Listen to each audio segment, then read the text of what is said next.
My name is Don Bain. I'm the Gadget Professor. Welcome, everyone. We are here at CES 2023, and I am honored to be here with the Tech Podcast Network. We are going to bring to you every 10 minutes a brand new interview. We have an entirely booked day today without any question, and I think actually, as I'm looking at this, I think we might even be overbooked, but we'll see how that pans out. So every 10 minutes, we're going to have a new company take the hot seat here, and we are going to interview them and try to understand what it is that they have, who it is they're trying to see at CES, and what they're trying to accomplish.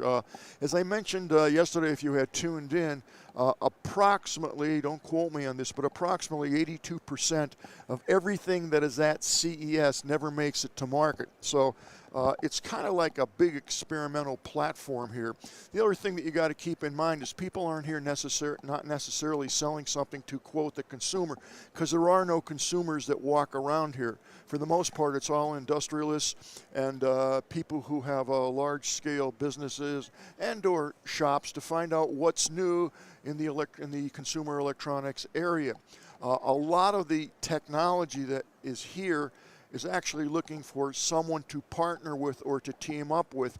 I had several companies that I interviewed yesterday, and really what they're here for is to, quote, shop their technology.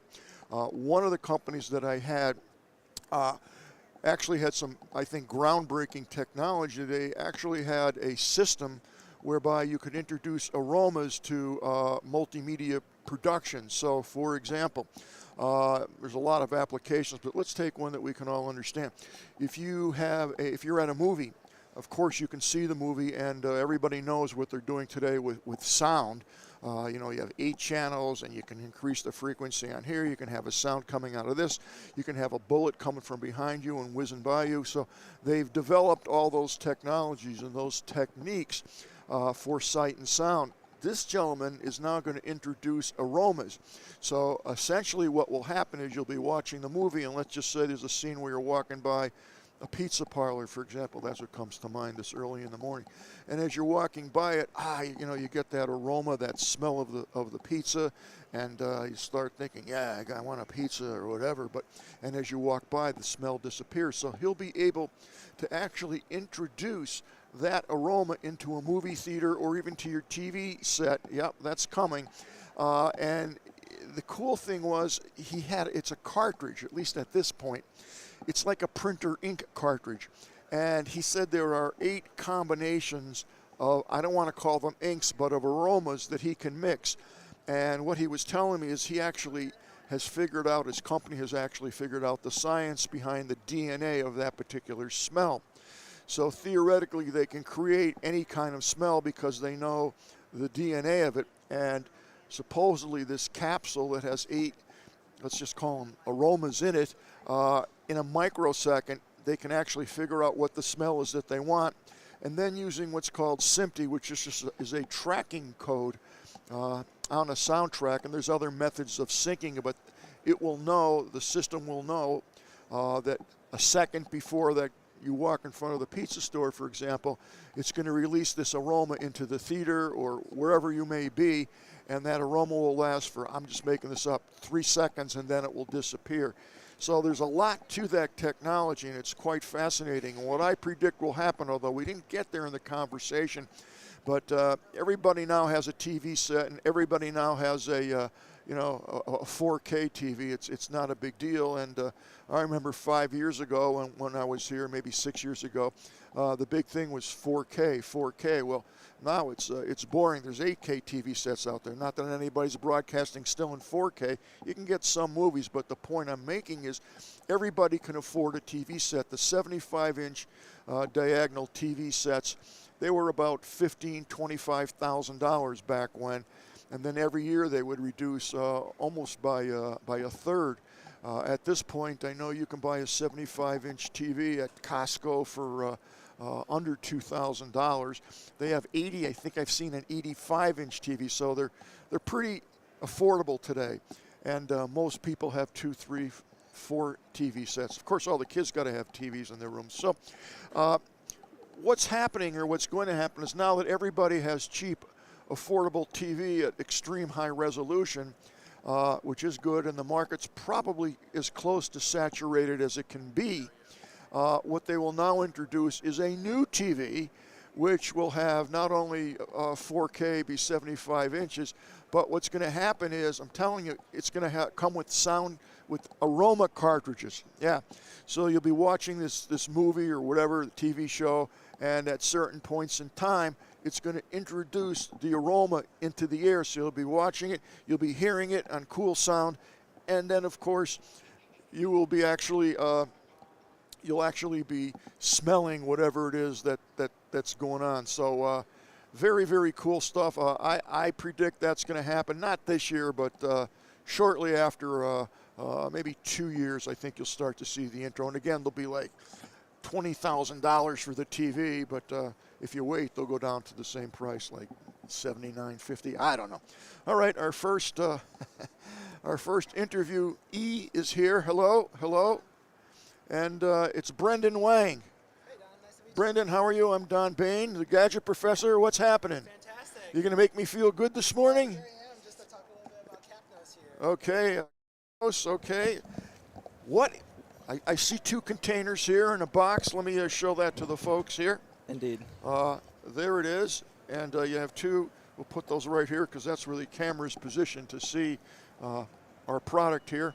So I'm looking at the back. It says 0 smoke, 0 nicotine, 0 charge, hit, pop, smile. I need that this morning.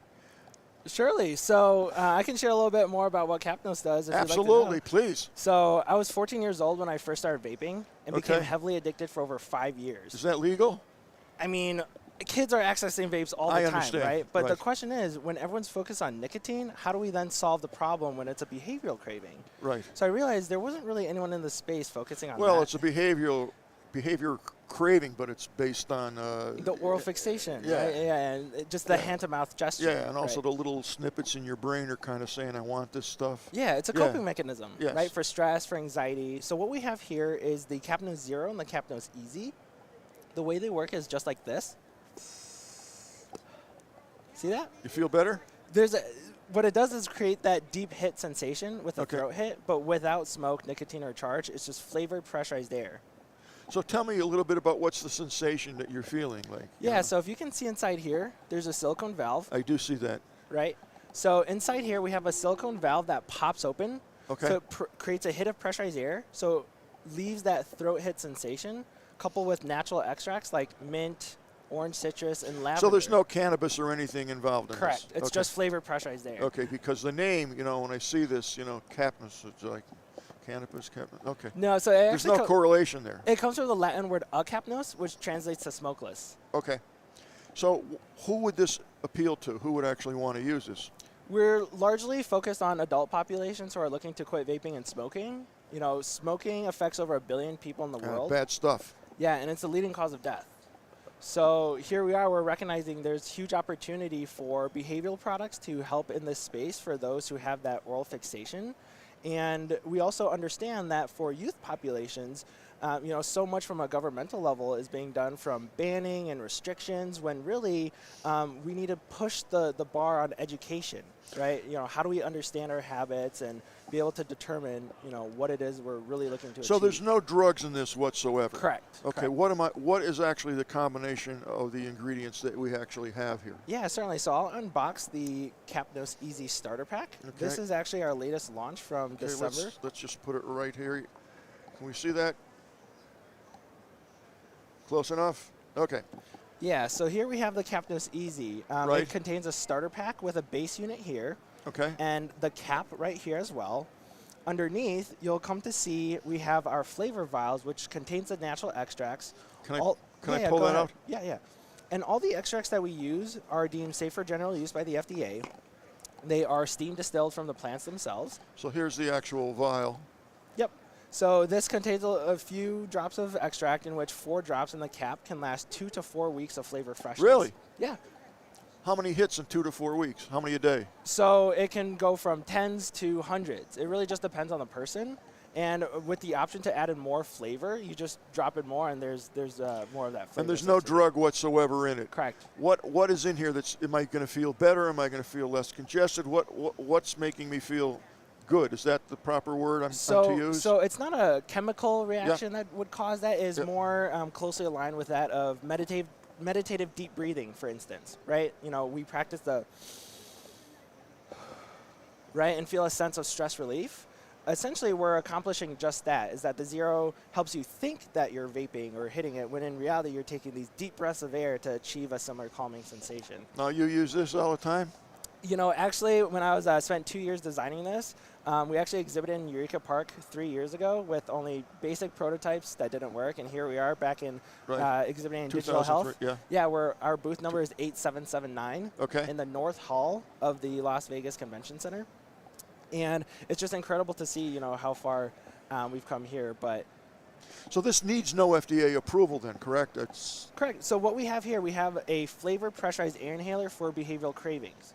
We're not claiming that we are, this is a product, it's not a cessation product, it won't help you quit or quit smoking, but we have tens of thousands of customers across 20 different countries that have been buying zeros across the globe, having successfully gone months without relapsing and successfully quitting after having tried all kinds of different That's interesting. And that's been validated through what source? Is there a medical? Through reviews. We've also have endorsements from pulmonologists, physicians. We've partnered with a state-funded quit program and have had efficacy rates up to 12 times more effective than nicotine gum thus far. That's fascinating. Yeah. Now, what's the price point on this? So our whole value set is about being affordable and accessible, Right. something many products of which are not. So we price the starter packs for only $25 US. And so consumers are essentially able to just purchase one starter pack and after 3 weeks successfully quit or alter behavior. And then we have the replaceable cap packs, which come in 2 caps, and it has a flavor vial to replace it, and it's only $14. So that's where you can purchase additional, you know, mint, orange citrus, or lavender cap packs. So there's 3 flavors, if you will? Currently, yes, but we do plan on launching new ones as we go about this year. Right now, for a CES exclusive, we're debuting the eucalyptus flavor at our booth, and we actually have these giving out for free. So anybody can come by our booth and pick one up, try it out, and take it home for themselves, and go to our flavor bar and try it out. So your flavor bar? Our flavor bar, so we call it, but it's really just the natural extracts for people to add in the few drops of oil. Okay, so I'm going to be able to try this on the air? You certainly could. Okay. No, I'm just asking if I could, not that I will. Yeah, well. You know, I got a show to do. Of course. So is this product for long-term use, or is it dedicated for like a 3-week period and then you feel that that's enough, or is it something that's pleasurable enough that you'd want to use it all the Absolutely. time? So we help people who are looking to quit and people who are looking not to quit. So here's how it works. Not to quit what? So let's say, for instance, someone enjoys the sensation because it's a coping mechanism for stress or anxiety, right? Like a lot of folks are out there campaigning against vaping, saying, you know, it's bad for your health. But maybe I'm someone who's like, I don't really care about that. I do this because it's my But there's nothing stress. that's harmful in this product, correct? Exactly. So the idea is this, right? So for the primary customers who are looking to quit, you can use this as a complementary product, pairing with nicotine or anything else, just to satisfy that hand-to-mouth fixation. Whereas on the other hand, others who just enjoy using that as a crutch, or let's say those who have like ADD, who like to fidget, who like to have something in their hand, or even just generally having that comfort, having something in your hand or something to hit. This is a product that can be used for months and for years, right? Even off the same starter pack. That's pretty interesting. And how long has the company been in business? I founded Capnos when I was a sophomore in college in 2019. How old are you? I'm 22. Jeez.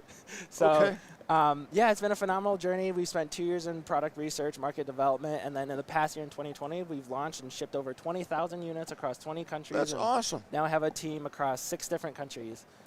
22 years old. Imagine that. 22. That's excellent. Now, if I wanted to buy this, because a lot of people are watching this all over, where would I get this? Do I get this on Amazon? Do I get this at CVS? Or you can purchase this right off our website, just at mycapnos.com. Mycapnos.com. Yes, and we ship worldwide. Okay, and is there shipping included, or? Shipping is not, but only when it's over $60 and in the U.S. Okay, so if I'm buying over $60, right? This is what, $25? Did you say? $25. Yeah, we have bundle packs as well, and we have. So if I bought 3 of these per se, I get free shipping. Totally. Yeah. Okay, and the capsules again.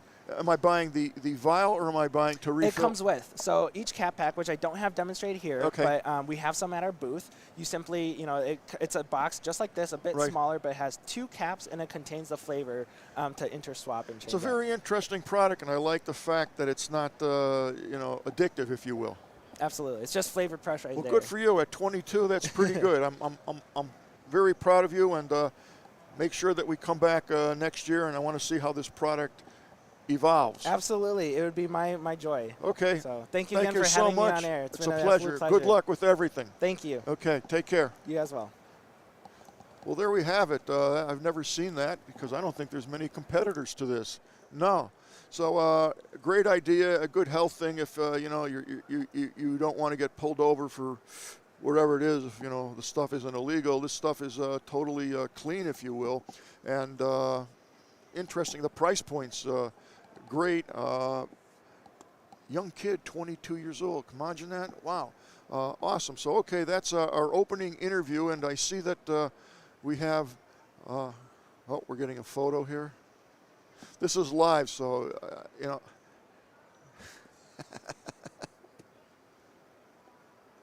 Thank you. Okay, we ready for our next person of interest? Let's see if I have a schedule here, but this thing changes every 10 seconds. Where are we? Okay, this next product, it says pet now up on the chart, but it doesn't say that here. We're going to find out. Hi.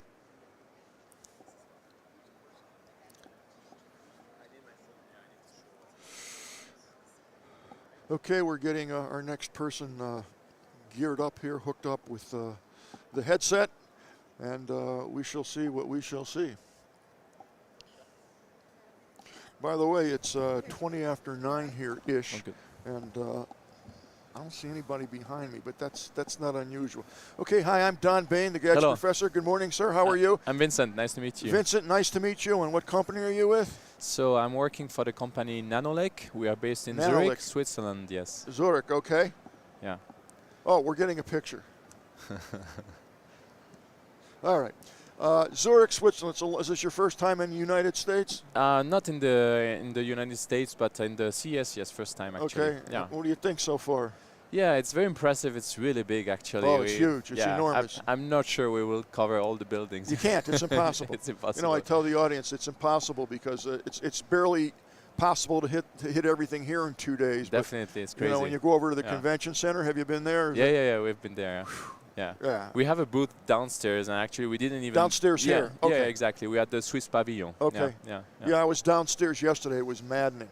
So tell me about your product. Right. So we are a company based in Zurich, and we develop health monitoring textiles. So we integrate electronics in textiles, Right. basically, that interact, that measure your health. Okay. And we started as a technology supplier, and we launched our first product, Oxa, that I'm wearing right now. I don't know, this is the camera I should look at? Well, you can look at any camera. They'll Okay. figure out the switching, but typically when the red light's on, that's the camera that's on. So right now they're both green. So Okay. actually I know they're on you. So Okay, good.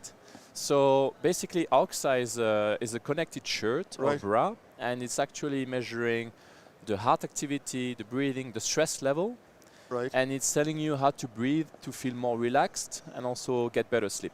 So Okay. it's monitoring all the basically the biosignals. Right. It's close to the heart, to the lungs. It has this electronics that is basically capturing the signals and sending it to the phone via Bluetooth. What differentiates that from, let's say, a Fitbit? That Yeah. I'd wear on my wrist. Yeah, what's right. the difference? So the big difference is the quality of the signals, which makes it really live. So I don't know if you can see my Yeah, you can- breathing signal. Actually, let's put it right here. Right. We'll stand a better chance. So if I'll you give your phone back. Don't worry. right, no Go ahead. worries. I trust you. So there is the breathing signal on the top. If I breathe in right now, you will see the difference in the signals. Okay. Yeah, you're alive. Okay. And it's very reactive, right? So you see really the change in the signal right now.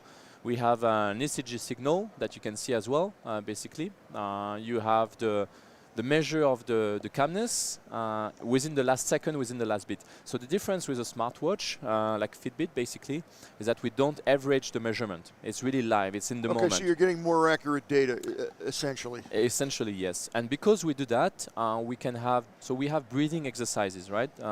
And those breathing exercises, they tell you, they know if you are inhaling, exhaling, holding your breath. They know if your heart rate is getting lower as well. And based on this, it also adapts, basically.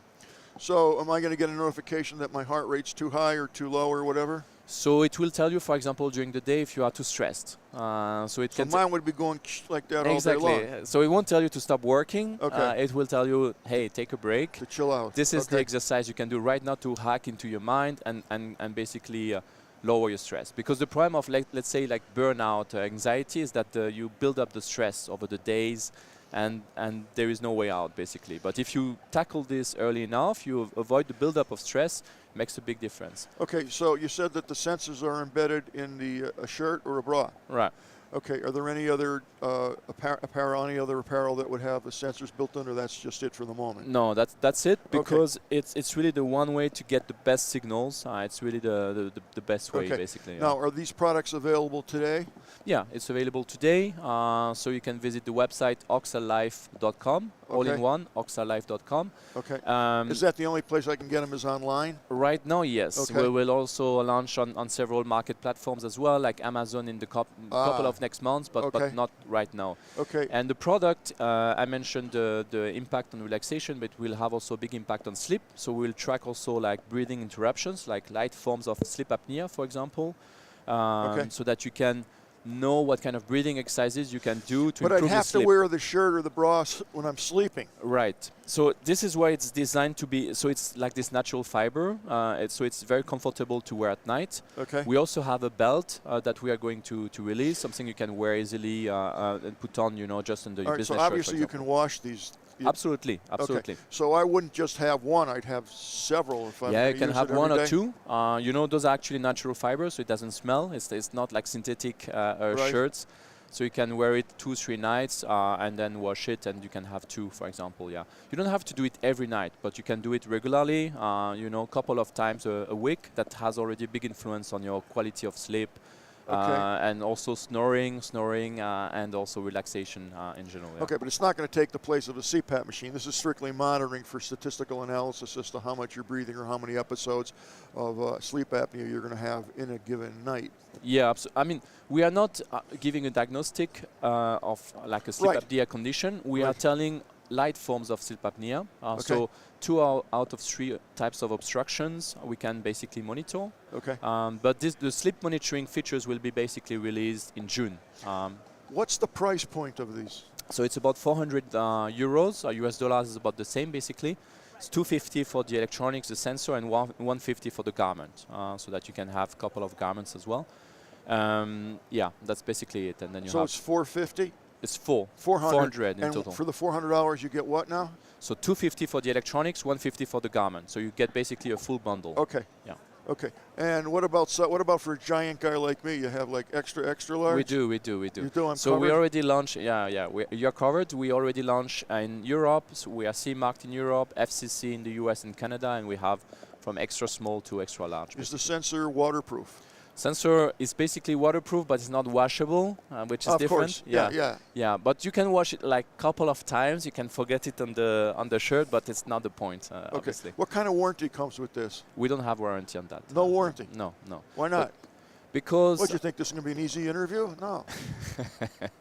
I mean, we started as a tech supplier of this kind of electrodes, and we are the only one that is really providing highly washable electrodes and also products that resist to sweat, because sweat also corrodes, as you can imagine. The How's sensors it take inside. the washing though? Is it going to survive after a month, 2 months? It's perfect. No, like more than 100 times washing, basically. So with all we supply customers in the area of workwear.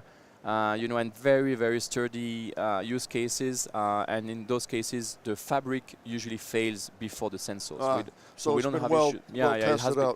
It has been developed for 6 years. We have been like selling this kind of technology for already 3 years now. And Oxa is just coming out. But before we were supplying sensors already to this industry. Yeah. Great. And if people wanted more information on this product, where would they go? So they can go to the website, oxalife.com. They can visit our Instagram, oxa.life. Yeah, and we are happy to take any questions or follow up with you. Yeah. All right. Thank you so Thank much you very for much. coming It was on board. really I wish you pleasure. the best of luck with Thank it. you. Best of Interesting luck. product. Thank you very much. I really appreciate it. Thank you. That's great. Our pleasure. Take care. And I returned your phone. All right. Interesting product. And, you know, I'm seeing a lot of health technology devices more and more and more. Okay, I have no idea what's coming up next. They look like skates. It looks like something I would kill myself with. We're getting the headset on, and come on, this is fast moving, folks. We don't mess around here. Hi, I'm Don Bain. I'm the Gadget Professor. Welcome to the Tech Podcast Network here at the CES. And your name is? My name is Thomas. Thomas? Thomas. Thomas. Thomas, look right there. We're taking a quick picture. We always do this. Okay, Thomas, what company are you working for? And I'm afraid to ask what we have here, but go ahead. Don't be afraid. Don't be afraid, okay. So I work for Workers. Workers is a French company, and we developed this walking assistant. So they are walking assistant. Okay. And they permit you to double your walking speed until 7 miles per hour. Say that again. It's going to detect my working speed. Exactly. They are or lack of speed. They are detected your walking speed and they double it. Okay. So most of people walk at around 3 miles per hour, 3.5 miles per hour, and we are able to go to 7 miles per hour. So you double your walking speed. So these obviously fit on your shoes? Yeah, they are under shoe. You keep your shoes and you wear them under your shoe. These are wicked heavy.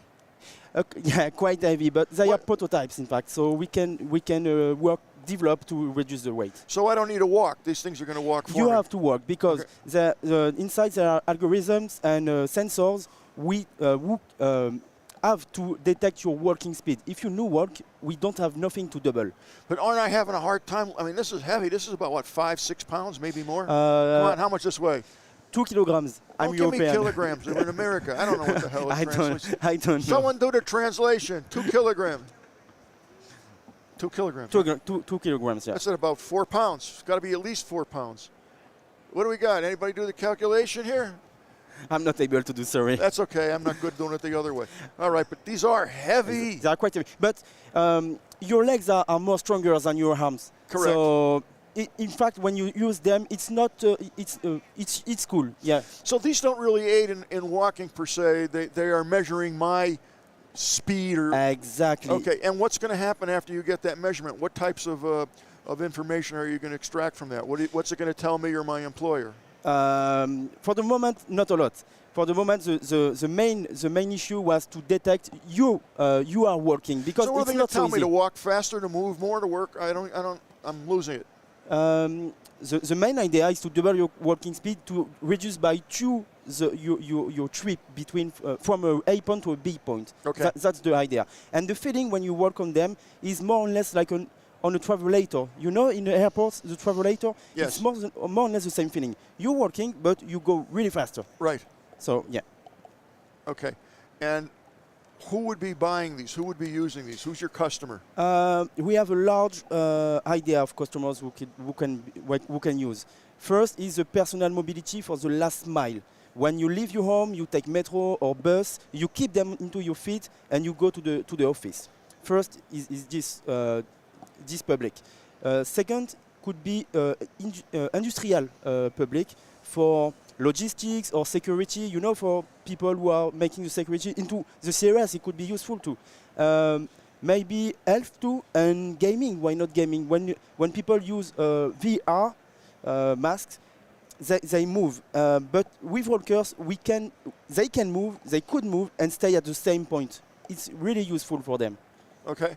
And who's your customers now? Are these available right now, or are these prototypes? No, they are prototypes. That's why they are quite heavy. Okay. And do you have any? So the working model will be, we hope, lighter. Lighter, with more range, with more power. So next gen will be better. Okay, and when do you expect to have a working model of this? I'm not sure. We are searching for strategic Sure, of partners. course. That's so why everybody's here. yeah, so we have to find them before to go to the next gen. Yeah. Okay, very interesting. If people wanted to find out more information about this, where would they go? www.rollkers.com. Okay, and it's Rollkers. Yeah, exactly. But we are on the booth number 61094 here in Eureka Park. Downstairs. Yeah. Okay. All right. Well, if I have an opportunity, I'll try to come by and check more of this out. Very interesting. I wish you the best of luck with this interesting concept. Thank you so much. Are you the inventor of this? No, the inventor is Paul Chavant. It's not mine. I'm just a business developer. Okay. Wow, these things look like I'm going to see them on a movie or something. Wow. I can't imagine. What's the technology that's in this? Really huge technology. Really, it was a really issue to integrate everything into a small device and not too heavy device as well. So, yeah, we are quite happy to succeed to do this project. It's a smart project. Really interesting. Really, I mean, the weight is just, that might even be closer to, I understand it's a prototype, but wow. You have to wear them. Have you tried these on? Yeah, of course. And how? It's okay. It's really okay. Your legs are really stronger than your arms, so when you walk, it's not a problem. And we can prove you using them into stairs. You can walk, okay. and you can walk stairs, and it works. That's what I love about CES. I see things I have no idea what they are, where they came from, but this is how technology starts. You know, 5 years from now, this is not going to look anything like this. Yeah, in 5 years, you will see a lot of rollers into the streets. Yeah. Yeah. And you were here first to tell us about it. That's very cool. Okay, thank you so much With for pleasure. stopping by. I appreciate it. Good luck with this. And you're going to wear these to... Come to visit us. Okay? Can I try these on there? Yeah. Yeah? Yeah, we'll take a video and everything, yeah. Hey, folks, maybe I'll do that. Okay. Thank you. I tell you what, I had a little guy with a little pipe here this morning. I'm going to bring that pipe and try these on and Okay. have a good time. Thank you so much. Okay, good luck. Thank you. Pretty interesting technology. Again, this is the stuff that we see here that, for the most part, you're like, what? But again, it's a prototype. Honest to God, that thing was not 2 kilograms. That had to weigh 8 to 10 pounds per shoe.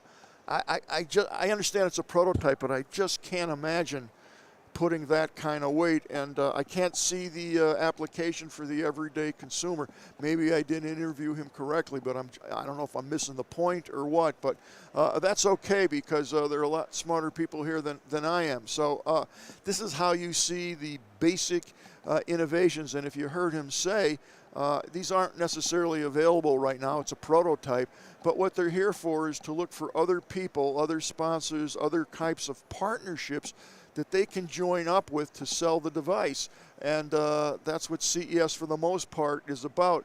A lot of people think that CES is for seeing all the cool gadgets and toys and things that are going to be hitting the market. That's not entirely correct. As a matter of fact, there are more people here to find the connections and the resources to promote their product and to integrate their technology into something else, and then from there to something else. And that's basically how it works. There'll be companies out here that are searching for something like that.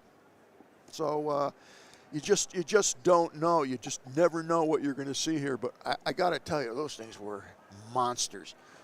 They were heavy. The other thing that I'm finding, and it's an interesting point, and I've never noticed it, this is probably my 20th, close to it, CES. I mean, I've been going to CES way before it was called CES. You know, this started back in Boston, Massachusetts, with Sheldon Edelman, who I used to know quite well as a client. I used to have my office of multimedia communications back in the Boston area in Natick, Massachusetts, and I did all kinds of consulting with Mr. Edelman and did a lot of work for him in communications. Amazing guy, and this is what it turned out to. When I was sitting in his office many years ago, God, who knew that this is what it was going to turn out to be? quite fascinating to me. In any event, what I'm finding this year, unlike any other year, companies from all over the world come here, and downstairs in the Venetian, which is where we are, they have all the foreign countries. So as you walk down there, you'll see India, Korea, Taiwan, France, Italy, Israel. You'll see just a ton of the international community is down there with very small booths. They actually don't charge them full fare, but it's where you want to go to see what's new. And also, you know, it's everything is not developed in the United States. A lot of this technology is there's smart people all over the world, but they get an opportunity to come to CES and show their innovations, their technology, their sciences. And I always like to go down there because you're going to see things that are really cool, and a lot of them are theoretical in nature, but that's why people come to CES. What I noticed this year, and it's a little annoying to me, and I'll just tell you my experience. As I was walking through the top floor here, in fact, let's see, there's not many people here, and it's almost 9:45 here in Vegas. I'm actually surprised at the attendance. They said there will be 100,000. I don't know, from the looks at it, it's hard to see that, but maybe it will get busier later. But what I'm trying to get to, the point I'm trying to get to, is there were several booths that I walked by, and there were items there that I was pretty interested in. There were several PCs, mini PCs, and there were several Android boxes, if you will, that they're called, and they always make those things each year. There's giant leaps, faster, better, cheaper, you know, more ports, blah, blah, blah. So a couple of them, at least 4 different sites here, exhibits here, I was interested in the technology, and I wanted to know more about it, including the price points. I got to tell you, these people may understand English, but well, maybe they don't. I don't know. I just couldn't communicate with them. I would ask them what the specs were on this particular device, and they just look at you and just kind of shake your head. And I'm feeling bad, like, I don't know, it's a simple question. What's inside the box? What's your processor? What's your RAM? Just basic questions. And they just couldn't answer it, and it was frustrating. And it just didn't happen in one particular booth. I would say it happened in at least 8 or 9 exhibits that I had gone to. They have spent all this money sending people from wherever it may be, Korea, Taiwan, whatever, to come to CES. There's transportation costs. There's obviously costs involved in keeping these people, you know, paid, meals, all that kind of stuff, hotels, the cost of the booth, which is not cheap, taxes, tips, gratuity. It's not cheap to have a booth at CES. And then they have 2 or 3 people that have to man the booth from literally 9 in the morning till 4 in the afternoon-ish.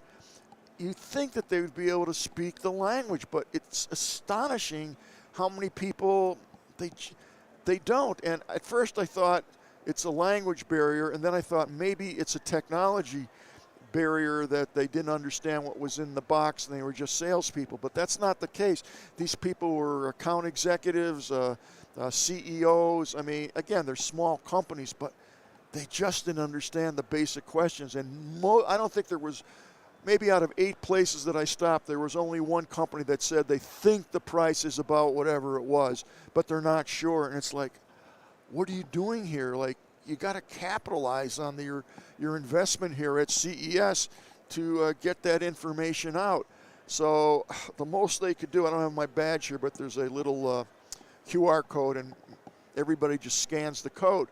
And that's what they did. They scanned the code. But in terms of me being interested in trying to follow up on the product, if it's something that one of my companies may want to sell, or information that I want to give to someone else, I can't do it.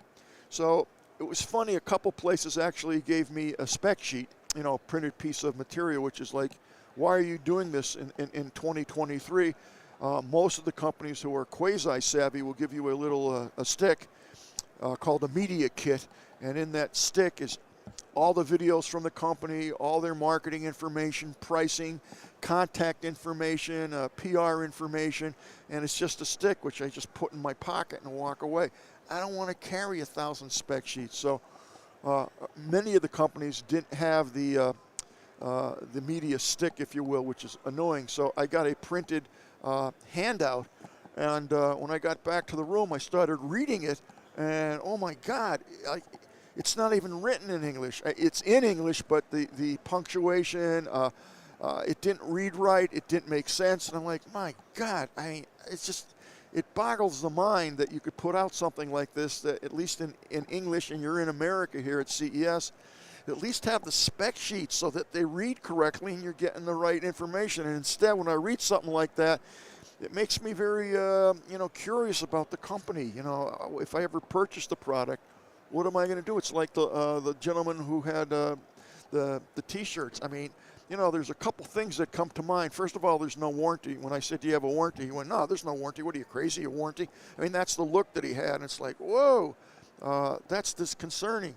The other thing is, you know, it's just my opinion, but, you know, I don't want to wear that thing for 3-4 days without washing it. Like one day, you know, for me, that's it.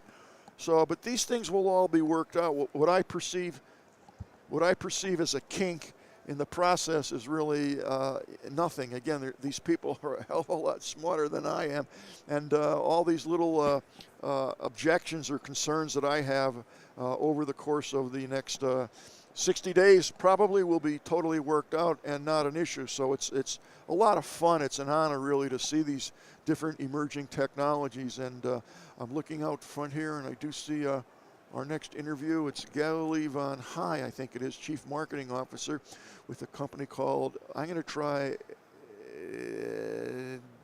Devensa.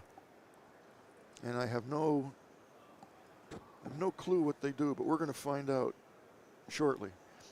Hiya. Welcome on board. How am I doing? It's too early to tell, but I think I'm doing okay. That's all right. It's only a drink. Water. They're going to put your headset on.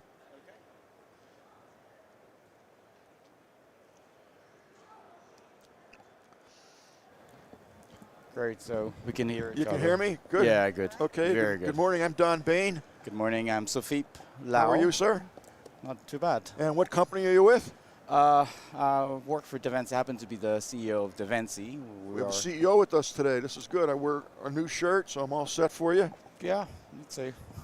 So tell So me happy about to be here. Pardon me? You're happy to be here? I'm happy to have you here. I'm delighted. Thank you. So Thank tell us you. about your company. Well, the company is the so-called Web3 financial services company. So this is not to say that we're the bank of tomorrow and we're the future of banking, basically. Okay.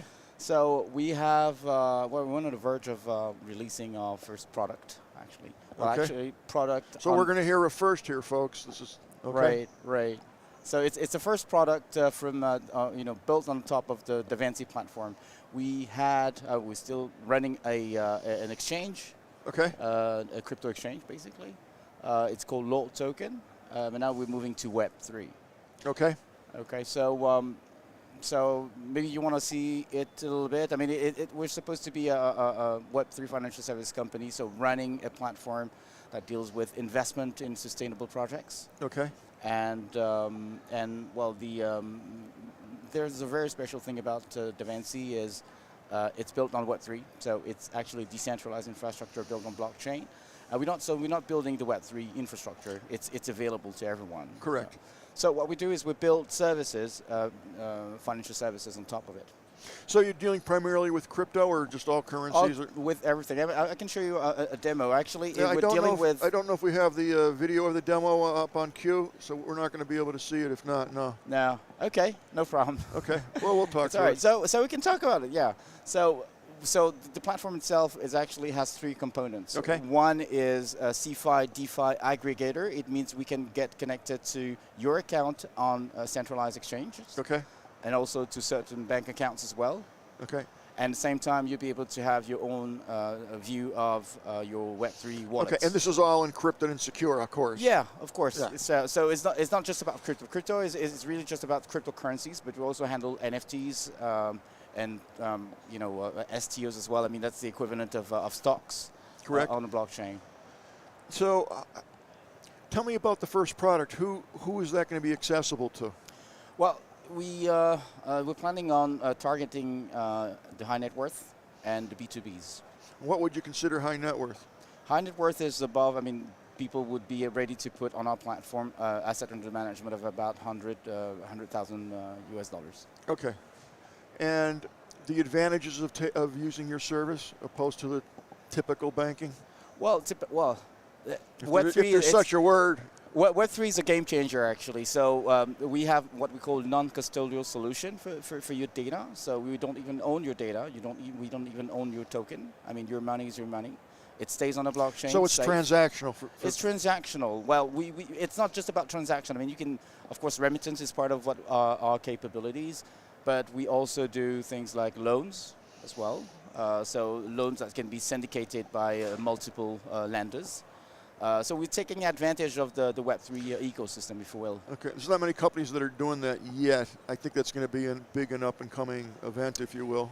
Well, yes, but the thing is, you have like two type of players, on the industry, and so the companies you were talking about. So many companies, we have many competitors per se. Okay. Oh, and also the traditional bank industry is also heading towards Web3 as well. They don't have a choice. A lot of investments. So, yeah, insurance. They don't have a choice. Talk to me about NFTs. Where do you see that developing? You see that as a big market? Well, for now, it's still in its infancy, let's say. So it's still, kind of I wouldn't say it's useless, but it's equivalent of an art piece you want to buy. But it would extend to other things like music and especially identity management as well, which is something that we want to see in our, operational, and even on our platform, we're managing identities through NFTs. Okay, here's another question for you. Where do you see crypto going? That's really an interesting, how shall I say, phenomenon, at least in my experience with it. Right. I'd love to know what's going on in your brain. Tell me what your thoughts are on that. You could be honest because. Yeah, sure, and especially further to the demise of FTX. Recently, you heard about it. Yeah, exactly. And also the Luna thing. I mean, those are not things that makes crypto a good reputation. Yes. But anyway, I mean, it's still, the technology itself, it's still very promising. And so far, blockchain hasn't been hacked so far. Wallets have been hacked because yes, they have. Yeah. You lost your password. Someone gets into your computer and you store your password on your computer. That's it.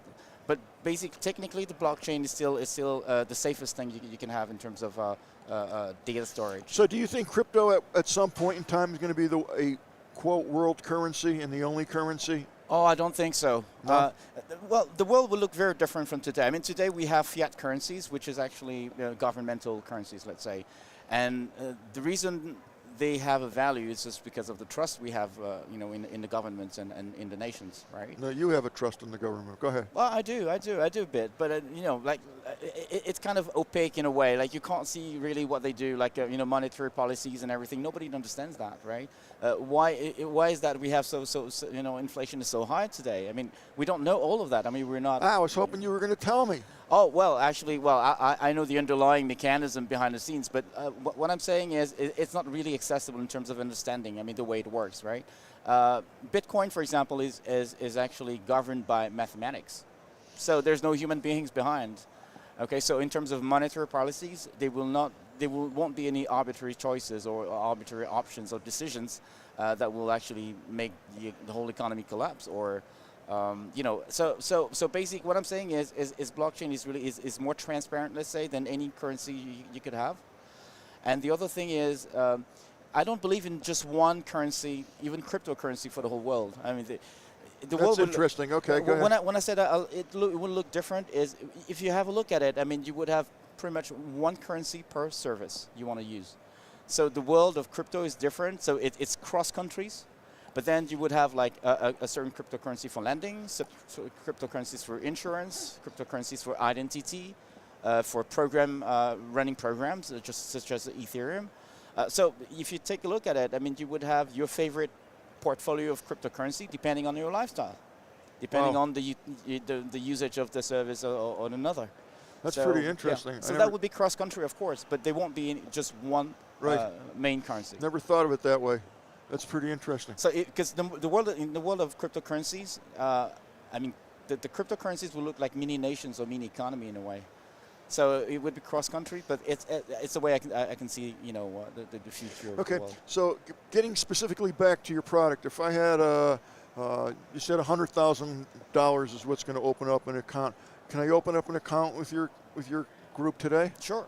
Okay, and how would I do that? Okay, so so what you do, you would go through the same, pretty much the same process as you would go with a bank. Right. But your bank account will actually be not something we would have in custody. Right. Right. It would be your account that is managed on the blockchain, and we just create mechanism for you to retrieve your password in a safe way. So that's one. So the same process. So and the most important thing about it is when I say same process as banking, I mean you have to show your identity, of course, and everything, right? Okay. So we do the same because we're regulated. I mean, some people would say Web3 can't be regulated because it's all decentralized. You don't have one specific entity you can sue in case of problem.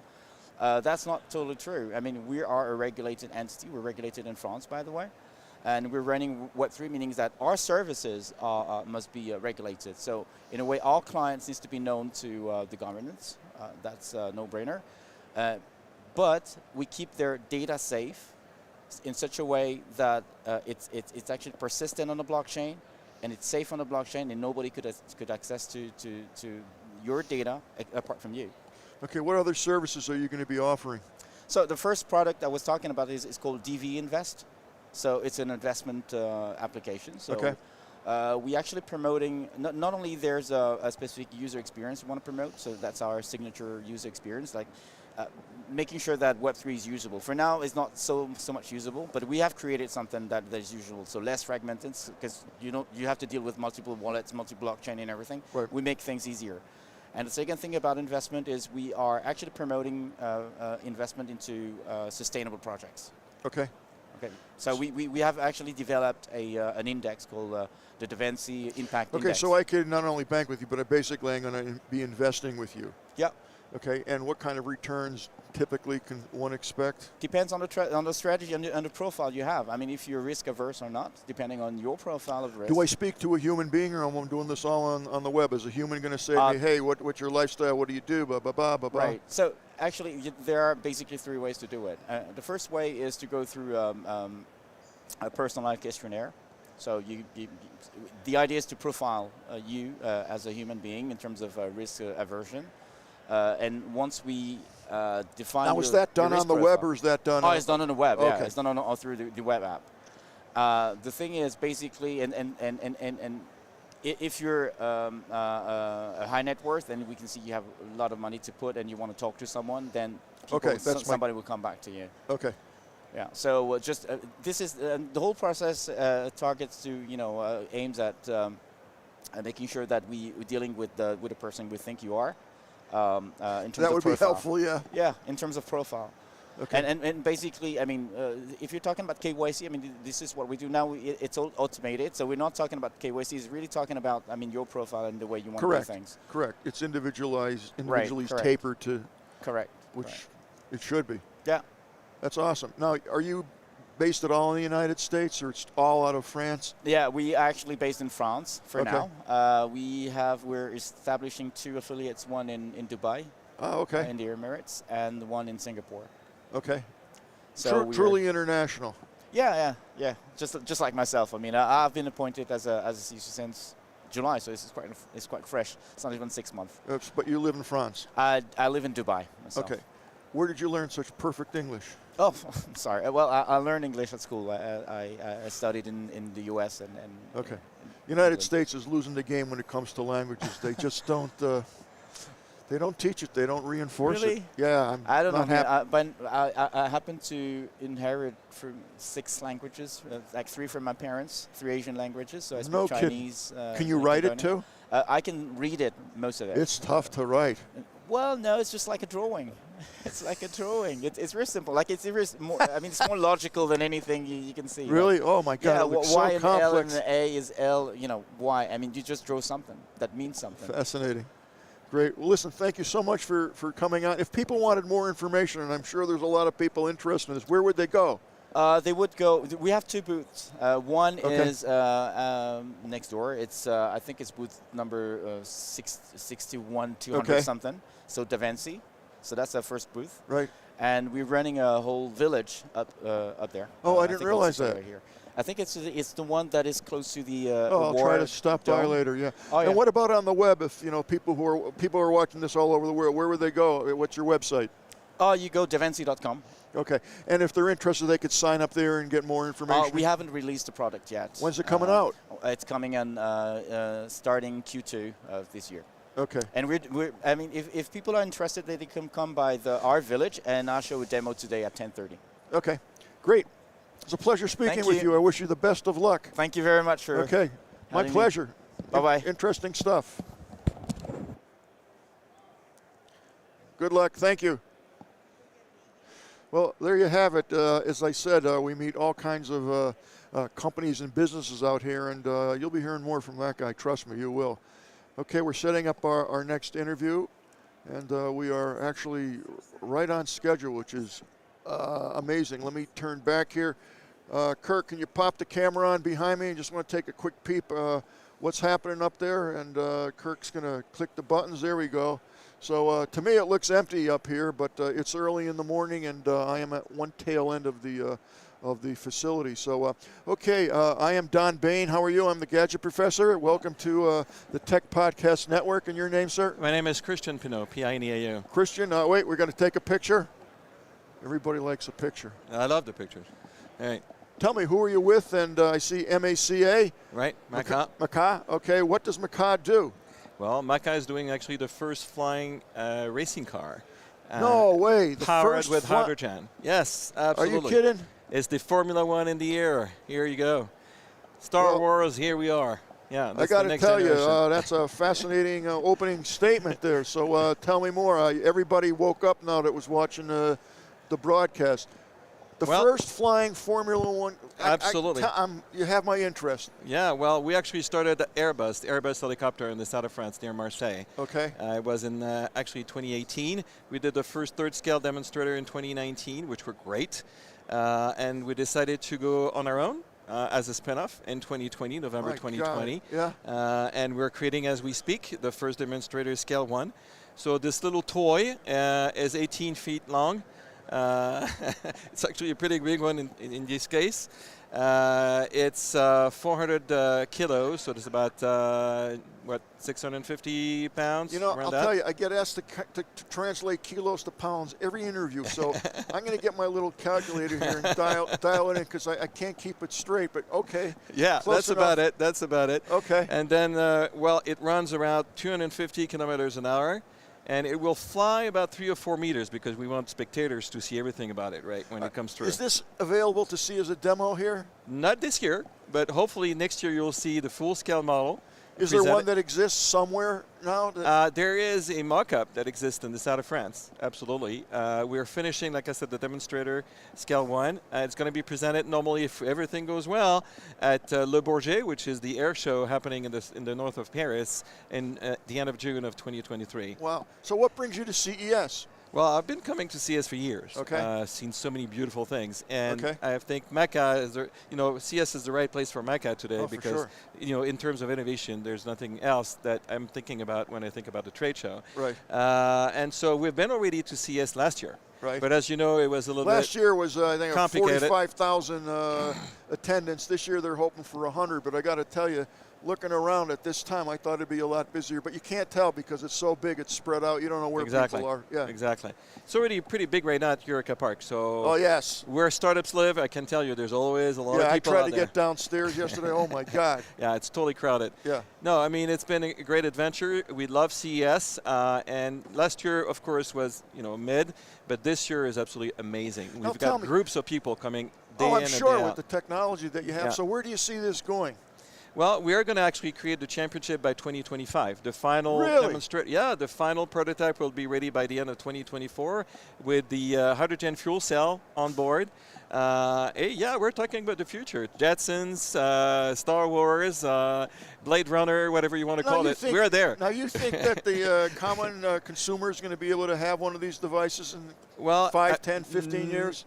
Well, the common consumer is going to have one maybe in the 2030s. Okay, I don't know if I'll be here, but go ahead. In the 2030s, because it's going to take about 10, 15 years before we can grow it. Also, we need social acceptance. I don't know if you would be okay with having a lot of those machines flying over your head today, thinking that might actually fall on your head. Well, it's like drones. I understand, but drones are small. I mean, this one is big, and it's heavy.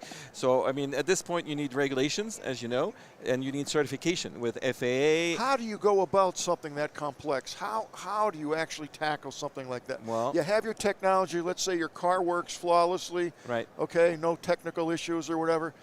How do you ever even attempt to get regulators? Championships? Yeah. Well, first of all, you have to partner with the right guys. Okay. And one of our main partners is Red Bull. Okay. Red Bull has been in the extreme sports for years, yes, and they're the #1 in Formula One, as you know, for the past 2 years. They have an incredible technology background. They have the engineers. They have everybody. We come from Airbus industry. We know exactly about what it takes to do the whole thing. And how do you get it to work perfectly, how to create the ecosystem, because we're going to have to create the entire ecosystem. There's nothing existing today. Right. Okay, we have to create the racetracks, we have to create the show, we have to create the regulations around it. So it's a huge work, a huge endeavor. But hey, you know what? Nothing has been done in this planet unless you actually, start somewhere. So this is where we're starting. This is the starting point. Thank God for people like you. I mean, you ask yourself, how's this stuff get from point A to point B? It's people like this guy that actually, the Christian that actually knows how to tackle that and not intimidated by it and has a plan, a preconceived ideas, the steps to get there. It's pretty fascinating to me. It is. I mean, we've got a lot of feedback, really positive. Actually, right now, for those listening to us, we're actually doing a new fundraising. So if you're interested, I can be contacted through the website if you want. Okay, what's the website? Just so macaflight.com, macaflight.com. Okay, macaflight.com. Right. My name again is Christian Pinault, Pineau. And they can get in touch with you directly from the website? And on the website, there's my link, there's my LinkedIn link, there's everything on it. Okay. If you're excited about a project, now's the time to invest. Come and join us. Okay, you guys, you're listening. You saw this first here at the wonderful CES show that we're putting on. Amazing stuff, and I'm telling you, I could just see this guy's got his wheels are going as he's talking to me. It's pretty impressive. I can't wait to. I'm going to come down and check out the booth and see what we got there. 61232. You can ask Steve and all the other guys out there. Okay, and we'll then be happy to have you there. In a year or two, I'm hoping I can get a test. I'll bring it there on the table, and you'll see how it works.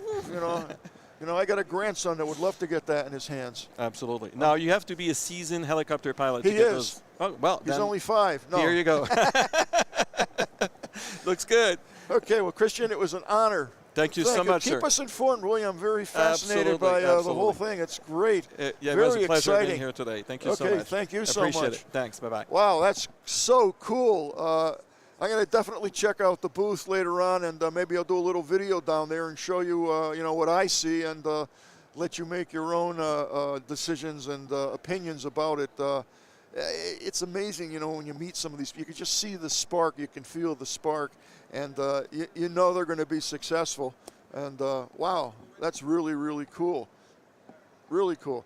Okay, our next interview is here, I believe. I'm looking at the monitor, don't see anything, but I am going to take a quick drink because it is humid up here, believe it or not. Yeah.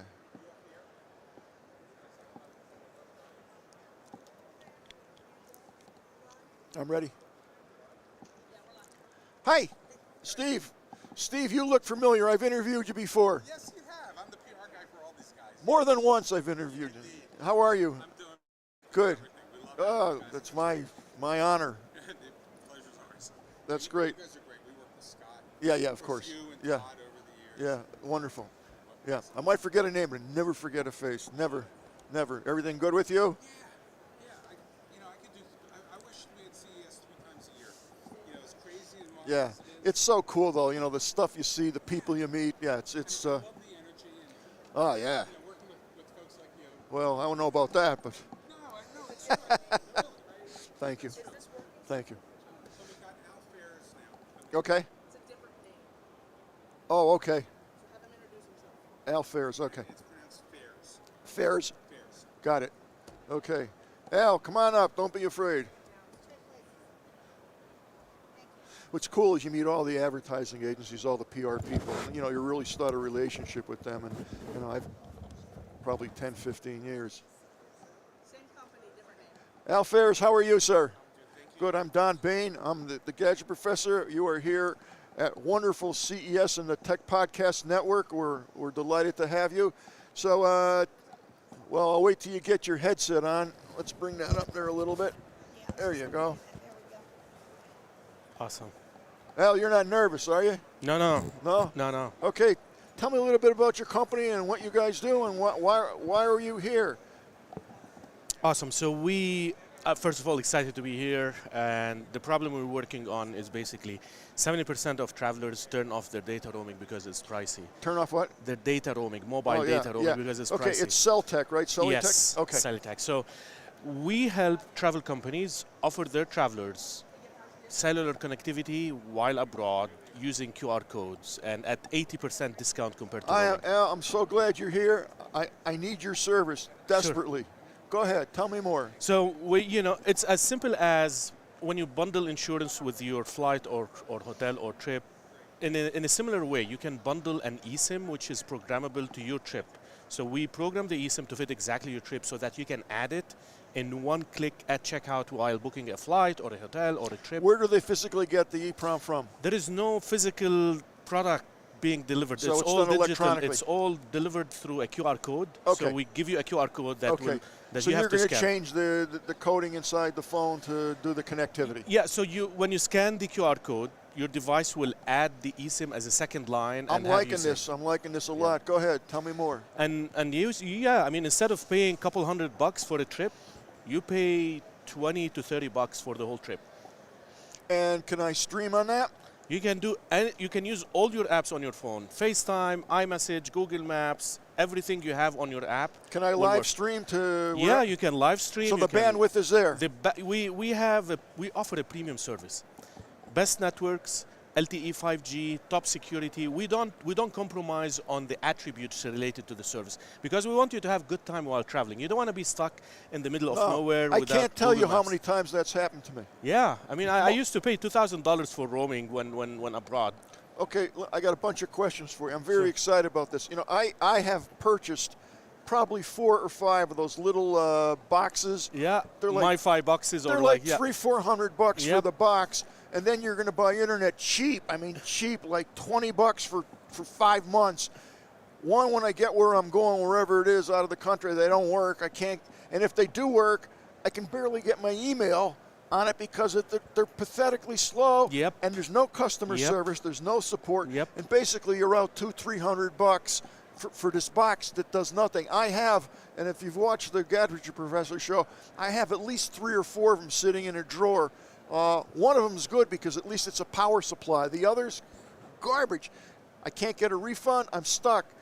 Now Al's coming here and telling me that I can do this over the internet. In a QR code on your phone. So you don't have even to worry about a second device that you have to charge. Forget about the bad quality of service. It's a second device, a second hardware that you need to charge, keep charged with the battery, blah, blah, blah. And the name of the company is Celitech? Yep, Celitech. And we're a B2B platform for travel companies. Celitech.com. Yes, So you're telling me that people watching this now can actually go on the internet to Celitech.com, and if they're in the United States and they're going to wherever they're going to, Europe, Italy, whatever, they can procure your service just with the QR code for X amount of days that they want. Yeah, just to be clear, we're a B2B platform, so they're going to procure our service from the travel provider like Kayak, like Expedia, like Priceline. But yeah, any company that have So why are you going through Expedia and Travelocity and those types of Because it's much more convenient for you, a traveler. Do you think it's going to be an easy interview? I definitely not. Okay. But it's going to be fun. That's what I'm sure about. Well, I'm having fun. You having fun? And you know what? Absolutely, while adding value to our listeners. So the point is, you travel on average once or twice a year. You don't want to get another app or go to another page to get the service which is one-off. It's a better approach to have you bundle it with your trip because you can add it with one click. You don't. So it's going to appear as an option if I'm on Travelocity or Expedia. Yep. Yep, Silly or kayak. text, Then and I at the click end, at the end of your booking, you're gonna see like, okay, do you want to add, cellular data to your trip? You can add it with one I click. could understand from your standpoint of view why it's advantageous for you to hook up with these companies because they're travel conglomerates, they get the business, and you don't have to worry about Tom, Dick, and Harry signing up and everything. But would you ever consider going to the consumer direct? Maybe it's a possibility, but like as I mentioned, because it makes more sense to the consumer, we made it the B2B because it makes more sense when you're, as I mentioned, you travel once or twice a year. You don't want to get this gadget for one trip a year. No, I agree. But what if or I don't like Expedia? What if I can? No, we handhold we handhold your onboarding. Let's say as a user, so we help these companies do the support. Because they're not the experts. We're the experts. Right. They just help us get you to add it in a simple way. They facilitate the Exactly. transaction. So can I call someone if I'm having a problem? Do you have tech support?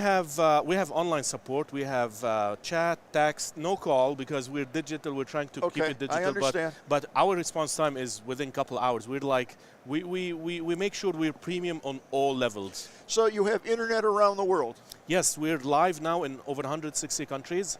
So whether you're a travel company in the US or Europe or the UK or Australia or anywhere in Asia, whatever, like you can talk to us. We can help you offer eSIM to your travelers. And this is the signals from satellite? No, we have over 700 networks globally connected to our back end, so we always give you the best value network. So in the US, for example, we have AT&T. Globally, we have Vodafone, Telefonica, all the. All right, I'm going to ask you a tough question. They need an honest answer, and I'm going to know if you're not telling me the truth. Sure. I buy your service. I've used it everywhere. It's great. What happens if I'm on a cruise ship? Is it working there? So we have satellite. So in our eSIM, we can give you satellite, but at the moment, it's expensive. I don't want to give you a service which is going to cost you $600 for 1 gigabyte. Hey, what the hell you think it costs on a cruise ship? They charge you like $200 for, I think it's like literally $100. It's ridiculous. Yeah, and it doesn't work. I know. I mean, we have opportunities with companies like SpaceX where we can add satellite to our cellular. Right. At the moment, we're only cellular, but eventually in the future, we're going to have you connected to satellite. Do you have any idea of the market for that? You don't think it's big? It's I know, huge. no. I mean, we're talking to the cruise companies. I can tell you, like, everybody comes with this problem. Like, how can I improve my connectivity on board? Yeah. You know, we're like, now we connect you on like in land, but we're gonna connect you in cruise at some point in the future. Oh, I'm looking forward to this whole thing. The next time I go abroad, Awesome. I'm going to definitely use you. We cannot. We you know, one thing I forgot to mention is that we help you as a company as well brand the eSIM network.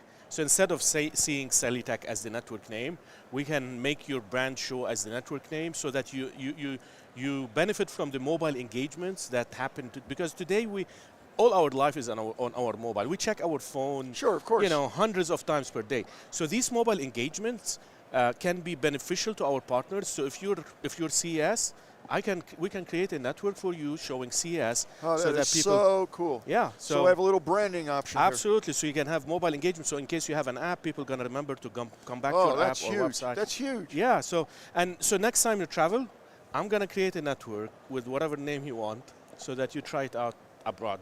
I'm gonna definitely take you up on that. But what I'd like to do is after CES is over, because it's insane here. We're doing an interview every 10 minutes. All day, every day. So when the smoke clears, if you leave me your card, your card there with the beautiful Enza or me, I'll contact you. You're going to take my call? Sure, my totally. email? She'll give you my card. Sure. But I'll have you back on the show, the Gadget Professor show, when things calm down here, and then we can spend as long as you want. I'll be happy to tell you more, give you live demo also. Okay, like I was on, just saying, on the and then show. I'll have the audience at Yeah, international. totally. They'll call in. Yeah, absolutely. Because so many people at the moment are not aware that this option even exists. I had no idea. Here you go. I had no idea, and I've experienced these problems more than once or twice. Here you go. I mean, all the time. Here you go. I mean, I traveled 100 countries, and I can't tell you what kind of stuff I've I experienced. can imagine. How long has this company been in business? So we started in 2018. We've been in business for 5 years. Yep, and we're now doubling every quarter because travel is coming back. So we're growing. And your so position fast. with the company? I'm CEO of the company. I'm the founder. Hey, I hit the jackpot. I'm actually talking to someone who knows what they're talking about. That's amazing. That's amazing. Thank you. I appreciate What was the best country you've been to? Montenegro. Really? Like not the, I wouldn't say But the one best. of the best. Yeah, you can never say one the of best. the surprising, like you would go in with certain expectations, right? Yes, yeah. But then I've been there. It's you beautiful. get, like you've been to Kotor, like they have a nice bay. If you've been on a Yeah, I've cruise, been there, yeah. and they're closing to Dubrovnik, like they're close to Dubrovnik. So we drove to Dubrovnik, and then you see that Croatian kind of town. Yeah. Unbelievable. Yeah, it is. Yeah. It is. Yeah. And where are you from? Where do you live? I'm originally from Lebanon. I'm based Okay. in LA. You know, American Lebanese. Okay. Based in LA. I call LA since I call LA home since 2017. Well, you're a fascinating guy, and we're going to have to definitely do this again and do more. I'm thrilled to hear about your product, and I'm sure my audience is. I've had many a show talking about my disgust with these little boxes and just general connectivity, even when you just anywhere, even if you're not on a cruise, anywhere you go in a foreign country. Man, it's a pain. I mean, especially when you got to deal with SIM cards and who you're buying it from. Oh, with hardware, it's hell. a nightmare. It's and then hell. when you get it, the service most of the time is mediocre at best. And talk about streaming or doing something. I mean, I myself tried to do a stream. I was going to produce my show from the ship. I thought it'd be really cool. I couldn't even get my email. Yeah. And then I'd wait till I got to Yeah. a port, because they have usually Yeah. free. That was not much better. At least Yeah. I got the email. But streaming, connectivity, Yeah. FaceTime, Yep. forget it. Yeah, I mean, because they throttle the service. Many times this service is expensive, so they throttle it. We don't play the game of throttling the service. We only give you the network as is, whether it's LTE or 5G, so that you have the full speed. Give me a feel for the bandwidth. I got another guy coming up, but So yeah, you know, you can do I mean, it can be 100 megabits per Really? second. Yeah, depending on the location or the country, because some countries would have good networks, some other countries may have like LTE only. So it can go from 20 to 100. awesome. Listen, thank you so much. My I wish we pleasure. had more time My to pleasure. talk to you. We're gonna appreciate- be I I'll appreciate be you happy to coming have by. another one. Give the contact stuff to Enza, Perfect. and then we'll Perfect. be in touch. Thank you. Good luck to Thank you. you.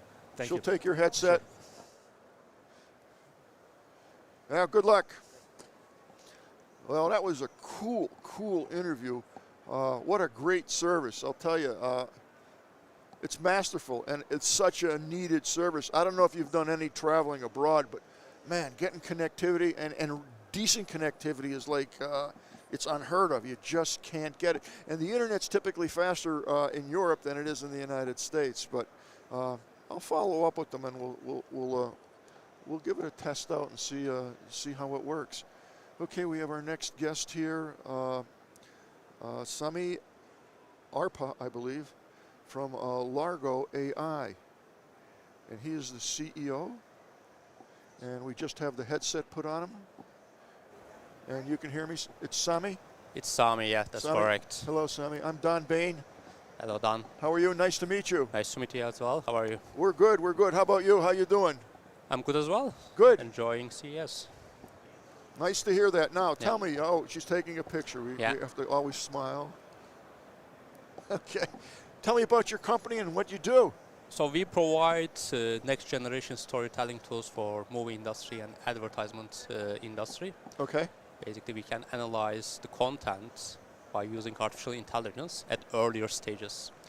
And the advantage of that, you can see the potential of a content as early as script stage, as early as idea stage, because system provides insights about the content, casting, and potential financial result of the Okay, so content. there's a little artificial intelligence going on in here? It is, yeah. Everything is based on artificial intelligence over here. The system, basically the main technology is this content understanding system. Can you pull your mic just a little bit closer to you? Is it okay now? Yeah. Yeah. Kirk, can you bring him up on my headset a little bit if you can? Thanks. So the That's system, artificial intelligence creates a cinematographic DNA of any content. Basically, we can represent a content with the patterns and narrow band patterns. Just to give an example of that, it's like we can see how drama is changing over the content. Really? Or how comedy is changing. With those, you can define the content with those parameters. How do you measure that? How do you? What are you using for the parameters to change that? That has changed. That's the cool thing about artificial intelligence. It's very hard to define drama, right? What's the drama for humans? First of all, yeah. But what we do, we show thousands of drama scripts, drama films from the past to the AI. It starts to learn what are the repeating patterns.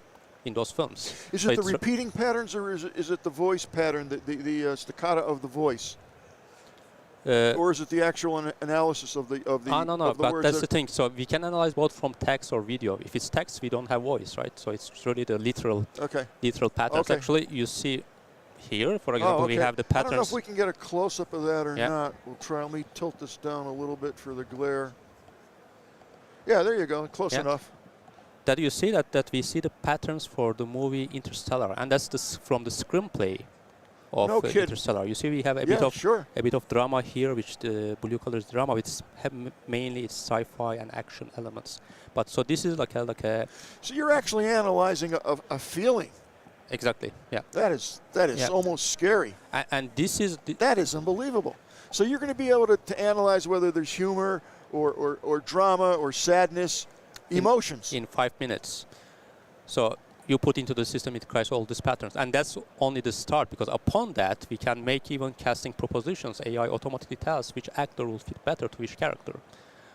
Wait a minute. You're telling me that you can actually add edits to the script to make it more involved or less involved or more dramatic or less dramatic? So we don't do the direct editing. Okay. We can do actually, but we don't do it because the reason we don't want to touch too much creative independence at this stage.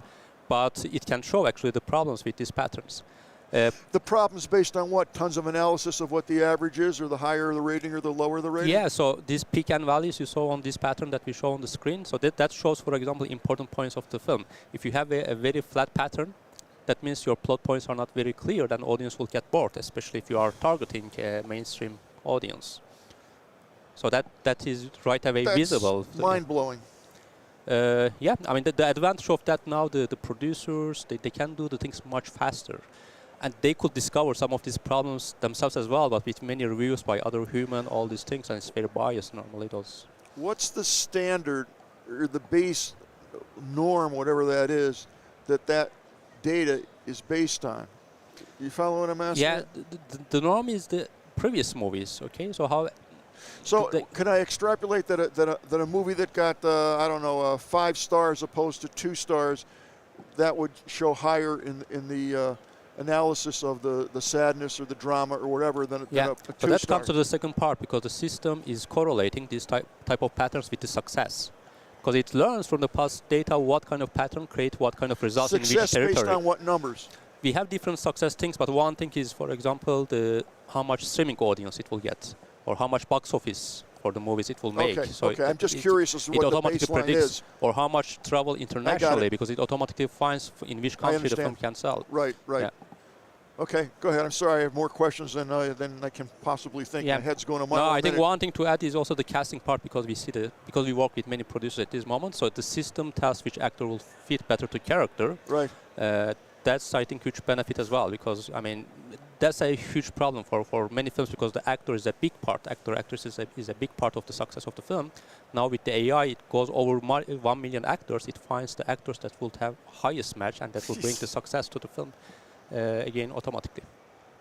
Well, that in a way cuts down or diminishes everybody's chance of getting that particular part, because some actors will be better than others. Yeah, and that is actually a way to a bit democratize the industry, because there's too much focus on specific actors, A-list actors.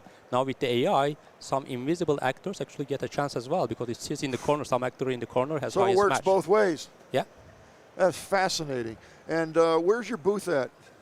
We are at Swiss Pavilion. We are a Swiss company at the Hall G downstairs. Okay. Yeah. And if people wanted more information about your company, they would go to Swiss Pavilion at Hall G. I don't remember exact number for the booth, but yeah. No, the website. A website. Website is largo.ai. Okay, Largo. That's LARGO.ai.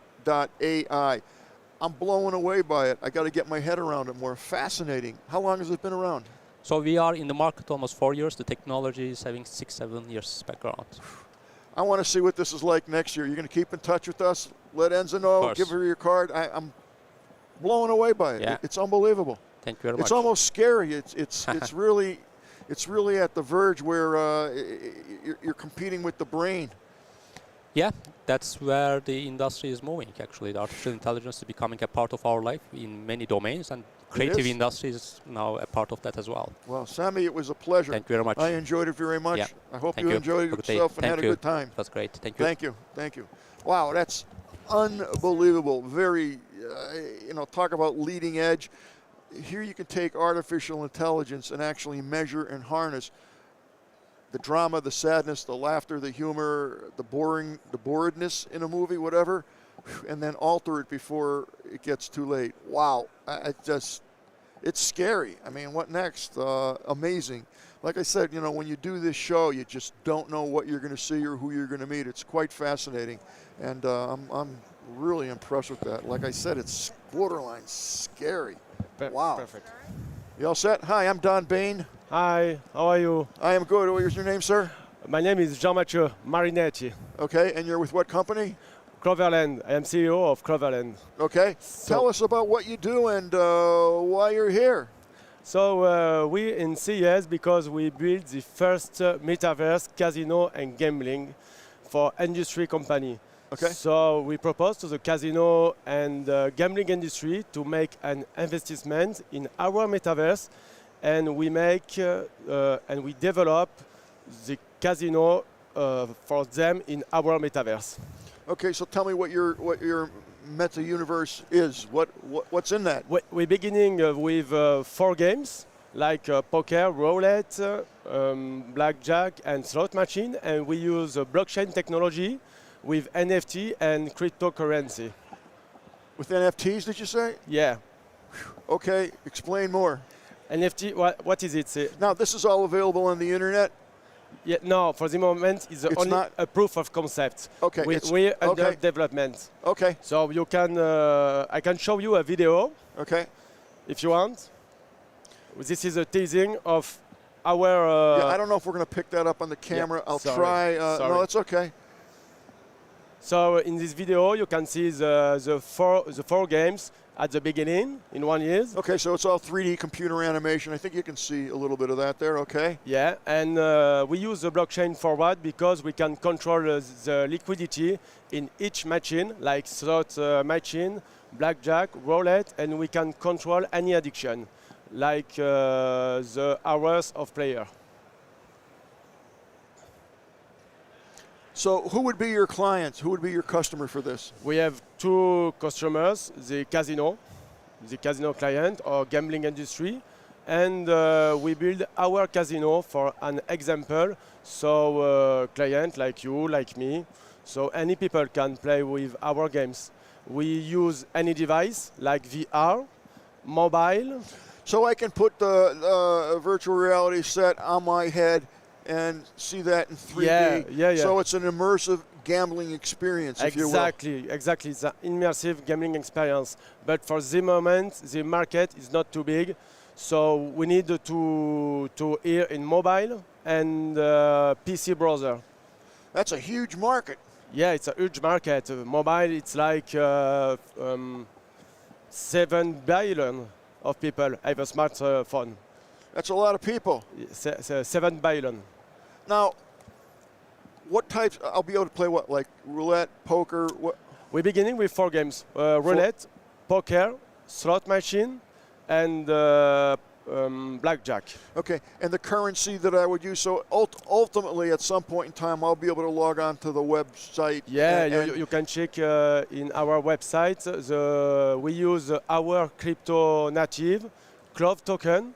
You can buy it and play after our game. So I'm going to, in theory, I would log on to the website and I would buy X amount of currency, which would be...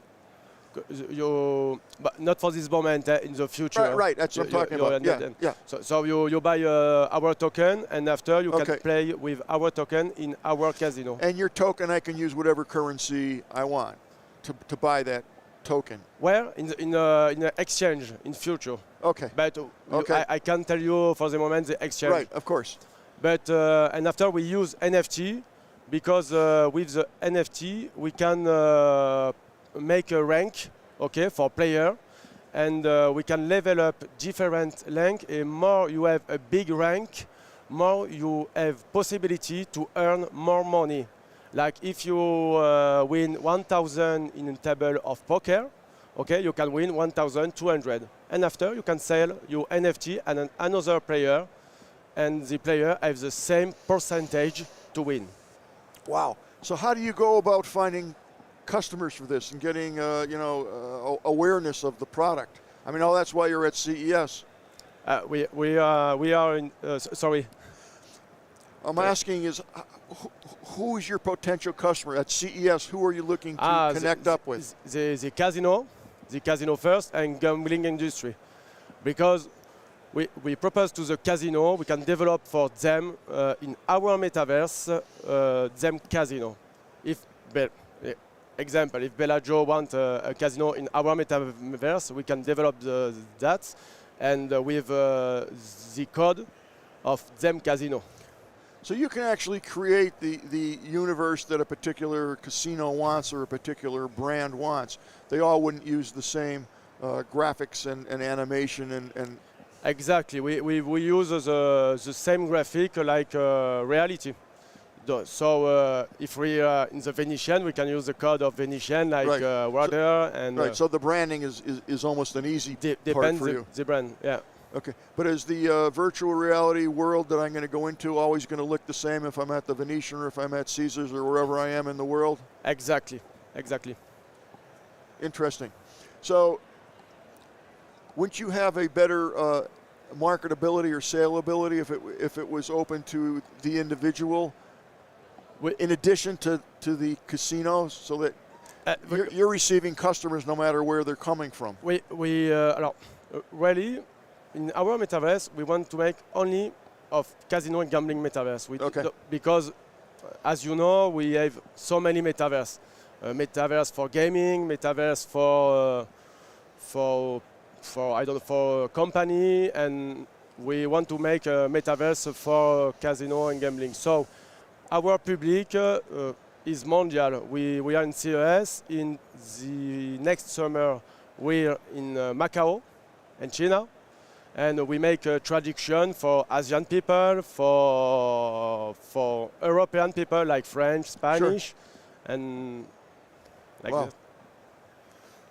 And this is big. It is very big. Yeah. So we are under development. Normally we need 1 year, 2 years, depends. And how long has the company been in business now? What? How long have you been in business? 1 year.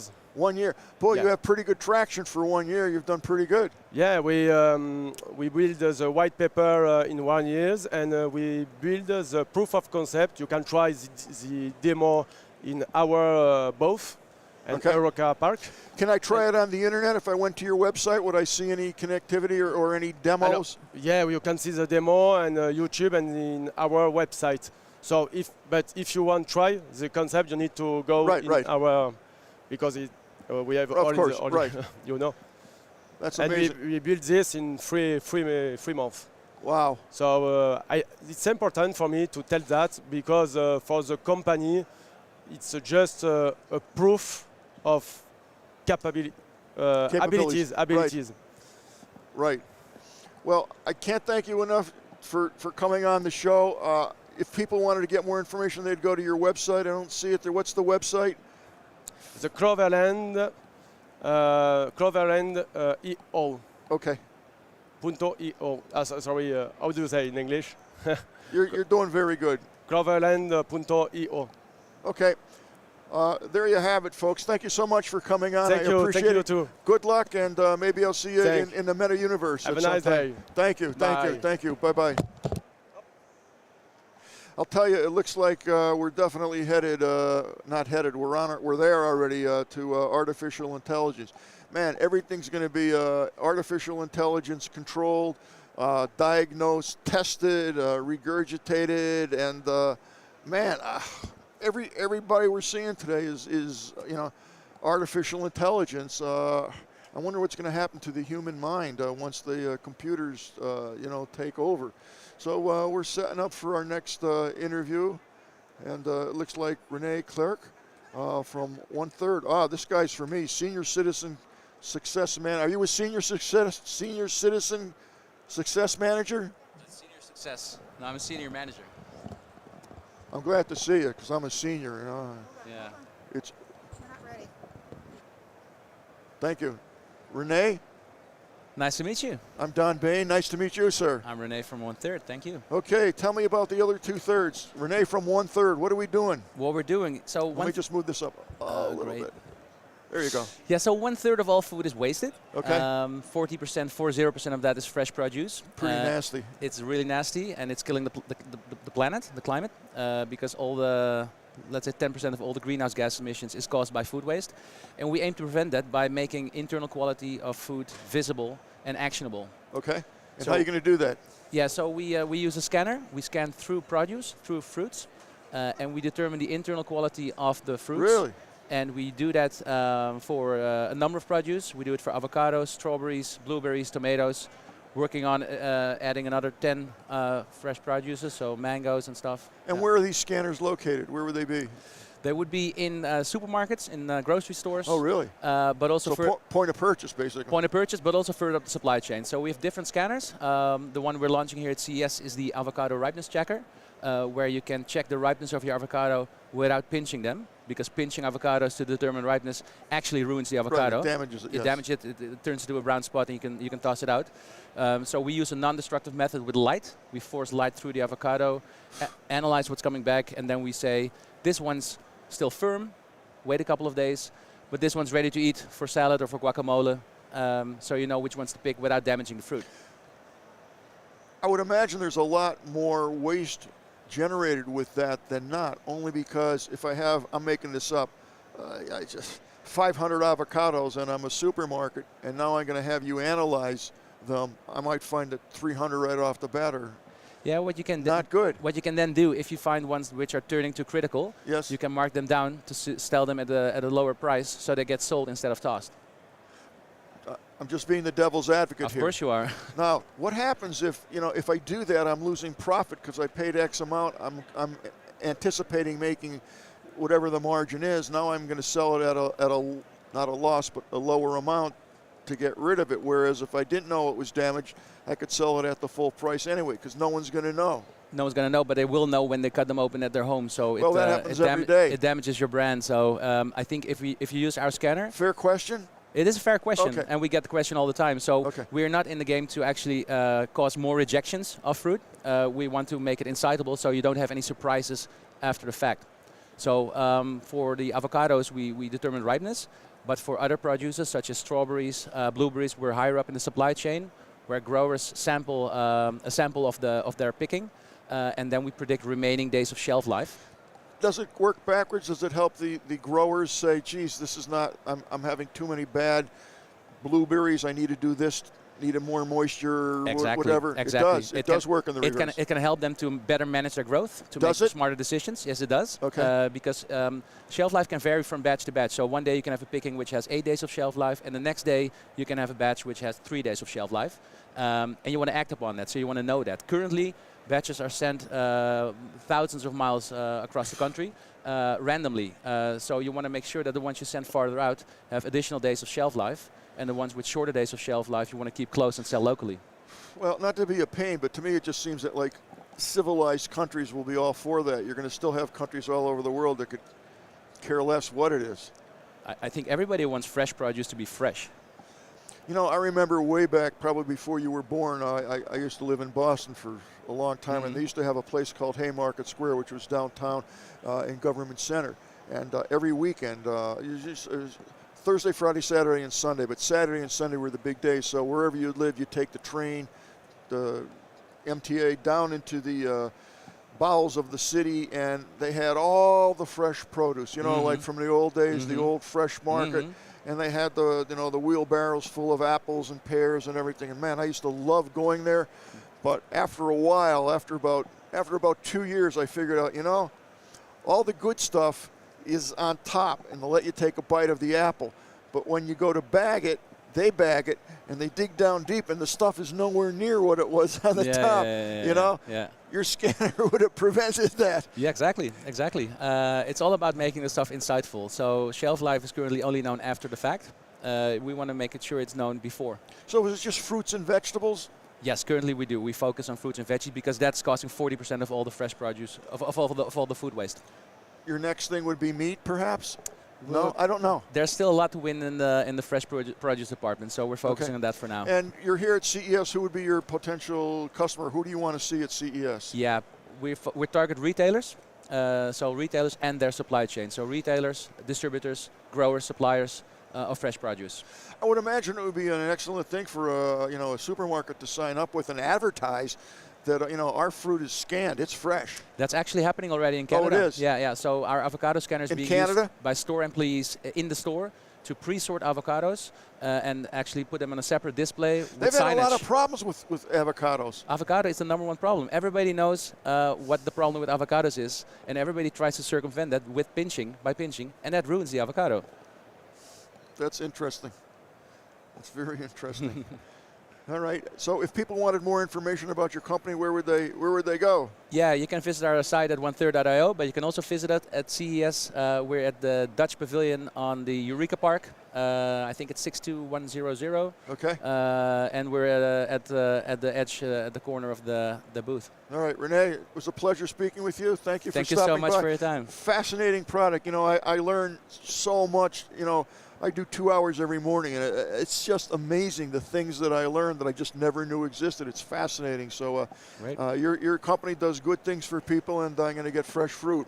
I'm all for it. Glad to be of help. Okay, thank you for coming on. Thank you so much. Appreciate it. Thank you. Appreciate it. Bye-bye. Well, there we go, folks.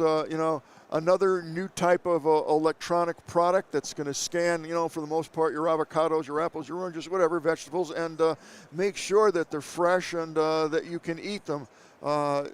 Again, when you're at CES, you just don't know who you're going to see or what's going to happen next. Kirk, what's happening over there in the tech part of the world? My tech part of the world? Yes, what's going on there? Been busy.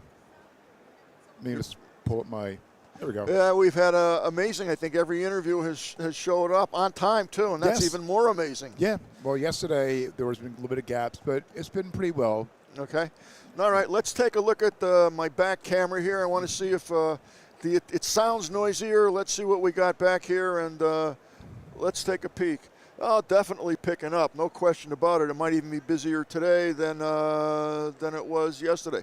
And I probably spoke too quick. It's 10:45 here, and I'm waiting for my next interview. But I'm going to have water, Venetian water, Venetian meeting room water.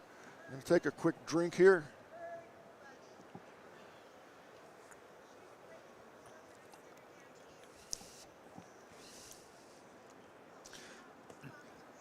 All right. As I mentioned yesterday, if you didn't know it, every day at CES, they got their own printing press, and they print out this magazine every single day.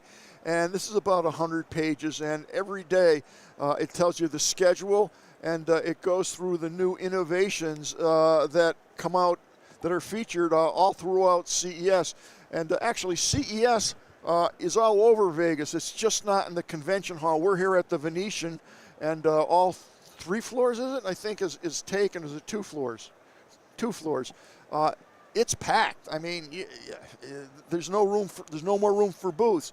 And this is repeated all over Vegas. Anywhere there's a ballroom or a meeting room, it's taken. There are also hundreds and hundreds of companies who don't actually pay to be in CES, to exhibit in CES, but they're at the off hotels. And I don't mean off by not good hotels, but they're at any place where there's meeting space.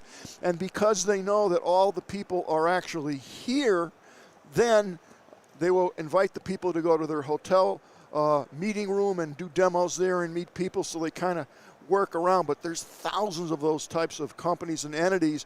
I myself was invited to 4 different company meeting rooms to see their products and meet with their people and talk about it. And they try to, CES is expensive, so they try to save on that money. And pretty interesting, to tell you the truth, how these people, these companies operate kind of behind the scenes. And they're smart because they save a lot of money. On the other hand, there's no better place to show your product, your goods and your services than CES, in my opinion. It is the largest trade show in the United States. Actually, it's the largest trade show in the world. Now, I do. Here it is here. I had printed out some statistics here. Since 1978, CES has drawn 4.9 million people in attendance, okay? That's kind of neat. Let's see here. I had some other stats that I thought were astonishing.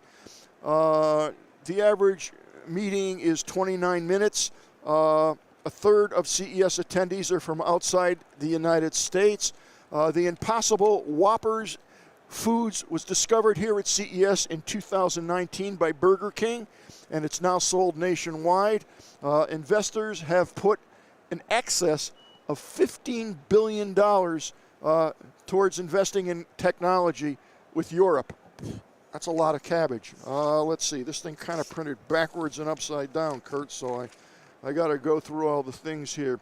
At CES 2020, 330 of the Fortune 500 companies were represented. That's better than half of the Fortune 500 companies were here at CES. 94% of the exhibitors said their annual sales were significantly influenced by attending CES. That's huge. Okay, I already said that.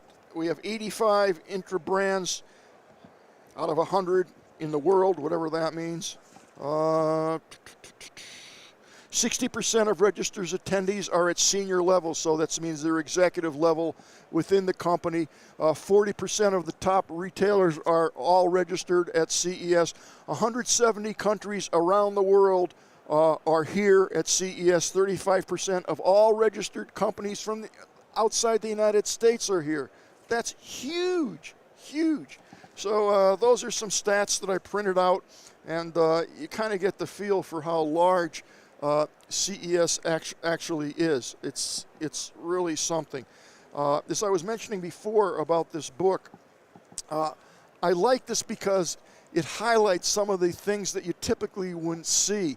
So by looking at this book every day, I'm seeing products that I don't even know exist, didn't even know existed, and I can go to their booth and really find out where they are and what it is that they're doing. So it's 10 of 11. I don't know if the next interview, oh, they're here? On the way. They're on the way, I hear. Okay, so this will be my last interview of the day. I'll be back tomorrow at 9 o'clock from 9 to 11. Every 2 hours we switch off here because 2 hours is actually a long stint to be interviewing people. And who's up next for me? Marlo is coming up next. Okay, Mr. Marlo is going to be here, and he's a lot of fun and certainly extremely knowledgeable in all technology, so you'll definitely enjoy Marlo. When's everybody, who's after Marlo? I believe... We don't know. Believe Todd is okay, after. Todd Cochran? I believe so. Okay, we had breakfast this morning with Todd, and he was all gassed up, and he's working on some, as usual, crazy innovations in the podcasting space, and he's working on, what is it, 2.0 now in podcast? Podcasting 2.0. 2.0, and Kurt, you're helping him with that. Yeah. So tell us a little bit about that. Well, it's basically, there's an initiative called, if people want to donate to a podcaster, okay, they can go through a podcast app. They go to newpodcastapps.com. Okay. And they can donate what's called Satoshis. So they can get, and we're listening live right now on audio. So if you're not watching the stream, you can listen on the audio as well. As usual, Todd's always at the forefront of the newest, coolest, latest stuff. Hello. Okay, our next interview is here. And this looks like a company I've been waiting to interview. This is my bird buddy, and we're going to have a bird feeder here. I'm going to pull this up here. We can get a shot of that maybe. How are you? I'm good. How are you? I'm Don Bain, the Gadget Professor. Nice to meet you. They're going to get you set up with your headset. Now it is. Okay, why don't you tell people your name and the company that you're with? So my name is Franzi. I'm one of the co-founders and the CEO of BirdBuddy. Okay. Yeah. I'm anxious to see this, and I'll tell you, whoever does your public relations does a super job. All right. You have awesome. More coverage than any company I've seen at CES. I love it. Really? I think it's that kind of product too, right? Like it turned head, and people are just excited about reconnecting with nature, and people love birds. I'm a photographer at heart. Awesome. I've been doing that for more years than you've been on the planet. Yeah. But when I saw, and I do like birds, but when I saw the photograph that this machine took of the birds, I didn't believe it. Awesome. Okay, I didn't believe it because I know that it's not an easy task to photograph a bird at the quality and the resolution that your product is showing me. Totally. Okay? Yeah. I mean, you need a special lens. You need to understand shutter speed, yes, light, yes, which angle the light's coming from, yes, to get the shimmer of the feathers on the bird. 100%. It is not an easy thing to do. You have to be quite talented and quite experienced to do that. So henceforth, because I like birds and I love photography, how the hell do you get such a high quality, high resolution shot? So like one, having good hardware, right? And then the other thing, which will sound kind of cliche probably like these days, is AI, right? There's an AI We've heard that word, folks. Yes, yes. Been hearing it all day. Yes, there's an AI element involved that actually detects whether this photo is good enough for you to see it, right? So, okay, you know, it'll take a ton of shots, and then a lot of those shots will just be useless. So it's going to be like a burst mode. Boom, yeah, boom, boom, yeah, boom, totally. boom. Yeah, yeah. And then it'll actually detect which one of those shots are good enough to share with you, right? Okay, yeah. So I kind of jumped ahead because I'm so excited about the product. Awesome. Why don't you explain it, because I Totally. don't want to mess it up. What do we have here? 100%. So this is Bird Buddy. It's a smart bird feeder. We're going to have to point it this way so they could see it. Okay, thank you. That's where the camera is. Okay. Totally. Yeah. So it has a modular design. So this pops out, right? Okay. This charges via USB-C, connects to your local Wi-Fi. You just put that module back in. Okay. And then as a bird lands, it triggers a sensor and it starts taking Okay, so when the photos. bird lands here, is the sensor here, or is the sensor done by AI through The sensor is in the module, Okay. right? And then Okay. it actually detects motion and it starts taking photos and videos. Okay, so it's going to take a burst and video at the same time. Totally. Burst meaning photographic burst, single shot. Yep, yep, yep. And then all that goes up to the cloud. And then we have 3 different models that do different things. One of them is actually detecting the quality of the photo and all that. And then the other one is detecting the species. Okay. So once it does that, it kind of adds it to your collection. So we think of it almost like a Pokemon for birds, right? So you have a collection of birds. You can see that here. I don't know how that shows on camera. Well, but we're going to see. Is it okay to just tap on a bird? Yeah, you can tap on a bird. Okay, yeah. I'm going to tap on this one. For every bird you unlock, you get a kind of a bird profile. Okay, so well, there's no bird here, but... yeah, it'll load a photo. Anyway, the Wi-Fi is not great here. Oh, you think so? Yeah. Yeah. So this gives you like kind of a cross-section here of...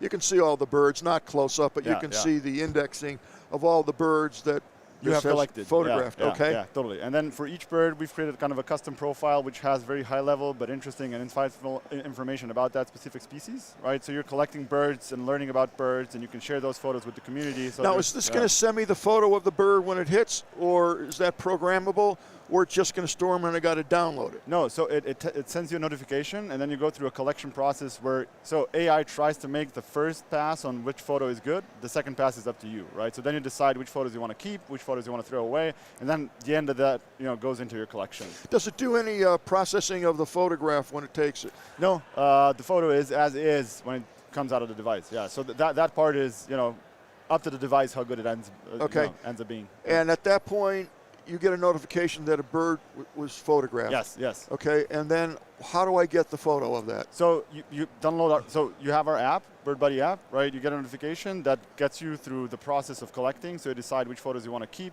You can also impact the decision on which species oh, no kidding. AI says it is, right? Because AI is not 100% right. It's very often right? But if you disagree with it, you can override it, right? So there's there's an element of kind of a process you go through to collect that photo and decide which species it is, right?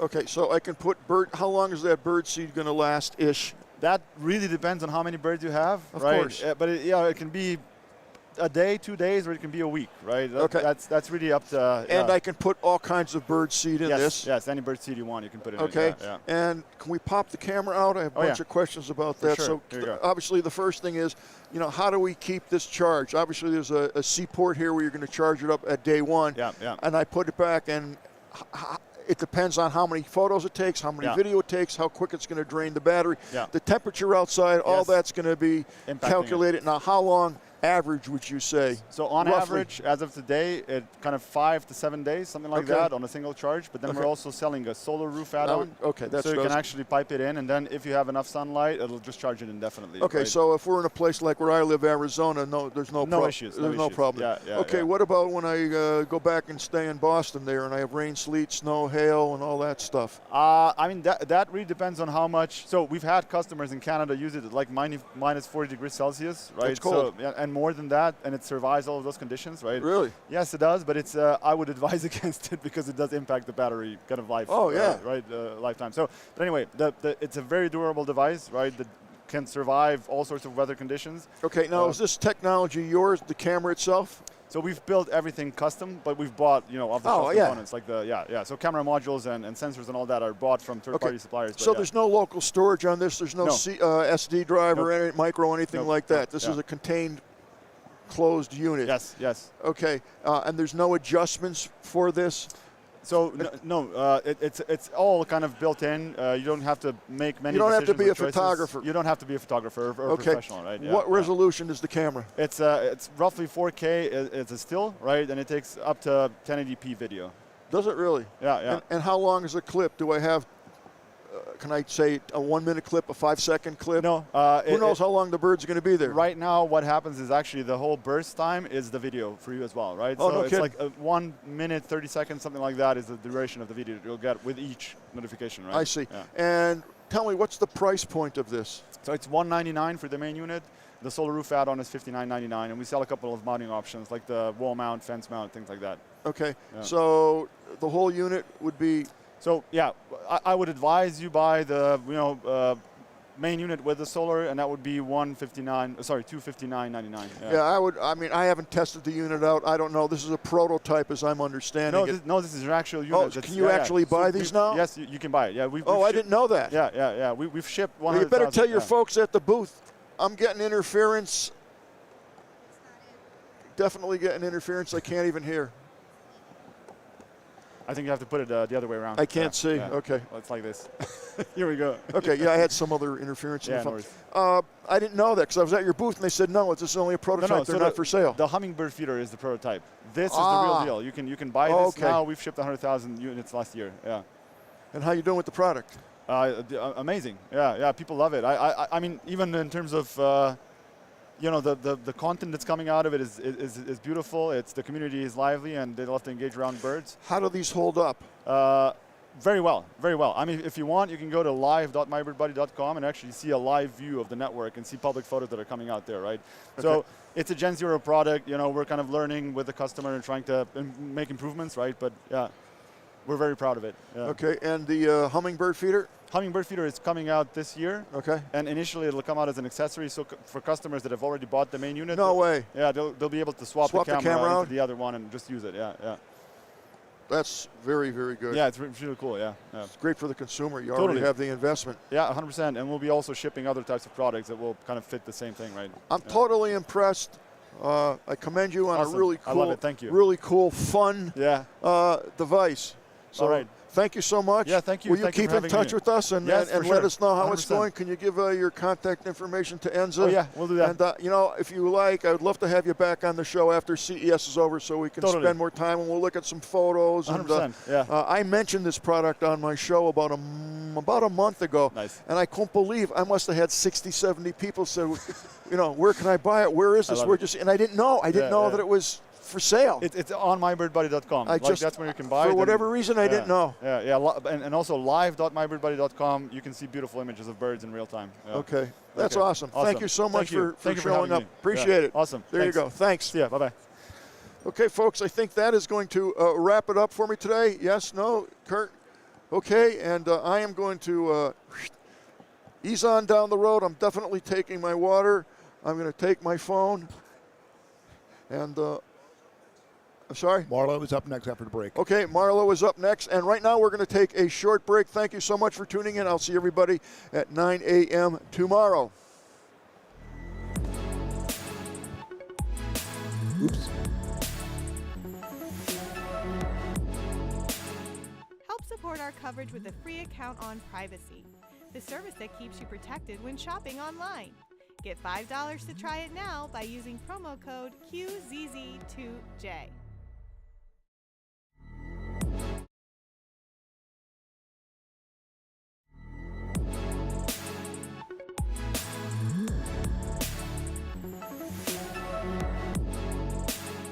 Help support our coverage with a free account on Privacy, the service that keeps you protected when shopping online.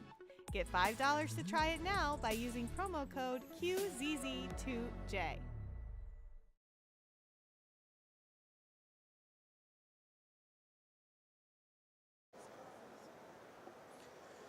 All right. It looks like we should be coming back to Marlow here soon. Let's see here. All right. Yep. Looks like this is a National Technology Day. All right. And we're live here at CES this year, 2023. It's good to be back. It's good to be back. We did virtual last year, and I tell you, it was pretty difficult. It was difficult to adjust, but you know, we made it work.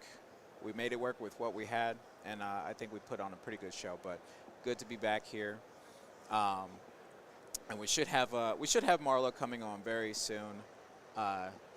It looks like we're coming up shortly, but until then, let's talk about some of the things we've seen this year.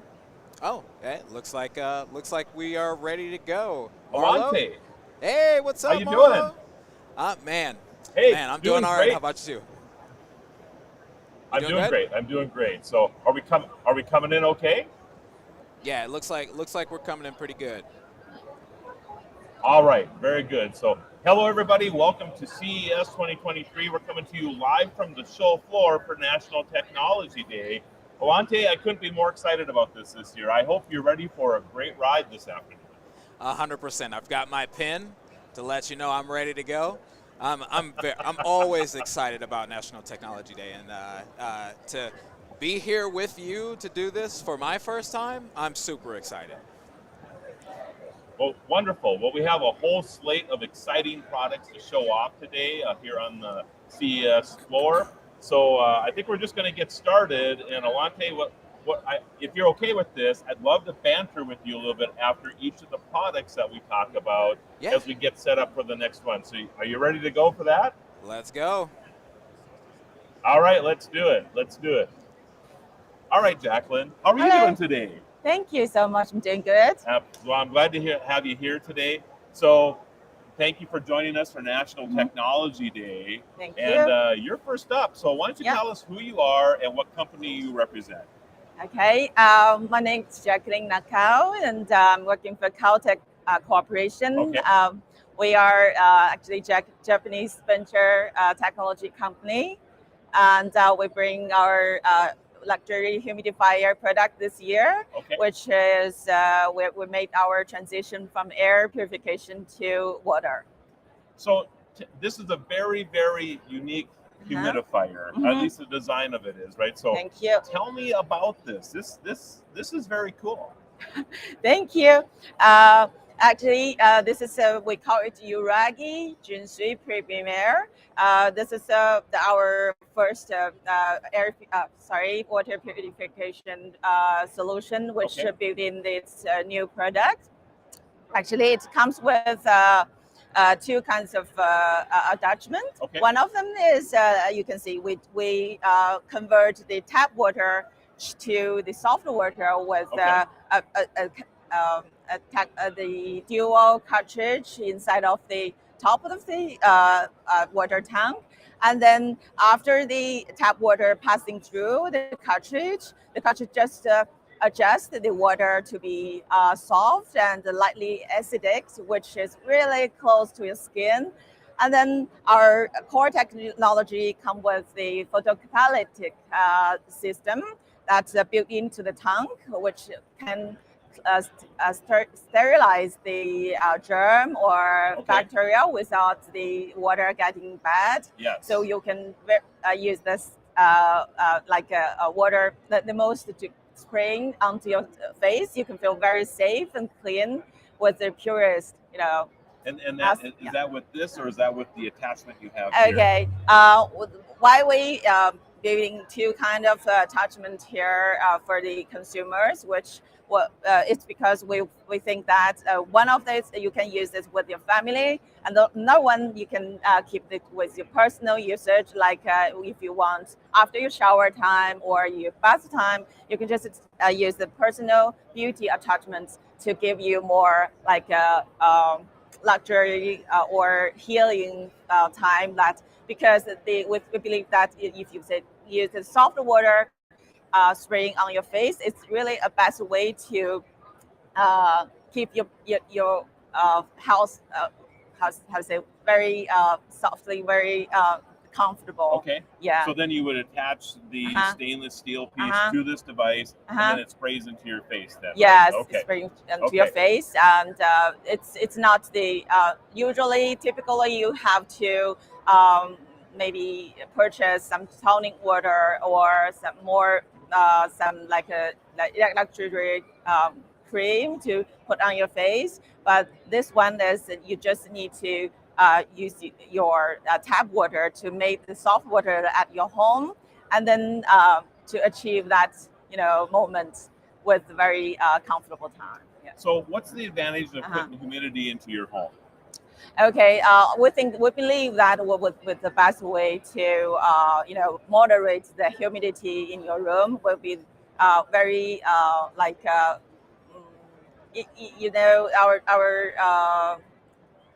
sorry.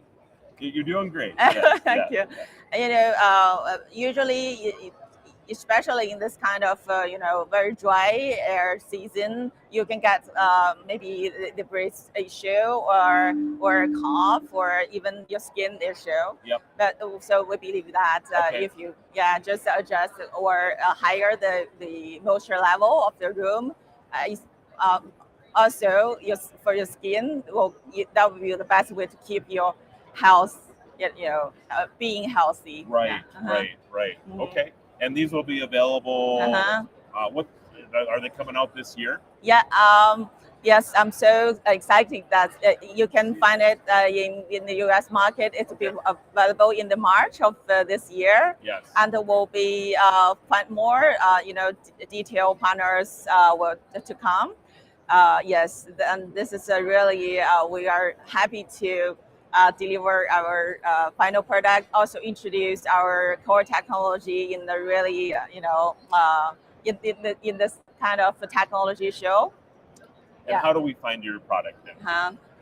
Yes, it will be available online on the Amazon and other detail, partners. Very good. Yeah. And do you have a website yourself? Yeah. Yes, of course. We have the global website. And that is? That is Caltech.global. Okay, you can find that. KALTECH.global. .global. Okay, .com. Yeah. Okay, very good. Jacqueline, thank you so much for being here today. Thank you for Excited to having have me. you here, and thank you for being kind of our test guinea pig today to start off National Technology Day. So thank you very much. Thank you so much. All right, and we'll switch it back to you, Alante. All right, I'm back. All right. So it's so important, right, to make sure that your home has humidity in it. I know. Do you live in a cold weather climate, Alante? I grew up in a cold weather environment. I live in Florida right now, which is very different from where we are right now, right? And yes. Listening to her kind of explain the purposes of that humidity. I mean, do we call it a humidifier? Is that what it is? It is it is actually. I know it doesn't look like one. It's reimagining how you put humidity into the air, right? So and you actually, as I was watching them set this up, they just pour water into this device. It has a UV filter, I guess, that the water goes through that sterilizes it before it comes out of the humidifier. And that's probably really key, right? Because if you have a humidifier in your house and you poured water into it and then you start it up 2 weeks later, well, that water that's been sitting there has all kind of biological craziness going on in it. And now you've just spewed it out into the air. This actually kills all of that before it puts it out into the air. So that's what's really interesting about it. That's pretty smart. I think about some of the humidifiers that I've owned, and they've, they get a little grody over time as the water. Just a little bit. That's right. Yes. So absolutely. That's a pretty smart system. And and I'm somebody who has dry skin issues, a myriad of dry skin issues, and has owned a humidifier for that purpose. And so Okay. to hear that someone is now trying to make that system smarter, because I feel like they haven't gotten much smarter over the years, right? They all kind of function the same way they did. They just gotten prettier. Okay. But this one Yep, sounds like yep. it's actually Hey, Alante, trying to. I'm sorry? I agree. Can we just throw this back to you just for a little bit? I think we have a switch out that we're going to do. So give us a couple of minutes and come back to us, and we'll be ready to talk about the next fund, okay? All right, yeah, sounds good. Let's go ahead and go to the crowd shot.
Cybros? Oh, yeah. Cybros, all right. Are we live? All right. You got to love live television, right? All right. As you probably noticed, we have switched over where we're broadcasting from. We were having significant technological difficulties from where we're at. And I'm going to guess that it's due to, 100,000 people in this building trying to use the internet at the same time, right? Yeah. So anyway, Mayak? Albert. Yes. I knew that, Yeah, actually. I look like a Mayak, right? Well, and I know you said beforehand that you were taking the place of Yes, Mayak, right? yes, But yes. Anyway, all right. Well, thanks for being patient with us. Thanks no for making problem. the quick switch over here, too. Thanks for having me and us, and yes. nice to meet you. It's great meeting you, too. I read your background, National Calendar Day. That's actually a very interesting piece of trivia. Yes, and yes. I do know what that day is. Yes, it is, and it's today. Is it today? It is. National Wow. Technology Day is today, which is why we're doing this here. Okay. So all right. All right. Well, let's get into it, Albert. Tell me a little bit about your company. So Cybros, we are a Silicon Valley-based software company. Okay. We are operating in the automotive space. So our software basically connects vehicles to the cloud, any type of vehicle, scooter, motorcycle, bus, truck, high-performance supercar, passenger, luxury sports car, to basically help the automotive manufacturers manage the software, to update the software in the vehicle, to get data out of that vehicle to understand how the health of that vehicle is, how the vehicle is performing, the usage of that vehicle, so that they can improve that, improve the quality, improve the safety, improve the performance over time. So basically, any connected feature set you would see on a new vehicle, like what we're seeing in the West Hall of CES here, that very well could be powered by Cibros. So even scooters. Scooters, yeah, absolutely. So I'm trying to figure out the correlation between why you would want to collect data on a scooter to a vehicle that I'm driving around in, on day-to-day use. So. That's a great question, because a scooter is a much more simple version of that, right? Yeah. And we think in terms of ECUs, the computer chips that run all the functions in the vehicle. A scooter might have 4. A high-end car might have 40 to 60. Right. Much more complex. What the scooter manufacturers are trying to do is give a better digital experience for their riders. So, for instance, they want to give them the ability to do group rides or digital group rides. The ability for them to, the theft is a big problem in those countries and with those types of vehicles. So, the connected technology could allow an owner to put a geofence from their app and say, if this scooter leaves this geofence, immobilize it, right? And so we're using some of the location-based services, some of the remote commands to actually talk to that vehicle through the Cibros platform. Interesting. So one of my favorite things to do is rent bikes, like in the national parks, right? And I'm like not an e-bike. Yes. Yep. Because I'm not in the shape I used to be to pedal a bike through Zion, right? So need a little assist going up the side of the mountain here, right? Same here. So I could rent the bike. They have this on here, and they have that geofence feature. So then, if I wander out of their area, they can track the bike. They can just turn it off. Absolutely. And we actually work with one of the, there's certain customers I can and cannot talk about, but we work with one of the largest e-bike makers and fleet kind of rental service. Fleet is a service, e-bike is a service, right? Yep. For just that, for theft detection and prevention, and also for the health of it. They might have to, update a piece of software in there to make the connectivity better or something to that effect, right? Right. Yeah. So other than the geofence thing, give me maybe another case study or two that you think would be interesting. Well, nothing as interesting as what I see behind us, which is Internet of Toilets. I saw that coming up here. But when I think of, I love the fact that we are now in the smart toilet range, right? But it makes sense, right? It makes sense, right? Everything is connected. Some interesting use cases we're seeing. That maybe one, I'll give two. One that may not be thought about every day would be, who would think that our cars are going to be powered by solar panels? Right, that's true. So we have a couple of customers that are trying to disrupt the industry, and they're actually close to producing solar-powered cars. So the ability to understand how the sun and the solar, energy is flowing through the panel and moving energy to the battery, right? They have to understand how that works, and so we're giving them the data, and then they have to continuously improve the software on that battery that's pulling in that solar energy. That's kind of a complex, automotive manufacturer-facing use case. Yep. As far as like an end customer like you and I, we're seeing probably car sharing and ride sharing. So we're seeing vehicle ownership actually trending downward. Okay. Yes. So I agree with that. Yeah. So of course we have ride sharing, Uber and all that.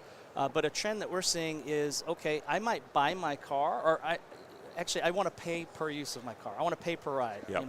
I don't want insurance. I don't want any of this. So the whole car sharing, and then also power sharing. So if I own an EV, how do I share my power or put my power back into the grid? Right? All that requires software and data to make run. So these are like two opposite ends of the spectrum in terms of use cases we're seeing. Do you see something like with your platform that, let's say a car notices a deer, right? Can it tell the next 20 or 30 cars behind it that there's a deer on the road? That's a great question. So Cibros itself is not in what we would call, that would be called like the V2V space, the vehicle to vehicle. And the technology you're talking about is maybe some of the ADAS or the advanced driver systems, image recognition pulls that in, there's a threat, pass that to the vehicle. So no, currently Cibros doesn't do that, but that is absolutely some of the cool stuff that we're seeing out here on the West Hall, right. In terms of some of the safety type ADAS technology that's out there. Okay. Yeah. Okay, cool. Where do we find more information? Cibros.tech. Cibros.tech. Cibros.tech. So, but not involved in the toilet thing, huh? No toilets, no toilets. But come visit us.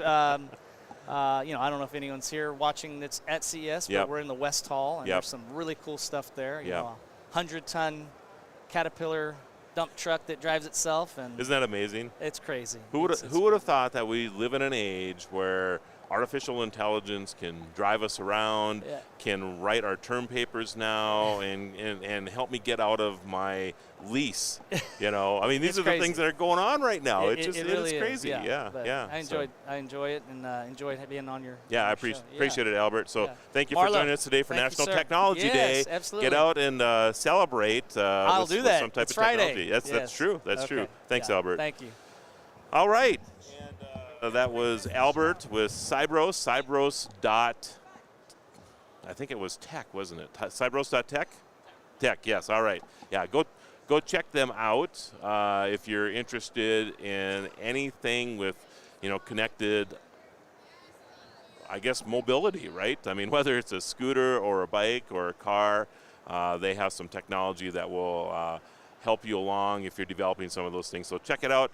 We live in an amazing world nowadays, and I think I also lost Alante, but it looks like I have Kurt over there, and he's hello hurriedly queuing up here in our makeshift, trying to get a National Technology Day broadcast out. Thanks for hopping in there as well. Absolutely. All right. I guess you and I are going to talk for a little bit here and there. So, sure. We didn't get a chance to talk a lot about the humidifier. I hear that the video wasn't the greatest coming from the floor. It was really choppy. Yeah, that's too bad, and Yeah. I apologize everybody for that, and I don't know. Can I look at your way? And okay. I can cut to me. If Okay, you got another camera going that way as well. Yeah, I'm right. Very good. There we go. All right. So, yeah, the humidifier from Caltech too, and that's not the school, by the way. It's Kaltech. Yeah. I know you might think that that's kind of a weird thing to start a National Technology Day off, but I thought it was really interesting because they are sterilizing the water before it goes in. I just wanted to make sure that everybody got that point. Yeah. That even if you leave the water in there for a couple weeks or whatever, that they end up having this sterilized water that you're not putting biocontaminants into the air later on. So, make sure you check them out too, caltech.com. And then Cybros, connecting everything that has wheels on it. Interesting. Yeah. Fleets of, so you live where? In Jersey. Jersey. Yeah. Do you guys have the scooters that people rent and things like that in town? No. Okay. You've seen them though, haven't you? I've seen them. I've seen them mostly. They're in New York, but not in New Jersey. Where I live in Hamilton, which is a suburb of Trenton, and it's not like a San Francisco where they have you can go and bike around town. No, there's no. I don't think there is anytime soon. But, But no, major cities like New York or Philadelphia does have those where you can bike around, do a little sightseeing or tour. Right. They have tours. In Philadelphia, they have those things you can tour around the city. But my neck of the woods, no. Okay. Well, let's make sure everybody, if you want to follow us later on, we actually have a new system, by the way. Opt in to subscribe, and you can text tech. TECH to 844-829-1524. You can probably see that across the bottom of the screen of the screen that you're watching right now. And all you have to do is reply yes, and you'll get our updates, all the great stuff we have coming out of CES this year and throughout the year. And by the way, if you do that during CES, if you do it right now, we are giving away some great prizes. We have some great prizes coming to us from some of these people that we're interviewing today. We're going to kind of leave you in limbo with what those prizes are going to be, but we have some great stuff that we're giving away from some of the vendors here at CES this year. So make sure that you text TECH, T-E-C-H, to 844-829-1524 to at least get in on the drawing, and then, of course, you can still, hopefully want to follow us after that. So coming up in a little bit, too, we have Stern Pinball. will be here. Actually, they're one of our favorites. They come back and talk to us every year, don't they? Yeah, you gotta love those guys. Yeah, they have. I was there for Showstoppers last night. Okay. And they have a 007 pinball machine. And there was a crowd. They do. There was a crowd forming it. Oh my goodness. So I was going to partake, but I'm actually now regretting that I wasn't there last night. Yeah. But it was a long couple days. I'm Yes. just telling you, and I needed a couple hours of downtime. So. But yeah, so we have that coming up. We also have showcase holograms, and that is going to be quite amazing as well. I am really looking forward to that, and that'll be at 12 Pacific, 3 Eastern. So you'll want to stay tuned for showcase holograms. It's going to be stunning what you're going to be finding out about that. So, and then later in the show today, Vision Tech will be here. We have some artificial intelligence that will be joining us. Wearables. I mean, we have quite the array of items coming at us. We thank you for joining us today. It is National Technology Day, and we're just getting set up right now for our next guest, and I'm really excited about this. And I'm really feeling bad that I wasn't there last night now. But Seth, how you doing? Good. How are you? I'm doing well. Well, so I think we've met before, haven't we? I think maybe. Yeah, I think it was either last year or the year before, but we're so excited that Stern Pinball is joining us for National Technology Day. You guys have been coming to CES for quite a few years. We have. We have been here for a number of years. Yeah. We're here talking about the technology that goes into our games, and they're a great technology experience. They are classic gameplay, but with technology infused all throughout. We've got, basically video games in them, and we've got an online platform now with Insider Connected as well. So, and your booth is always crazy busy. It is. Yeah. And it's nice to have a fun product that everybody loves to play. Yes. And it turns out the engineers that come to CES really love to play our product. So do you get over to the Pinball Museum here when you're in town? We do. We actually have a partnership with the Pinball Museum. Really? Yeah, we have a Stern experience in the Pinball Hall of Fame. I was wondering if that was okay. That makes sense to me now because I get over there all the time. I mean, there's in my opinion, no better deal in Vegas than taking a roll of quarters over to the Pinball. Oh, it's Museum. great. It's great. Everybody should go over there. And actually, during CES, anybody who plays our games scanned in Insider Connected will get a badge through our Insider Connected service at CES. Or if you play any time at the Pinball Hall of Fame, you'll get your Pinball Hall of Fame badge to show that you've been there and you played a Stern game. That might be what I'm doing tonight now. So that sounds great. So, well, I know you have some great new stuff. I've heard rumblings of some 007 games. Yeah, James Bond, everybody's favorite, the classic James Bond. So we've launched a couple of new James Bond games. So our big game is the James Bond Cornerstone Edition, so James Bond 007. It focuses on the Sean Connery films, and it's a brand new Cornerstone game. We have Pro, Premium, and Limited editions of that. It has, the Bird One rocket in it from the movie. It has an Aston Martin DB5 where the top opens and the ball comes out like the ejector seat out of the DB5. And it has a jetpack Bond where James Bond is in the back and he has a magnet on him so he can pick up the ball and move it around with the jetpack and drop it all over the field. So we have We have that game, and then we have another game which is the 60th anniversary edition, which is a classic style. It's our super limited edition. We're only making 500 of those. Okay. And that's that one actually focuses on all 60 years of Bond, so it has all the James Bonds in it, and it's a retro-inspired style of game as well. So we're actually showing that off for the first time here at CES, only at our press event. So the press was able to see those. So you should have come and played it. Stop making me feel bad. This was last night, wasn't it? It was. Oh, my goodness. I'm going to have to figure out a way to sweet talk you later, I guess. But so you're taking me in a different direction that I wanted to ask you, but I'll get back to my other questions. Yeah. Where do you get your inspiration from for games? I mean, I understand the movie thing. I mean, do you just look for iconic type of movies or characters? I mean, could I come to you? I don't know if you know this, but I'm also the founder of National Day Calendar. So like National Pizza Day, National Coffee Day, right? I mean, could I come to you with an idea for a game, or can I hire you guys to do that? I mean, how does that work?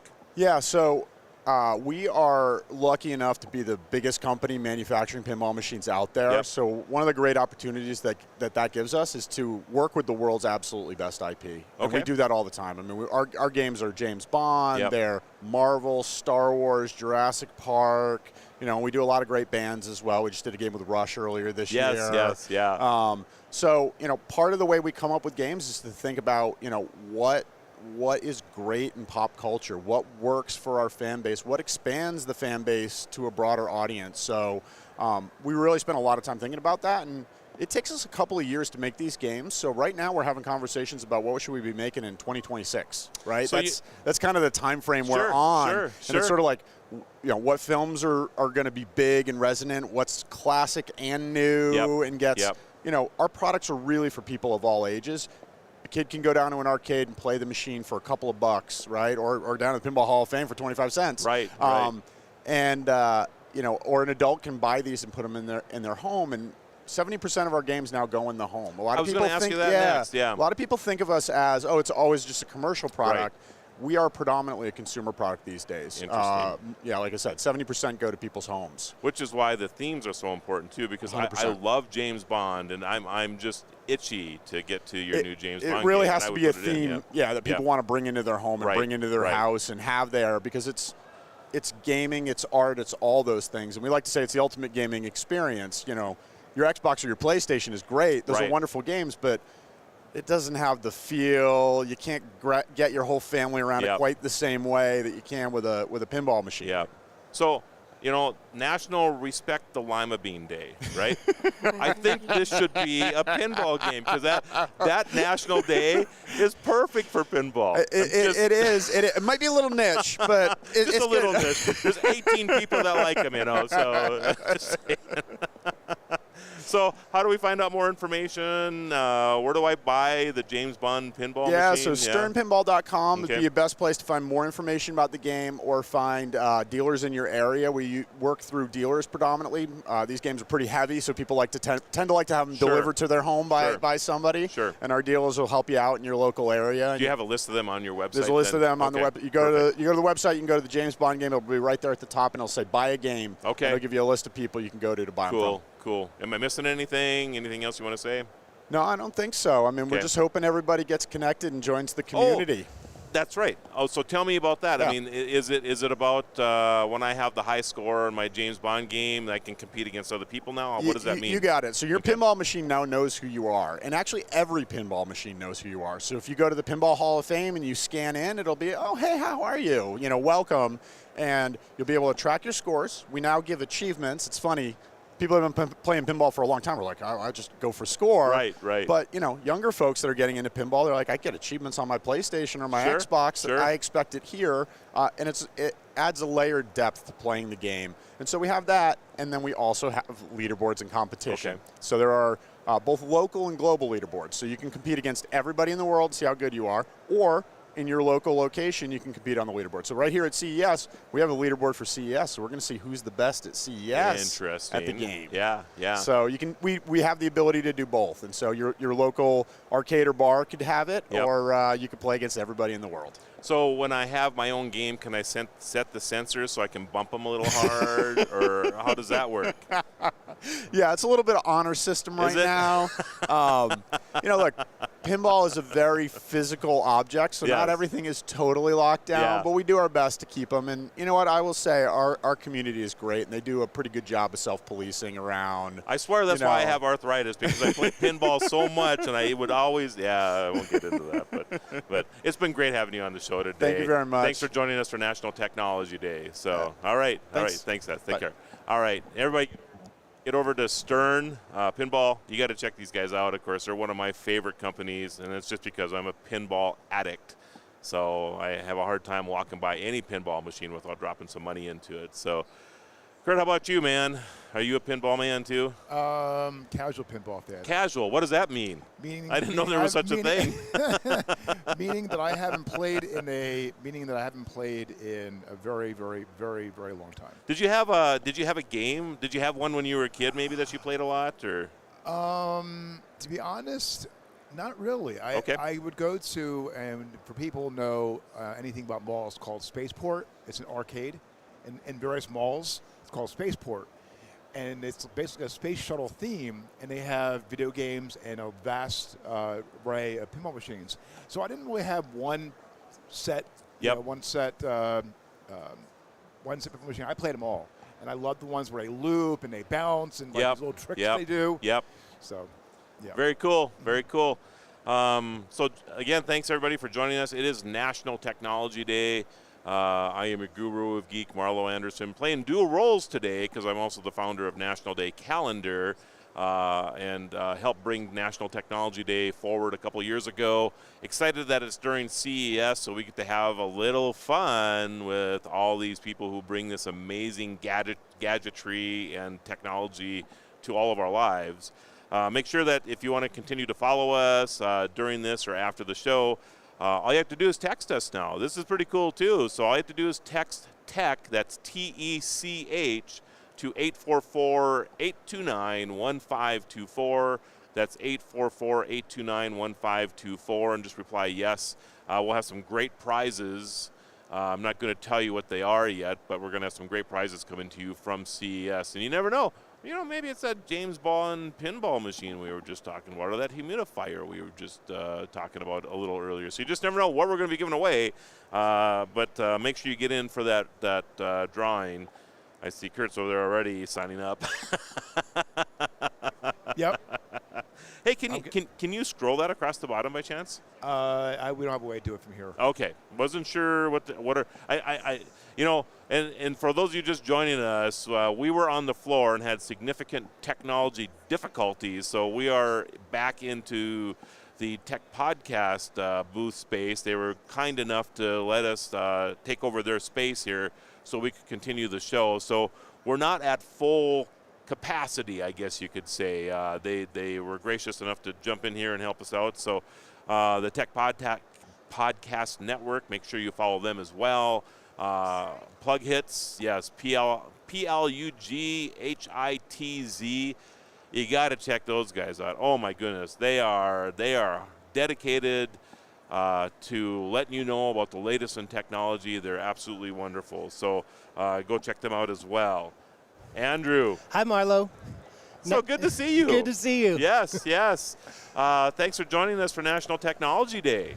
It's exciting. You're working really hard and being flexible. Well, it's you know, you are too, actually. I mean, everybody had to, like, throw. You just deal with what you get thrown at you, right? So, AR Drive. So, it's AR Drive? AR Drive, yeah. AR Drive, yeah. All right. So I wasn't sure if that was correct or not, but I'm going to guess you're going to educate me on this.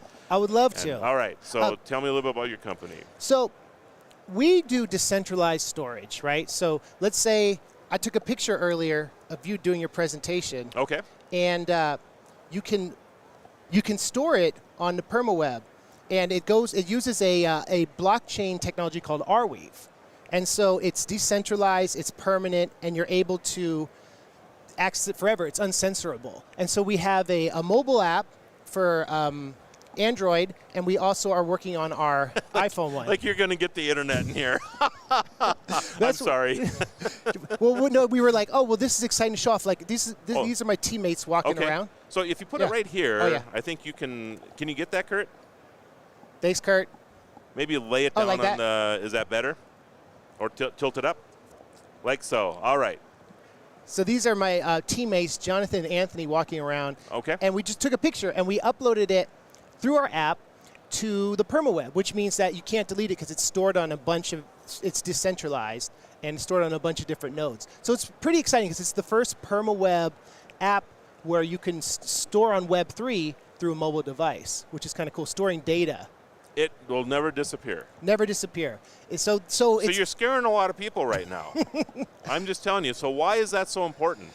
The important thing is that, I'm sure you are used to paying for monthly storage. Yes. So it adds up, right? Like I make music too, and so you have to store to save the files every month. But with this, you pay once and it's there forever, so you'll never lose it. Like my mom does genealogy, right? And she uploads the documents of our family, but that way they're always there permanently, so you can never delete them. But it's a good question because like it's permanent, so if you upload something, it's there forever. So you got to be careful with your phone. You got to be like, wait, do I want to upload this horrible picture of my friend? They might be mad. Right, right. Yeah. Interesting. So. But I can see all kinds of space. I mean, there's family memories, of course, that come to mind. Business documents that I would imagine. I mean, I go in my back room, right, and I have these boxes, these file boxes, and they go back to like 1993 or whatever. Wouldn't need any of that stuff anymore, right? Because you put it in the permanent web, and it's still, if you wanted to have access to that, 20 years from now, it would still be there. Still be there, and you can make it really private too. So Okay. you can encrypt it with a password and everything. So it's really helpful because, like old proprietary media, like remember like zip disks or easy drives? Absolutely. Sometimes it's hard to extract that stuff, but once you have it up there, you don't have to keep fixing these old drives from 20 years ago, 30 years ago. Right. What do you think is the oldest file you have, like digitally, that you care about? Oh my goodness. So this will go back probably, because I've been in this space for a long time, probably 82, 83, somewhere in there. Wow. I was born in 82. That's pretty cool. Thank you for making me feel so young just now. No, but you were probably like 2 years old doing files then.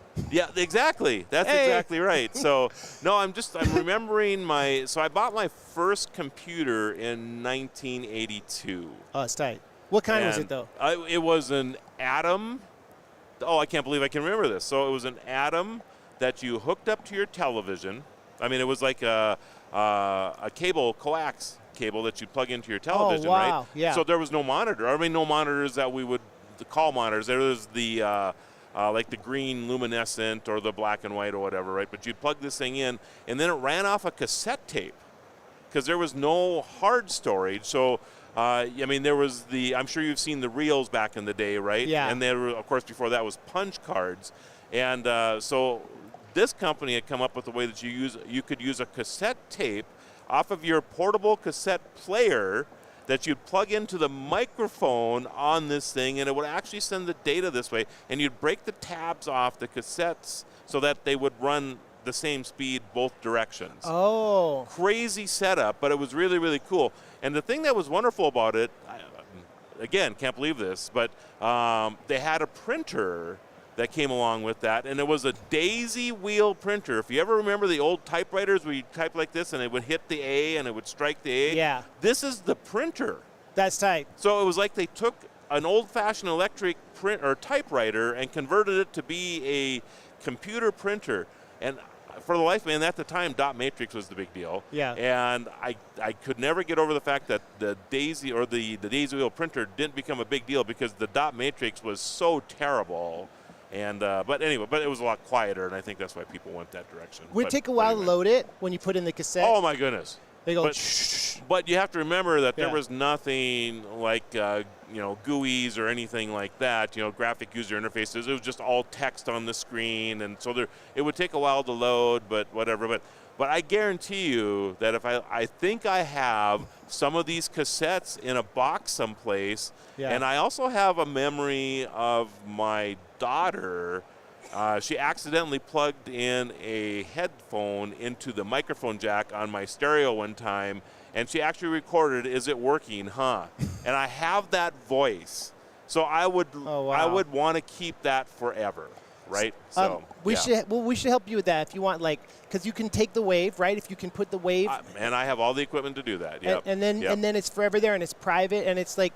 Because life happens quick, right? Like I'm a dad, my son's 2, and the other day we were recording him after Christmas talking about like his presents, and I'm like, this might not save on my hard drive forever, but I want to be able to access it, and, and not pay to store it every month. Right.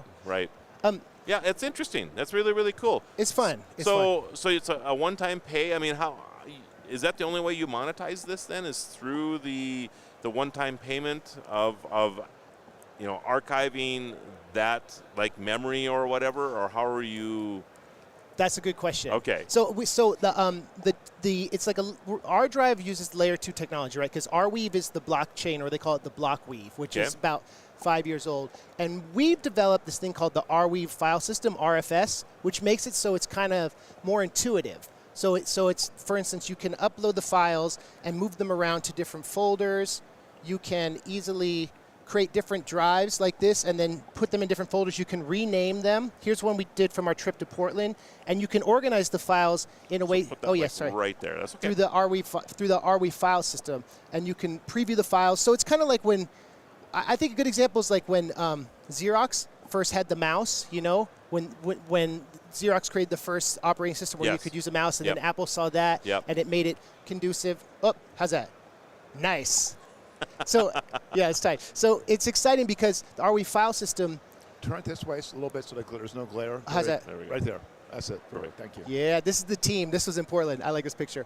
But we take a small percentage of the Arweave token for using the RFS system. I see. So for the intuitive nature of it, and then we make it so the users, it distributes the tips amongst the users. So it's kind of got a it's the DAO. Have you heard of it? It's the decentralized autonomous organization. Yes. Yeah. So that's part of it, but it's more about making it easy and accessible and bringing it to everyone. Okay. And it's really fun working on this project because I bet it is. Yeah, it's cool. The Arweave team was helping archive data in Ukraine during the conflict as the Russians were blowing up the different servers and stuff. Wow. Because once it's on the permaweb, it's there forever, and every day I wake up, I'm excited about it because it's like.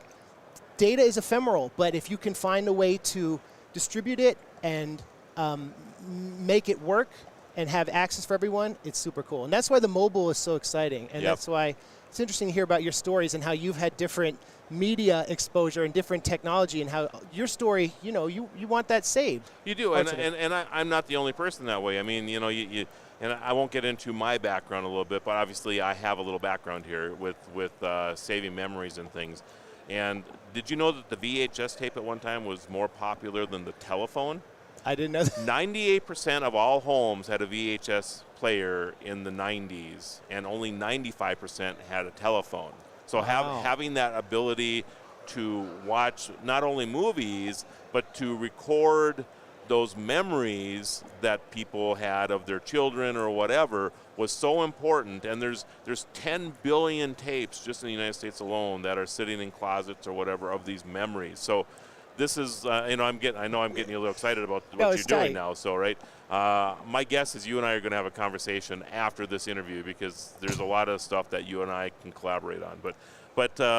And we wanted to give you this too, Marlon. If you scan this, we'll send you some Arweave so you can upload some files. Look at this. So shout out to our community manager, Anthony, because he put these together. That's pretty cool. Thanks, Anthony. He's standing right there. He's tight. Thanks, Anthony. I appreciate that.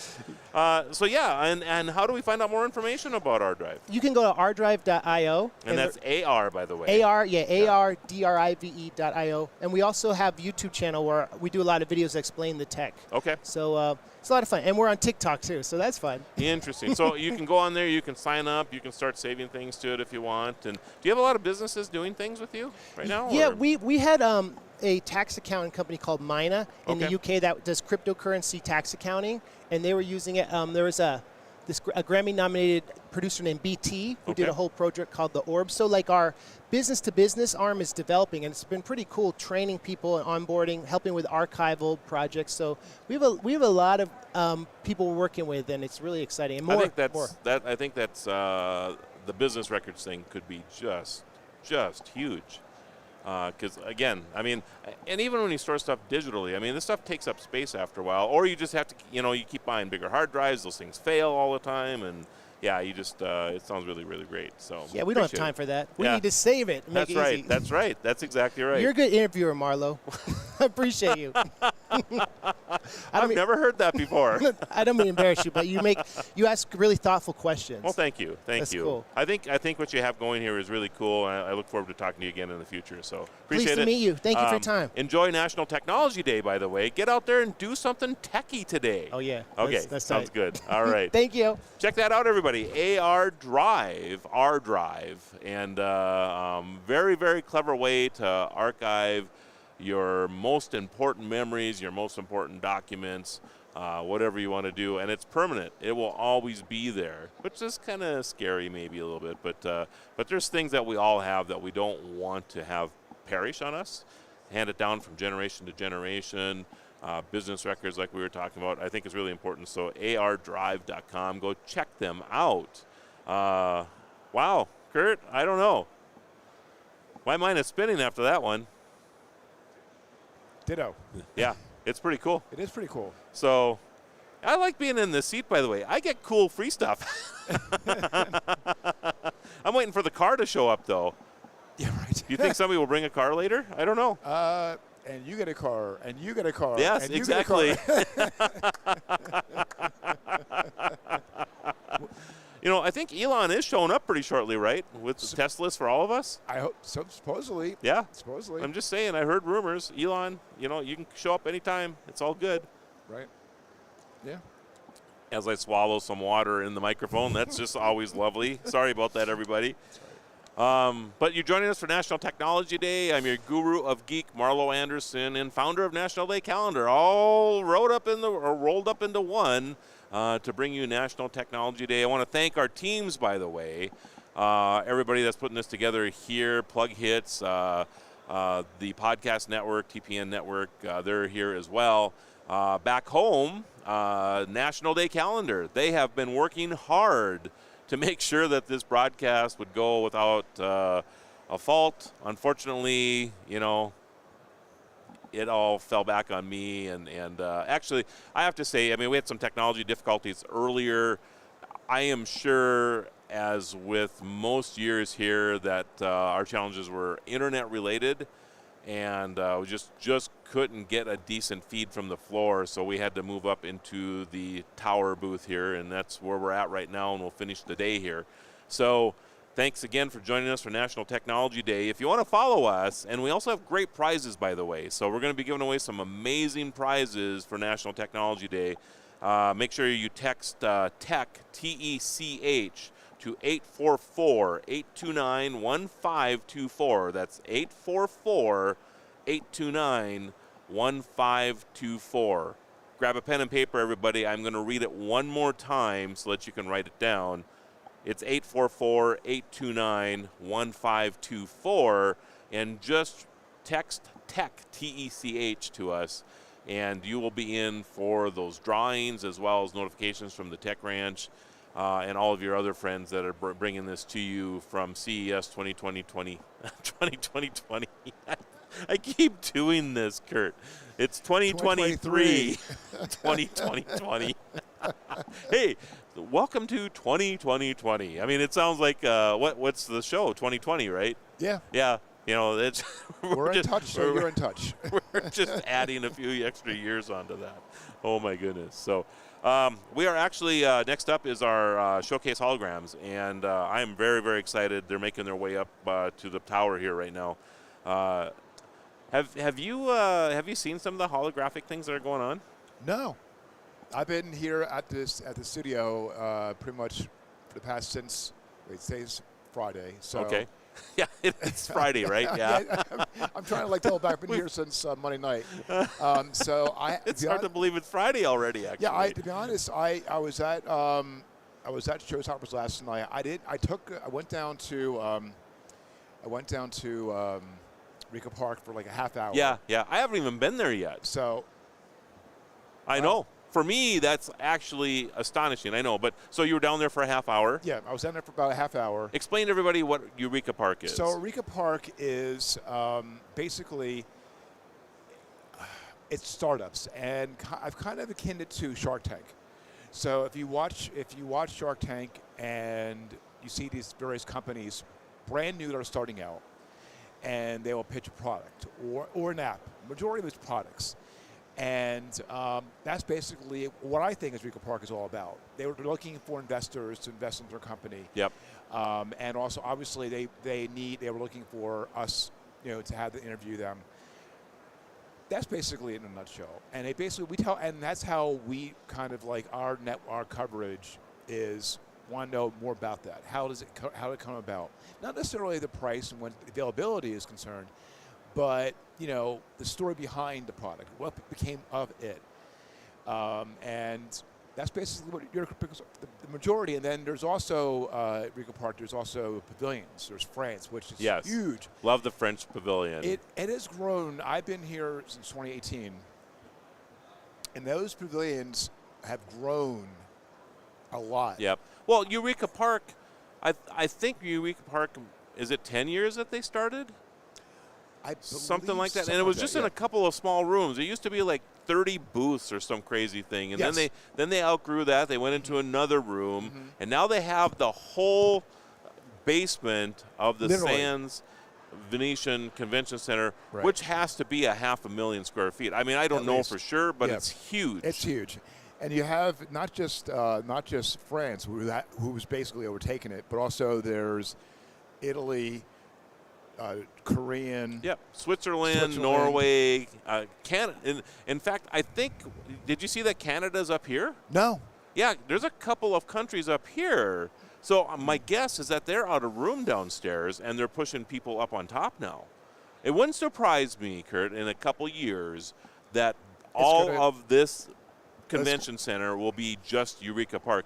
And the reason I say that is because they added another 500,000 square feet or whatever over to the regular convention center, so they have room to move all of the standard stuff that's here every year over there. So, but that's what I think is going to happen. But it's still cool stuff in here, obviously. Yeah, it is really cool. I mean, again, I was down there yesterday for like when I got down here from TDing and producing, I went down there for about a half hour, if that. So I only did like a quarter of Eureka Park. I did a quarter here at our outside of our studio here, of our tower, and but yeah, I would like to go down hopefully tomorrow afternoon when I'm done here, because I'm usually TDing in the morning, so probably in the afternoon I'm going to take a visit. And I love coming here. I mean, I know you and Todd and Sky's been here for many years. Yep. But for me, it's like it's new. I mean, I know there's some products out there. There's second gen products, but to me, I'm fascinated. Like, do you not think like Todd and Scott and I are still not like kids in the candy store?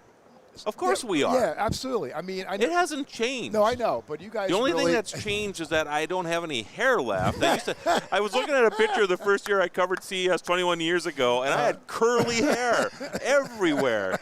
Well, now I have it on my back instead of my head. Not to gross everybody out, but that's kind of what it is. But I am just the same. I am just as giddy about coming here every year. I can't wait for the doors to open to see something that I've never seen before and go, are you kidding me? It's not just seeing, and also keep in mind is that registration starts in late September. Yes. And then when they will announce the theme of that year. Right. And we get an influx of emails. And as far as TPN is concerned, as producer, I weed out a lot of the things. Some of them are really technical. Yep. Some aren't. But I look for interesting companies and people to talk to, be it CEOs, CMOs, or just like a person that, not necessarily a PR rep per se, because we get a lot of PR, I've got a lot of clients. But again, I read their story or their pitches, a couple paragraphs, but some of them are really long-winded. Yep. But and then we still get the email. I get we must get anywhere between 100 to 1,000 emails. Yeah, and right now, I mean, I can't even open the inbox because it's just a stream of stuff. So, some of the products that I have seen out here on the floor. And just, again, everybody, we had some technological difficulties on the floor. We're back up into the tower, and there's some transition that's going on. Next up, we have Showcase Holograms. They'll be joining us shortly. The challenge is I'm sure they went to where they're supposed to be at, and they got to make their way to the tower now. So there's a little transition that's going on to make that happen. But they'll be here shortly. Have you seen And I know this isn't new technology, but I love what's going on with autonomous lawnmowers. There has to be at least 5 companies here with autonomous lawnmowers. And the ones we interviewed yesterday, Badger, their quarter-acre lawnmower is $600. I'm like, are you kidding me? Holy moly! I just bought a push mower for $600, and I'm like, what do you mean I don't have to mow my yard anymore? Because I mean, one of the challenges before was that they were $2,000, $3,000, $4,000 for an okay one. Now the price point. I mean, the one that they have that's an acre that's coming out here in a couple months is only $800. I mean, if you have an acre to mow, this thing will mow it for you. It'll keep it manicured all the time. I mean, it's just amazing. And then on top of it, I was just talking to the people over at Dandy. And if we're lucky, we're going to have them on the show here today. Okay. This is a last-minute thing if we can get them over here. Cool. But Dandy has an autonomous weeder. So this thing goes around your yard, and it identifies a dandelion or anything else that's a weed in your yard, and then it just sprays the weed killer on the weed. Okay. So you're not going and putting this with the spreader and fertilizing and weed eating and all that stuff at the same time. Yeah. You're not putting that all down on your yard. Right. You're just putting it down on the weed itself, and the thing is that you go out and kill a dandelion, and 2 days later there's another one over there. So this thing will just systematically go out there and take care of these things for you. And I'm like, you gotta be kidding me. Does it have a camera on it? Or yes, it does. Oh. So it identifies a whole myriad of weeds. Well, basically anything that's not the grass that should be grown in there, it'll take care of. Is what's going to work. What's going to happen here? So, yeah, yeah. It's pretty cool. I got to see this. Yeah. It's just believe it or not, it's just the next row over. Okay. So even if you get 5 minutes, you can wander over there and take a look at it. It's pretty cool. So yeah, yeah. So I'm excited to talk to them too. I love. I love the first mow of the year. After the snow melts down where I live, and you get out there and you mow and you come in and you're cleaning your ears for the next week because of all the dirt that's in them from mowing, But after the first couple 3 mows, I'm starting to think, why do I have to? I'm sorry, Kurt. Didn't mean to make you laugh. I should have had another career, right, as a comedian. So, but it's the truth. And then after a couple of mows, you're like, oh my goodness, I got a whole another 6 or 7 months of this. Are you kidding me? Yeah. I mean, we're talking about machines that will do this stuff for you, and then I can go fishing, or I can go for a walk with my significant other or whatever. I mean, that's what this is about. It's about making your life better, and it's just better, but also not taking over our lives. Yeah, exactly. That's key. I think that it's great to have these things that do it for us, but hopefully we're not into the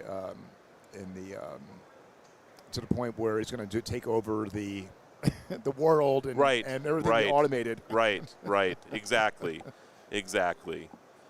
So hey, I think we're having some activity here now, so that's great. And again, everybody, this is your live coverage from CES 2023. I'm your guru of geek, Marlo Anderson, covering National Technology Day, and excited to have you joining us for this. Make sure that you text TECH, T-E-C-H, to 844-829-1524. If you didn't get this before, write it down now, 844-829-1524. We're giving away all kinds of great prizes right after CES is over with to the people who sign up there. You also will be able to continue to get notifications from us as well. So we look forward to sending those to you, of course, and we hope at least that you get in for the prizes that will be given away as well. And joining me in the hot seat, how you doing? Good, how are you? I'm doing well. Marlo. Alan Hirsch, how are you? Nice to meet you, Alan. I'm doing well. How's your CES so far? Fantastic. Yep. Yeah. Good. Yeah, really, good. Really great. Yeah. Yep. Thank you. And I see some cool things here. Who are you with, first of all? Handle, New York. Handle, New York. Handl. Handl. New York spelled out.com is the website. So handlenewyork.com? Yes. Okay. I'm just going to write that down real quick here. So tell me about Handle. Yeah, so this is an invention that I came up with as an artist. It's a new way of holding your phone, a very simple elastic embrace system where you can slide into your phone naturally with one hand, use no muscles. And, Okay.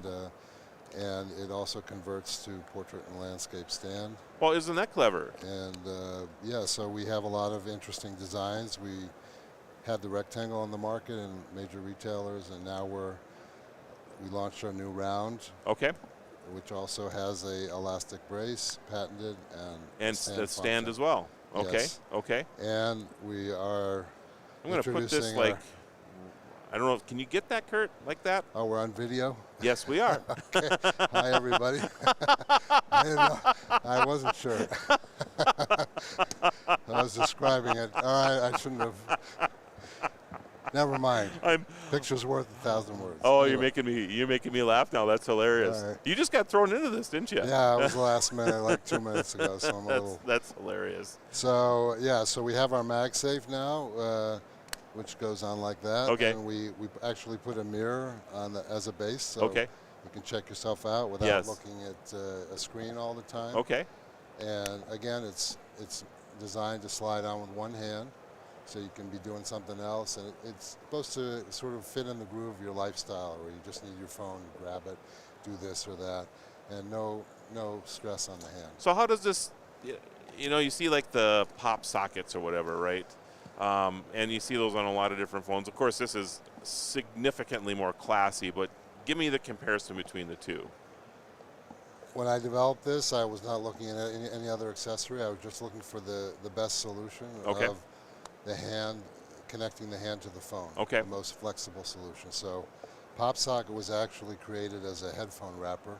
Oh, okay. It wasn't even made as an ergonomic hand holder. Interesting. So you actually use muscles when you're using a pop socket. You have to sort of steady it. Well, and I have to admit, I mean, when I hold the phone for 3 or 4 or 5 minutes, when I have one of these things, in fact, I took it off my phone because your fingers really get sore right through here. Yes, and after a while, I mean, you actually, if you do this for a long period of time, I could see significant challenges with your hands or something in the future.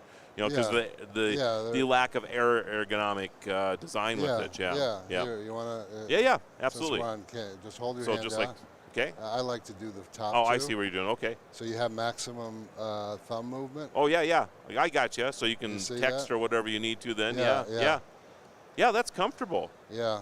It's comfortable. I like how it just kind of holds on the back of your fingers. It holds you basically. You don't have to.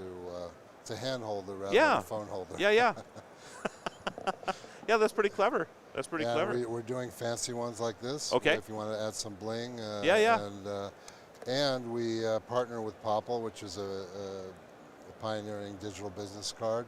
Okay. And we have them built in, so you can tap other phones and share your info. Here, gotcha. I'll show you how to do this. Yeah, I was just like that. Just like that. Yeah. So let's. Are you getting that, Kurt? And you'd also, with the MagSafe round, you also have the portrait landscape stand. That's pretty cool. And you can wedge it on things. The loop has a wedge, so you can actually, if you're in a restaurant, you want to put it on a bottle, or you want to do one finger, so. That's pretty clever, flexible. too. So we have all kinds of different designs. I don't have them here, but. I could even see, one of the challenges I always have, like on a plane. Have you run into this, too, where you just never know what kind of plane you're going to get on a lot of times, and some of them have the screen, some of them do not, some of them have the net, some of them do not. Sometimes you have that, all you got is that pocket in front of you, right? Yeah, and you're like, where am I going to put my phone to watch my movie or whatever? And I've thought about this for a long time, like how you would do this. This would do that. I actually use them backwards. I'm on a bike or something, so I can sort of see here. Interesting. So, yeah, and it wedges right. You could just wedge it in the pocket and it would just be right there, and you just watch your video or whatever. So, yeah, this is very, very clever. So, handlenewyork.com is where you get these. So, do you have them? And we're on Amazon, and we're starting to get into shopping malls, and a lot of retailers are interested. So you'll see them soon. How many designs do you have, Alan? A lot, obviously. A lot. I don't know, maybe 50 or something. Okay. Very cool. Yeah, cool. Very cool. Appreciate it. You bet. You bet. Thanks for coming on. And get out and celebrate National Technology Day today. Oh, yeah. That's what this is about. Is Okay. that and Paula, I think it's great that you dropped in on us and with a 2-minute warning here. So that's fantastic. Appreciate so it. yeah, Thank I appreciate you. it. You take Thank care of you very yourself. much. And go check that out, everybody. That's actually a very, very clever way to hang on to your phone. Go to handlenewyork.com, HANDL Newyork.com to check out all of Alan's wonderful products. That was pretty cool. You know, I have a little bit of arthritis forming in one of my fingers here, and I sometimes wonder if it's just not because of the fact that I hang on to a phone so weird all the time. So I'm probably going to pick up one of those there, Kurt. So, oh yeah, absolutely. Absolutely. So again, like our job, Alan is handing us some stuff, which, you know, may turn into prizes for you. You just never know. Make sure you get over to and sign up for our opt-in. Take care, Alan. At 844-829-1524. Just text TECH, T-E-C-H, to 844-829-1524, and we'll get those potentially. You could potentially win some prizes that we're giving away today as well. So, do you have a holder on your phone? No, I do not. I just have a. Let me just get my camera. Yep. Oh. Just a case. Oh yeah, yep. I'm in the same space as well. So come on over. We have some other wonderful people coming to join us. So, but thanks again, everybody, for joining us for National Technology Day.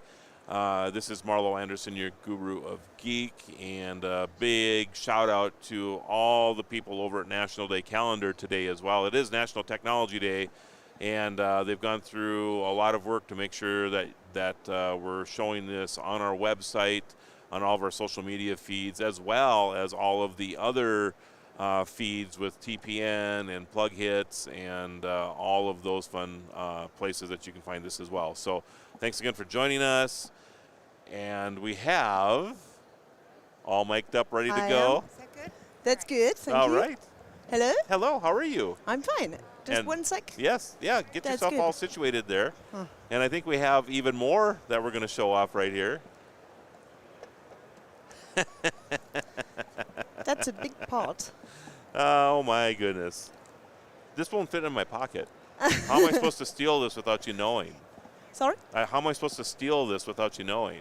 Because usually I just slip it into my pocket, you know. Yeah, but so, it's for your garage, so I think it's okay. Okay. So first of all, who are you? I am Beatrice. Hello, Beatrice. My name is Hello. Marlo. Nice to meet you. Nice to meet you too. And you are with? So this is a robot charger. So Okay. this is basically a part just to charge automatically and effortless your car. Whenever you are in the garage, today you drive in and that's it. So I And would, for example, I mean, does it work with Tesla, for example? No, this is Stellantis. So we Oh, work in- Stellantis, gotcha. Yeah, close. Okay. The RAM, in fact. Yes, You yes, know RAM? okay. Yes. Okay. So you would drive your Ram over the top of this, and they would just wirelessly charge your vehicle. That's it. So you comes in with the kids and everything in. So you just go out of the car, enter your home, and you're sure your RAM will be charged. When you come Gotcha. in the next time, it's charged. You know it. You don't forget. You don't think. And during the night, you just stay up and say, "Hey, did I do it?" Because I'm sure you already had this situation. You come up in the morning, you have an electric car, and it's not charged. Yes. And then you cannot go. So Yes. this is really a problem. And this is what we want to solve, to get you an effortless and really frictionless solution. You enter in, you're sure it's done, and when you go, it's done. So Stellantis, are you guys going to be developing this for your other EVs as well? I mean, Yes, sure. you know, the Jeep line and all this stuff too? Yes. Okay. So we are here just to show this preview. It's a world preview. It's never ever been done before. Okay. So it's in fact it's autonomous. This is also what is very specific to this robot. Okay. There are a lot of solutions today, but just to have it autonomous and get sure that when you park in, the system automatically detects that you are in, and he wants to charge, and then it would charge. You can tell, okay, between 10 o'clock and 2 in the morning, that's better. So I will charge then, or just adapt the charging time and the charging period you want to have. So this is just done. Yep. And this kind of system, automatic, autonomous, is a world premiere and preview here. So is this available now on the Dodge Ram, or is this something that you're thinking, or that will be coming out sometime in the near future? That will come out in 2025. Okay. This is what we have, but we are working on an alternative solution just to get sure that it will be ready. So, earlier. If you buy a vehicle now, will this be a? Will Not that be yet. Okay. Okay. So it's new, it's innovation so far. Yes. Yes. But we will speed up, let's say, the market entry to be ready as soon as possible. But So how about target is 25 today. How about people who have an EV now? You know, like because the Dodge Ram, you have an EV now for that, right? Or not yet? Not yet. It comes out now. Okay. So it has been revealed yesterday. There were a keynote from the Stellantis group. Gotcha. And Mike from RAM, the CEO of the RAM brand, just showed this. And now this is revealed to the press. So I apologize. I thought for whatever reason that it had been revealed, you know, a few months ago already. No. Okay, yesterday so just evening. yesterday. This is so much news all the preview. time. Yeah. So all right. So this is really cool, and we talk about this a lot. Yeah. You know, because one of the pain points is charging, right? And you know, if you have an EV and you know, if you don't even have to think about it anymore, you just drive in, and this will charge it for you. Wow. It's good. Yeah. Oh, yeah. it's a lot of good. So do you see this? You know, not just in homes, but in other places too. I mean, if I go out to eat and my restaurant decides that they want to put a couple of these out there, they can do that. Yeah. So this is clearly a target. The target is also the workstations. When you are at work, sure. Then you can have this. And with our robot, you can just charge several cars simultaneously. So yes. he comes in, you have the first one, the robot is ready, then he goes to the second one and so on. So during the time you are at work, you're sure this car is charged, Yep. your car is charged, Yep. but you can have up to 3 cars at the same time. So this is that's also the clue of it. That's interesting too, because then you don't have to have all this extra infrastructure for 3 or 4 Each time. cars, right? Exactly. You just have the one, and then the robot just takes care of that for you. So yeah, that's very, very clever. So we'll see. I'm sure there are other applications. We had some very interesting discussion today and yesterday on this product, how we can use it for global parking station or malls or something. So let's see. I'm sure there is a lot of application that is needed, and that very good for this robot. But the world premiere and the world preview now, it's for the Stellantis RAM brand. It's not even that heavy. This is not full, but you don't need to have it. I'm really strong, everybody. Yeah, it's without the electronic inside, you know. So, and the battery is also not in. Oh yeah, just I guess to show a demo, but in the real life, it's a bit more heavy. That's a very valid point. There's no battery inside this, but there will be one. Yeah, that's funny. That's funny. There is a cable on the battery. Yeah. It goes through a cable, Okay. so you can have some video. Perhaps you can post on your page also some video just to see it running, because I think this is the best way to understand what it is when it runs. Yeah. But basically, I think the point is clear. You've described it well. The light bulb finally went off in my head here too. So good. So this is good. Yeah. If you got me to figure out what it is, everybody out there has got it now too. So perfect. Yeah, this is very, very clever, and I actually have to think that this puts you at a little bit of a competitive edge as well, because again, you know, I don't know. I mean, there just seems to be. It's not a big deal to charge cars, but it is today. Yeah. But I mean, as far as actually doing it, I mean, but I think it's a pain point for a lot of people, because they just don't think that. You know, that you think about putting gasoline in a vehicle, and everybody knows how to do that, right? So they don't really know how am I going to charge my car. And you hear these things about, you know, that it's going to, if you charge it at home and you don't put all the infrastructure in, it's going to, you know, it's going to take a week to charge it and all this other stuff. Things like this will make the life of an electric vehicle owner a lot easier. There's no doubt about it. So, yeah. This is the target. Yeah. It's been great. Good. Thank you so much. We have, in fact, a yes. French company. Yes. It's called EFI Automotive. It's just, so we work together with Stellantis. Okay. But it has been developed in France. We are also in the US. We are in Elkmont and also based in Detroit. Okay. So this product can be available in the US, in Europe for sure, Okay. and also in China because Okay. we have some production and development in China. And is this your So website as well, EFI this Automotive? is our website. So Okay. we are in fact an automotive supplier. So we provide some sensors, actuators, and embedded smart module with software inside. And this is one product for adjacent market for us, just to enlarge our portfolio. So we are proud to present it. I am actually familiar with your company. Oh, so I'm nice. just reading this over here, and I'm thinking you're with Stellantis, and No, it's I need not. to be a little more observant, obviously. So, but yeah, fine. EFI Automotive, everybody, they are a fine maker of many automotive parts and Yes. very innovative all the time. So.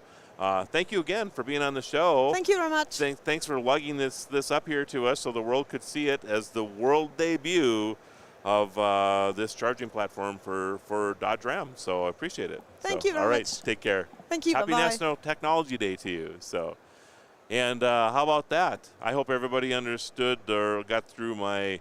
Are you gonna take that away? Oh, you got help right behind you there. Troy's there to help you out now. So, all right. Very good. So, EFI Automotive, they really are. They've been innovative in the automotive space for a lot of years, and they continue to innovate. So, if you hopefully understood that, it took a little while for the light bulb to go off with me. And, of course, calling them Tesla right away. I just thought it was a platform for all cars, Kurt. That's what I was thinking right away when I seen it. That's what I thought. Yeah. But I wasn't aware that it was brand specific like it was, but it is, and I know this has been talked about for a long time that we would have wireless charging platforms for electric vehicles, and obviously they're starting to emerge right now. So that's fantastic. It certainly makes the ownership of an EV a lot easier when you don't have to worry about having it charged, that this robot or whatever will actually do it for you. So welcome to our continuing coverage of National Technology Day right here at CES 2023. I'm your guru of geek, Marlo Anderson, and make sure that you get over to subscribe. You can opt in via text by texting TECH, T-E-C-H, to 844-829-1524. That's 844-829-1524.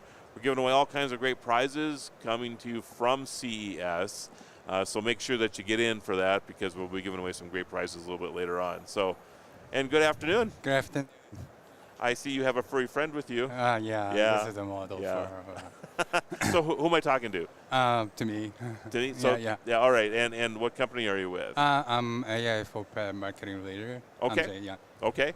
And tell me a little bit about what you brought to the show here. This is not a product. Our product is a mobile application. Okay. So if you download our service mobile application on your phone, you don't need any additional device to check your dog's or cat's eye and skin condition. Oh, okay. Okay. Yeah. So tell me why. Okay, so it's an app. Yeah. And you can check your dog's eyes and what skin. else? And skin. Okay. And cat's eye. Okay. And we plan to launch the checking service for dog's joints too. So how is there a collar or is it object recognition or how does it know that maybe your dog's skin isn't the way it should be? So this is the AI technology based app service. So Okay. if you just take a picture of it and the image will go to the AI in the server, and then the AI already learned over 2 million images, and the AI analyzes the image and informs you if there is any abnormal signs or not.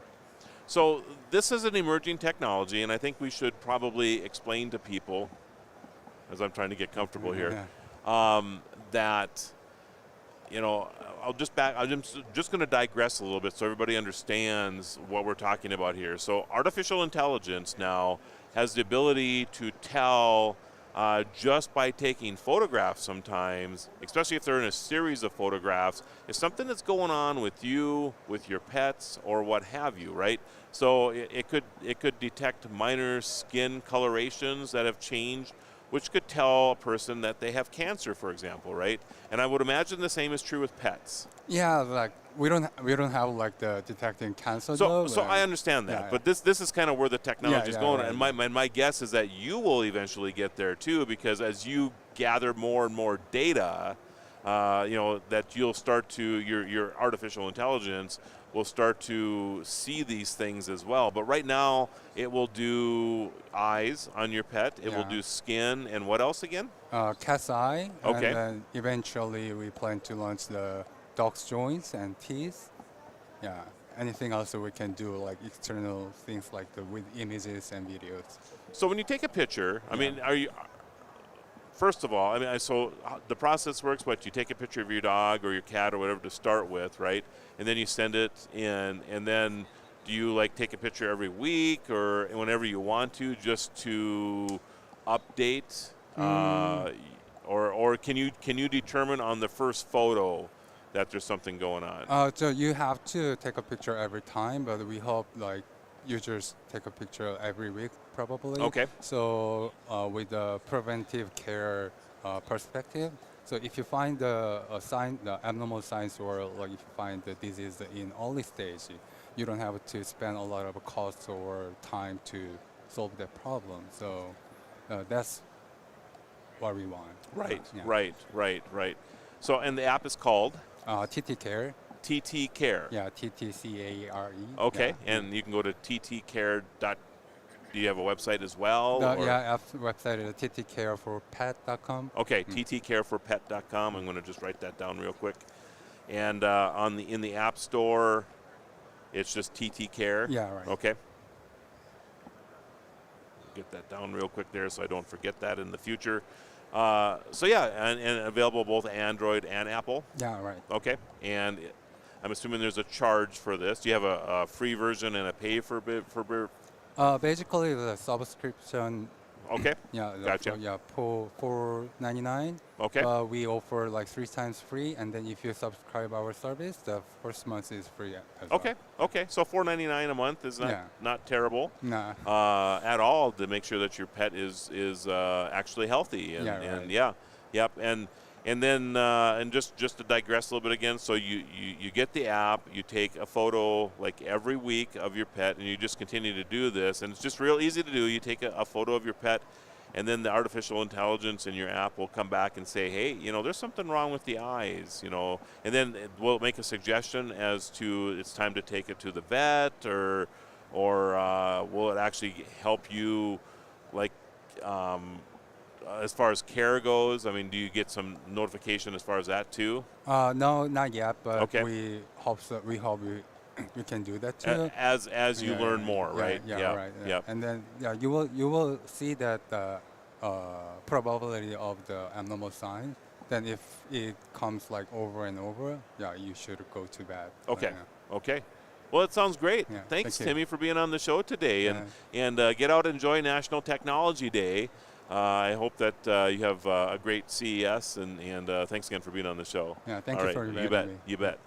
And go check that out, everybody. ttcareforpets.com, or just get the app, the TT Care app, and that way you can actually start taking better care of your dog or your cat or whatever. And Alante there, Timmy, will help you with the mic and all that good stuff. So. There we go. So anyway, get on over there and check that out. Thanks for joining us with the National Technology Day, and all the people joining us from National Day Calendar today, as well as from TPN and Plug Hits. We have all kinds of people that are involved in the broadcast today, coming to you from CES 2023. And Kurt's not there anymore. I got some bearded gentlemen sitting next to me now. You certainly do. Yes, I do. How you doing? I'm good. How about yourself? I'm doing well. I'm doing well. Are you taking over for Kurt? He's going to take a little lunch break. Lunch? Who gets lunch at this show? Now, Lante's clapping his hands over here. I mean, that's like a thing that I don't even know. What does that mean anymore? Sometimes you get lucky and get to have lunch. I'm glad I got one app, because if I had a six-pack, I would have nothing to fuel myself right now. Who has time for lunch at CES? I'm just saying. So, are you a pet owner? I do not have any pets currently. Okay. You've had pets in the past? I have. So have you ever thought about how artificial intelligence could help you take care of a pet before? No, I really haven't. Well, now you have, haven't you? Sure have. Isn't that interesting?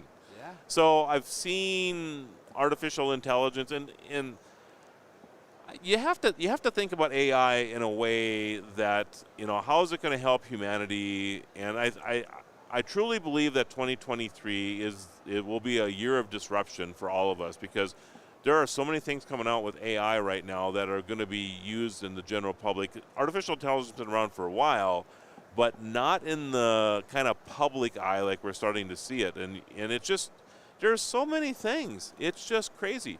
I read this thing a year ago about how, like for you and I, that if you take a series of pictures and then you update the photo occasionally, that the AI can actually detect minor things going on, like in your coloration of your skin or what have you. And because of that, they think that someday they'll be able to detect diseases like cancer and macular degeneration and things that they can get in front of simply because you're taking photos of yourself. I think that's just amazing to me when you think about it. So this company has decided to do that with pets, which is pretty interesting too. Definitely. Our furry friends are important to a lot of people, Oh, yeah. and for $4.99 for some peace of mind, I guess, by taking a photo once a week. That's a bargain. It's quite the bargain when you think about it. So yeah, go check them out again, everybody. TT Care, obviously an emerging artificial intelligence, but the sooner you get in with that, the more it will actually know about your pet. So there's no time like the present to get involved with that. And again, thanks to everybody for joining us for National Technology Day. Send the word TECH, T-E-C-H, to 844-829-1524. We're giving away all kinds of great prizes for National Technology Day, so make sure you get in there for that. The prizes will be coming from some of these great people that we're talking to here at CES 2023. Welcome to the show. Thank you. So, Marlo. Hi, Justin. Justin, nice to meet you, man. Nice to meet you. And you are with? With Will. Will. Yeah. Well, there we go. Yeah. Will's a great name for a company. Thank you. But it's W-H-I-L-L. Yes, yes, it is. Yeah. So tell me about Will. Sure. Well, we're a personal mobility device company providing all kinds of personal mobility solutions. And here at the show this week, we're really highlighting our autonomous tech. So we have an autonomous wheelchair that is currently operating in some airports and some hospitals. And the way that it works, essentially, a passenger will sit down. There's a little screen on the side of the chair. They select what gate they're going to go to. It just automatically takes them to that gate. They can just sit back and relax, enjoy the ride. When they get to their gate, they get off, and the chair returns empty to go pick up another passenger. What? It's pretty cool stuff. Yeah, it's pretty neat. Yeah. You think you've heard of all the use cases possible, and we talk about autonomous vehicles and the delivery of pizzas and things like this. Mm-hmm. I've never dreamed of something like this. That's amazing. Yeah, it's pretty great. And we're looking at all kinds of applications for it. So the airports were, one of the first industries to really raise their hand and say, we have a problem here. We're constantly pushing people through airports, and it's hard to keep up with the demand. It's a growing demand. It's a tightening labor force out there, so they're really struggling to keep up with the requirement to get people out to their gates. Well, and even for the person who needs a little assistance, right? I mean, I fly all the time. They're always the last person off the plane, and then there's only there might be 4 people that need a little help, and there's only 2 wheelchairs there, for example, right? Exactly, so, and you just have to feel sorry that they're not able to get around a little bit easier. So this is amazing. So obviously it has auto sensing in it. So somebody, if I step out in front of it or whatever, it'll slow down or stop or whatever. Yep. How is that, as far as the person riding in this, if I were to jump in front of it or whatever, I mean, is it a pretty decent ride yet, or? Yeah, we played around. We've done tons of trials and tons of demos of the product, and played around with the speed, and we can adjust the speed in different areas of the airport as well. So we can, if we know an area of the airport is generally going to be fairly congested, we'll slow it down. So as people jump in front or get in the way, it's not as abrupt of a stop if it's a quick stop. Right. And then in more open areas, we can speed it up a little bit so you still get to your destination at a reasonable time and a pretty quick time. So we played around with those kinds of things. There's an audible tone that the wheelchair is as it's moving, it's always providing this audible tone, so it does alert people that it's coming. Get out of my way, right? Pretty much, yeah. And then and then if it does sit for a while, so if there is a group of people and they're not paying attention, it will actually politely ask them to get out of the way. Really? Yeah. With a voice? With a voice, yeah. Okay. Yeah, in several languages. Interesting. Yeah. So, wow. I'm trying to think of the other applications, but go ahead. Give me some other places case studies that people would use this for. Yeah, hospitals has been good. Oh, so we're in one hospital in Japan right now, and we've had other hospitals reach out. We're probably going to be doing trials in very early 2023. So in a hospital situation, I mean, is a patient, for example, if they want a wheelchair, can they just request it and push a button and the chair will just show up? Or right now, that's not the way it's working, but that's definitely possible. We can dispatch to wherever we set end goals. So if we create an end goal at every door to every room in the hospital, then we could do that. The way that it's being used right now is a little bit simpler. It's just really when a passenger needs to move from one end of the hospital to the other to go get a test or to go get an appointment or something like that. Somebody will bring them the chair, sit them in it, and say, go to, the MRI waiting area, and then off it goes, and it takes them there. So are you moving also to, no pun intended there, I guess, but are you going towards the potential for people, even in an in-house scenario, if they wanted to go down and have coffee at the coffee shop 3 blocks away, that this is a possibility? I mean, ideally, long term, that is our vision. So we kind of see it as almost like an Uber for the sidewalks. Yeah. Type of an idea, or how Bird and Lime and Lyft, they have all those scooters, the 2-wheel scooters that you can jump on and take wherever you need to go. Doesn't necessarily work for folks with a little bit of a mobility challenge, even just older folks that aren't comfortable on those 2-wheel scooters. So it would be an option for them. So that's definitely where we see it going. I think we're a ways out from that. Dealing with outdoor conditions and crossing streets and all. We'll have to figure all that kind of stuff out. Yeah. But right now, controlled indoor environments. We've had museums, aquariums, malls, those types of places reach out and say, I think this would be a great application for our venue. Do you go in and it's just my own terminology, I guess, I call it super mapping. Yeah. And I see other use cases with other autonomous vehicles that will go in and, capture almost every blade of grass in the area or whatever, just so that they have a pretty good idea of what's going on. Do you do the same thing like in a hospital or whatever? Yeah, so very similar process. We'll map everything out ahead of time and then work on that map to make sure that it's optimized for the routes that we'll be setting for our equipment. So then we actually will create routes, almost like an invisible rail line that the chairs will follow. Yep. And we want to, at this point, we want to keep it very contained. We don't want to, we've talked and lots of folks have asked us if we use AI so that it could try to find more efficient routes if it's busy in one area. And we just feel at this point in time a little bit too much risk there. We're not really interested in going there just yet. Sure. So we keep a pretty defined route for it. Yeah. Do you have like a camera or some sensors on there that so if somebody were to move a piece of equipment that was in a spot permanently after that this then and make that adjustment? Okay. Yeah, so we would make the adjustment on the map itself and just update that route. Right. And there's LiDAR cameras all over the chair. It's recording anytime that it's in use. It's going to be recording that journey. So we know if it hits a certain spot every time and it's causing some type of an issue, then we can just adjust the route as we need to. This has to be like for assisted living and retirement facilities and things, just an amazing opportunity. I mean, even like a golf course or something, right? I mean, I suppose there's golf. I mean, you have the carts, of course, but the ability to have. I'm just. You could just go up to the ball, get out of the chair, hit the ball, sit back down in the chair, and it takes you to. I mean, there's just all kinds of amazing things that. And like when I'm dropping my phone on the floor, I'm like, "What the heck was that?"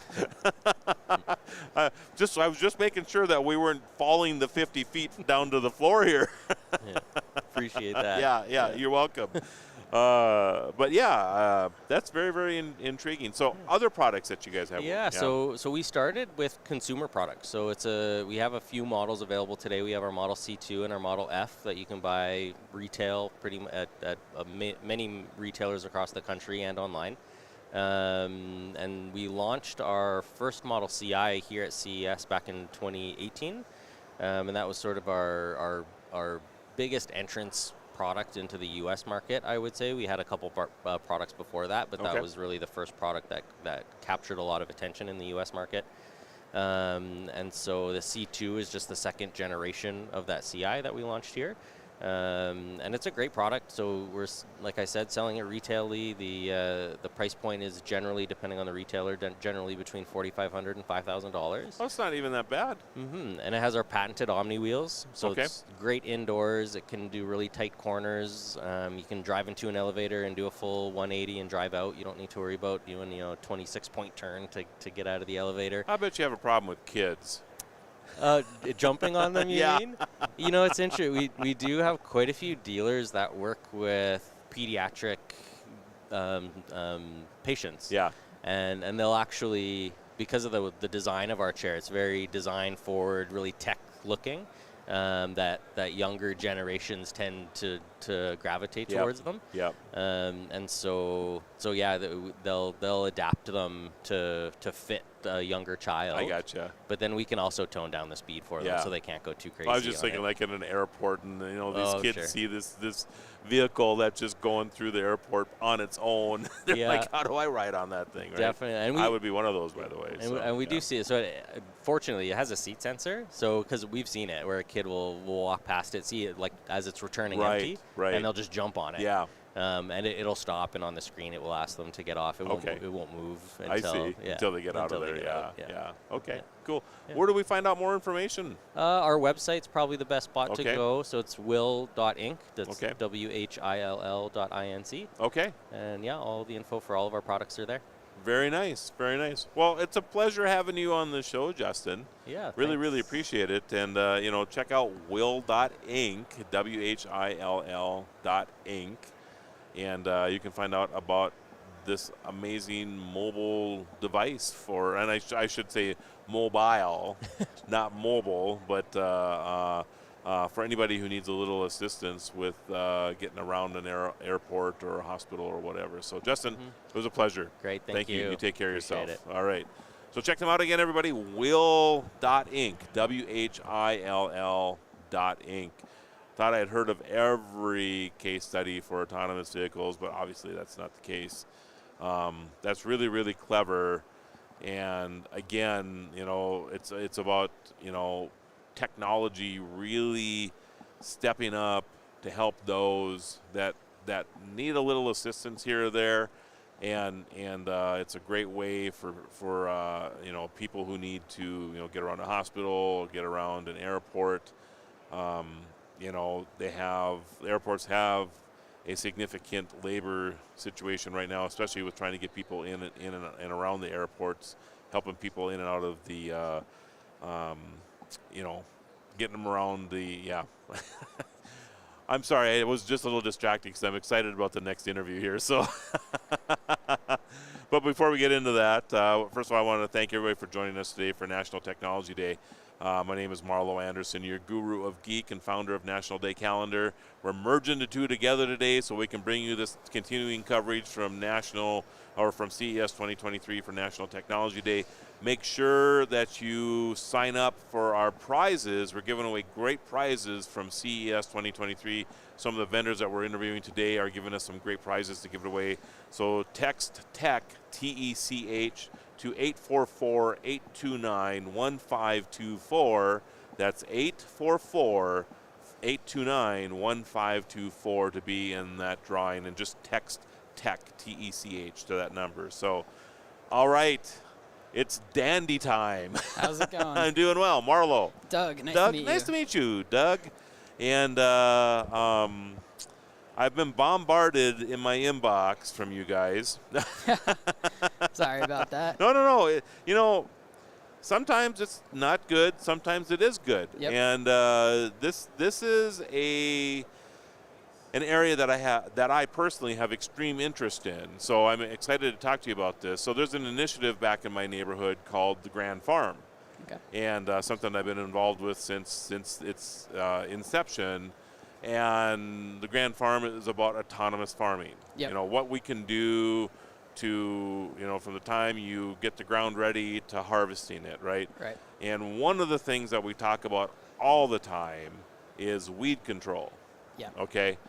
And I know that we're not going to be talking about farming with you, but maybe we are. I don't know. Yep. But we're certainly talking about the dandelion problem I got in my yard, right? Of course. All right. So tell me, Doug, what is Dandy? Okay, so we're Dandy Technology. Nice yellow, by the way. Is that dandelion yellow? Thank you. Yes. Yeah. And our robot is mostly yellow as well.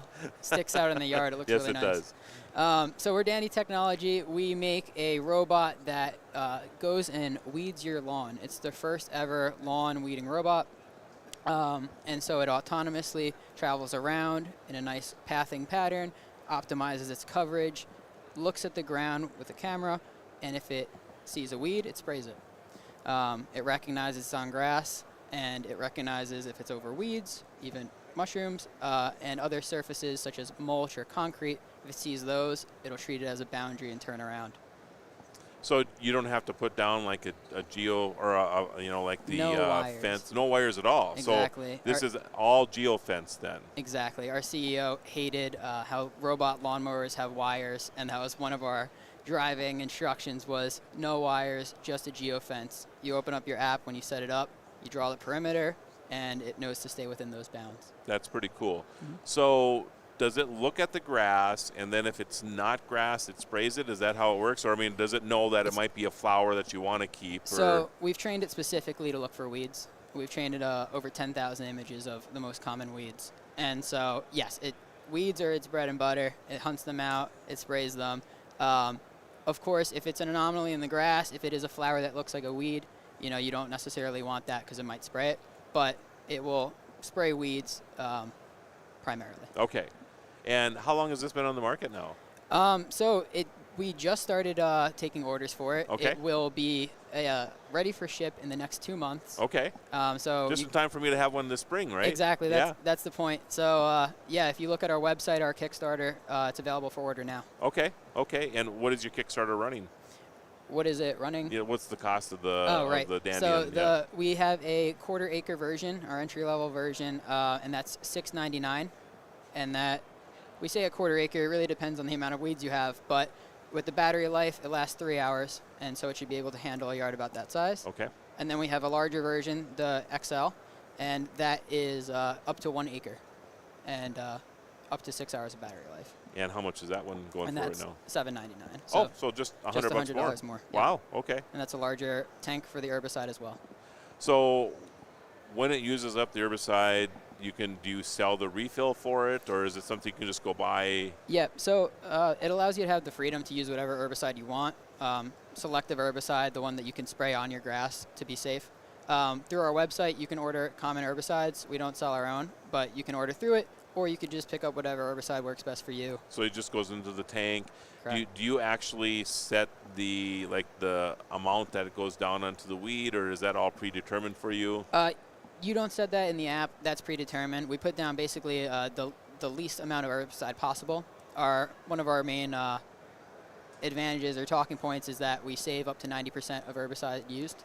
So putting less down in the environment and also saving you the dirty job of having to weed your own yard. Well, and you know, at one time when I was like no weeds in my yard, you know, I got to have everything trimmed up nice and whatever. When I was doing it, I mean, it was like every night I'm doing something in my yard, right? And nothing's more irritating than putting on a little weed and feed, and 3 days later there's another dandelion that's popping up over here, right? It just is the most frustrating thing. And you know, when you put in weed and feed down, you're weeding the entire yard. Yep. And I've always thought about this. I'm like, I'm putting this stuff down. This cannot be good for me. Exactly. It's not good to expose yourself. I mean, even if it's not necessarily Roundup, it's not good to expose yourself to those chemicals in that way. Yeah, exactly. So let a robot do it. Don't spray from such a big height. You know, spray right point blank at the weeds. Yep. It's more effective that way, and it saves you herbicide use. So what is the, you know, do you dispatch Dandy once a day, once a week? I mean, do you have a recommended rotation for this? Yeah, we do. We're recommending that for the first 4 weeks, you'd use it once a week, and then after that, you can use it once a month, or however, you know, works best for your yard. So if you see a dandelion popping up, you can just go to the app and go zap that dandelion. It'll go and do your whole yard at that time. Yeah, pretty much. I mean, it doesn't necessarily, this version doesn't have a dock, so it's more so you put it into its home spot and then you press the button and tell it to go. But eventually, next generation will have a self-charging and more app capabilities to send it out on its own. So are you expanding into larger markets? I mean, is this I mean, like agriculture itself, are you thinking about going in that direction? Yeah, so for us, agriculture doesn't make as much sense as it does for necessarily other companies. There are already big agricultural robots that go down the row and take care of weeds or fertilize or pick the plants. So we're not necessarily focusing on that, but we have started work, and actually there's a demo sample of our commercial version capabilities at our booth. But that's more so for golf courses, municipalities, something that the robot should cover an area rather than just going row by row. Gotcha. So you could put a Dandy down on every hole on the golf course, and that one would be specific to making sure that one never has weeds or whatever. Exactly. Yeah. There's, to my knowledge, there's no products like that commercially either. Yeah, that's actually clever. So you brought up another one, fertilizer. Yeah. Are you going in that direction? Yeah, we're thinking about going in the fertilizer direction. We have the capabilities to look at your grass and determine grass health, and because we can use our powerful image processing and our software to look at that stuff. So yeah, we can tell when your grass is not healthy. Eventually, we'll have the capability to add fertilizer or have a separate tank for fertilizer. Not in this generation. So that could be interesting as well, because just like weeds and that type of thing, my grass health is different on the south side of the house than the north side of the house, because one side gets a lot more sun than the other side, right? Oh, yeah. And so will this determine then, I'm assuming, how much fertilizer it'll put down in these areas too, because, if it's healthy here, not healthy here, I need more over here on this one, right? Exactly. It won't just be like a, not like me out there with the spreader going around, right? Exactly. Yeah. And even in this version, in future software updates, we can tell you stats about your grass health. It needs to be watered more. It might need fertilizer. We can do that now, but can't yet handle a fertilizer yet. Gotcha. So more information is at? More information is at dandytechnology.com. dandytechnology.com. Yep. Am I missing anything? Are you missing anything? No, we're the first lawn weeding robot on the market, and we're excited to see how this can grow in the future and take our technology into different areas of home lawn care and beyond. It's been fun watching your booth, by the way. I've been watching from afar. Yep. And you have a little bit of a crowd around you occasionally, which is exciting to see. Yeah, we're in a little corner back here, Yeah. but our robots running around seem to attract the people, and it's cool to see them go. So the name Dandy is short for dandelion? I mean, You got it. Okay. You got it. Okay. Yeah, it's a cute little name. Came from dandelion, and oddly enough, that's what we're trying to kill. But long live the Dandy brand. Hey, it's been a pleasure having you on the show. Thanks for coming up today. Thank you very much. And I wish your company all the success. I am sure that I will be in the Kickstarter buying one of these, because I think it's such a clever product. So Cool. I appreciate it. Check us out, dandytechnology.com. All right, sounds good. All Thanks right. again. Thanks Take a lot. care. Yeah, go check them out, everybody. How about that? I mean, who would have ever thought that we would live in a day and age that you will have a product that you can buy that will just take care of the dandelion problem in your yard. So it's so cool. I really like this company. As you can tell, they're very friendly, and I've been watching them a little bit, and I think they're going to do very, very well. This is one of these companies, by the way. Another one that I seen a couple of years ago called Twinkly, Twinky, Twinkly, and it was about Christmas lights. They had a Christmas tree that they had put up, and they had 2 people that were at this booth working it. And Twinkly, if you're not familiar with them, they basically have a lighting system where every light in the Christmas string or the string of lights has its own IP address. So then you could control that through an app or whatever. So every light could be a different color. It can twinkle. It can dance. You could even do images and that type of thing on your tree, right? So started off small here and was introduced at CES, and they just blew up to this company that they are today. I believe Dandy is going to be that story as well. They're introducing here this year, and it wouldn't surprise me in 2 years when they're here that they have a significantly larger booth with a significant staff and all that good stuff. So I look forward to seeing that company grow. So check them out, dandytechnology.com. And thanks again, everybody, for joining us. It's National Technology Day. I am your guru of geek, Marlo Anderson, also founder of National Day Calendar. And we've combined all of that together to bring you National Technology Day from CES 2023 here in Las Vegas. A huge show this year. I'm not sure if it's back to pre-pandemic size as far as the crowd, but there's a lot of people here. There is a significant number of people here. Last year, it was very, very quiet. This year, it's hard to get into the place. There are so many people here. So it feels very pre-pandemic right now, which is fun to see. And it's always hustling and bustling around here. And lots of products, lots of people going through. And I'm just looking down the hallway right here. I'm sure just my looking down this one row, there's 800 people standing through here, just mulling through. So they're expecting upwards of 200,000 people at the event this year. And just getting some notes here. So we appreciate that everybody is joining us. And, it's funny that we just had Dandy on because another one of my favorite companies is just sitting next to me right now. So, Justin, how you doing? I'm doing well. How are you? It's good to see you, man. Great to see you again. So, we just had Dandy on. Are you familiar with Dandy? Yes. Yeah. Isn't that clever? It is. It is. Yeah, it's great.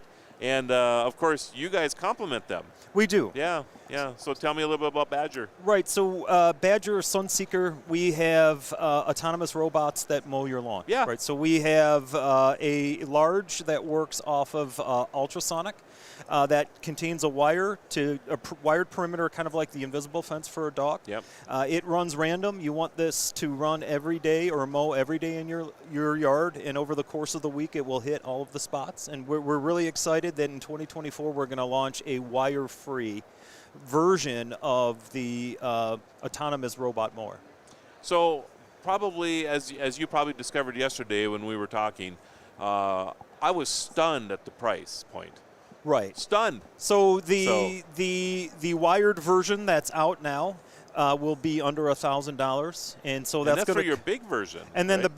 the big version will cover 2 acres, and it will be under $1,099. I didn't know you had a 2-acre version. Yeah, 2-acre version. So you have that will be the wireless version. Oh, yes. I see. Okay. So you have the 1/4-acre version, the 1-acre version, and then your new one will cover 2 acres. Correct. And that's a pretty big unit too, isn't it? Yes. Yeah. Yes. Yeah. So it's about a foot cutting swath. It actually has two cutting blades underneath. Right. Wow. Wow. All-wheel drive. Okay. And that will be how much did you say that one was going to be? $1,999. I need to. Wow. I really have this dilemma in my head now. Do I wait, or because that's coming out in 2024, or right? It is. It is. Okay. Right. Nah, I'm not going to wait. Yeah, why not both? Why not both, right? And somebody will buy my used one, right? Exactly. Yeah. So yeah. the great part about it is it can run easily off the app, or you don't need the app to use it if you're not super techy. Yeah. So let's just back up a little bit. Autonomous lawnmowers. I mean, the first time I looked at one, I think it was a Husqvarna. Husqvarna. Husqvarna, yeah. right? I think they were like $3,000 or $4,000, and I think they're still in that price range. Correct. You know, that's an expensive model to get into to do your yard. And I don't mean to bring up other brands, but Badger's been out for a few years too. Correct. Yeah. So it's going to be under our premium brand Sunseeker. And so what we're trying to do is lower the barrier of entry for the everyday consumer to potentially get into this new technology. You know, and so your quarter-acre one, how much is that one? It's going to be around the $699 Okay, range. so $699. I paid $600 for my push mower. Right.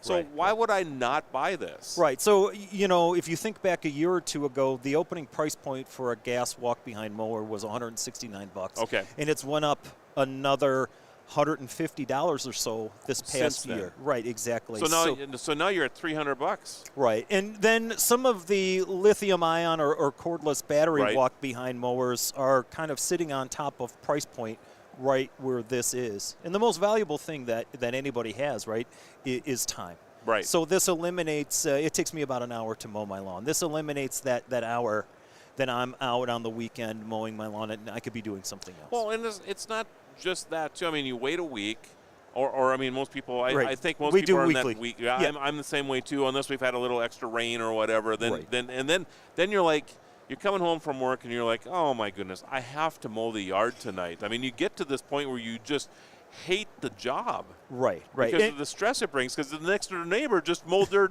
darn lawn. He's mowing it 3 times a week or something like that. And you got to keep up with them somehow or another, right? And then in the spring or the fall when the days are shorter, you lose that opportunity to mow after work, right? Because you're driving home from work at 5 or 6 o'clock, and it's either already dark, like, you know, during this time, or it's getting dark. Yeah. So the lawnmower is whisper quiet, so it could actually mow in the evening or overnight, as long as there's not too much dew or you know, wetness on the lawn too. So and I equate it to, so, you know, fortunate or unfortunate, I have a 4-story home, right? And I have a robotic vacuum on every level. Right. I can't remember the last. No, I take that back. I actually vacuumed the stairs like right before Christmas, but that's it. Right. I think that's, you know, I probably vacuum the stairs twice a year. Sure. You know, because whether they need them or not, right? But the rest of the house, outside of changing the thing that it fills up, right, and the canister, dumping that, right, and you have to do that whether it's the cord or not. That's right. That's right. I don't even think about it anymore. Right. I mean, the floor is always clean. Always, you know, if somebody shows up unexpectedly, I don't have to worry about a big mess on the floor or whatever. The same is true with robotic mowers. Absolutely. So what you want to do is the ideal situation is to have the lawn mowed first, right? You install the perimeter wire for what would be this year's model. And then you set it using the app to mow every day, and you kind of just set it and forget it. Yep. And it, again, over the course of mowing every day or every other day during the week, it will keep the lawn, you know, cut to the desired height. Right, right. So it's always manicured. Always manicured. Always looking all wonderful. Types of grass. So in Charlotte, we have kind of a mix of fescue and Bermuda, no problem. And your neighbor will be looking at you and going, I got to mow my yard again. You're right. He's right. And he's like, where can I buy that? Right. You'll be the envy of your neighbor's eye for sure. So do you ever have any issues like with pets and things like that? Like you see cats riding around on the robotic vacuums occasionally. It's hilarious YouTube videos, right? Do you have this happening with your robotic mowers as well? Or? Not at all. So the deck of the mower is just you know, like maybe an inch or so off the ground. Yep. So it's going to be very difficult for something to get under there. If somebody would happen to pick it up while it's running, it stops automatically. Okay. If it would somehow get outside of the perimeter wire, it shuts off automatically. It's pin code protected as well. and it has as an accessory an anti-theft module. So very similar to the app on the Apple phone Find My. Yep. If for some reason somebody wants to be cute and take this thing out of your yard, you can open up your app and be able to pinpoint exactly where it is. I think a blue dye pack would be more hilarious. It right? would. And it's in terms of wildlife or animals. Again, it has ultrasonic vision, so it can detect an animal or flower bed or person, and it will stop before it hits them, kind of as it's approaching, and then redirect itself. Okay. So the new versions are going to be available. They're going to be available. Let's just say by spring. Okay, and I can just hop on to your website and order them, or are they going to be available? WildBadgerPower.com, and then some other e-com websites. So your to be website decided. again? Wild Badger Power. Wild Badger Power. I love that. .com. Because there's nothing more powerful than a wild badger, right? Absolutely. Yeah. So this is great. I really appreciate you coming up today. My pleasure. And anything else that I'm missing? No, that's it. We appreciate Okay. your time. Again, Wild Badger Power, and then the brand is going to be Sunseeker. Okay, very good. Appreciate it. Appreciate it. Thanks Justin. again. Have a great Yeah, show. You too. Take care now. Well, there you go. All of your lawn mowing needs and lawn care needs taken care of in 2 interviews, everybody. So check out Love Badger. This is a great company as well. Their product is fantastic, and the fact that you can actually buy an autonomous lawnmower, you set it and forget it type of scenario, like Ron Popeil used to say, I guess, you set it and forget it, right?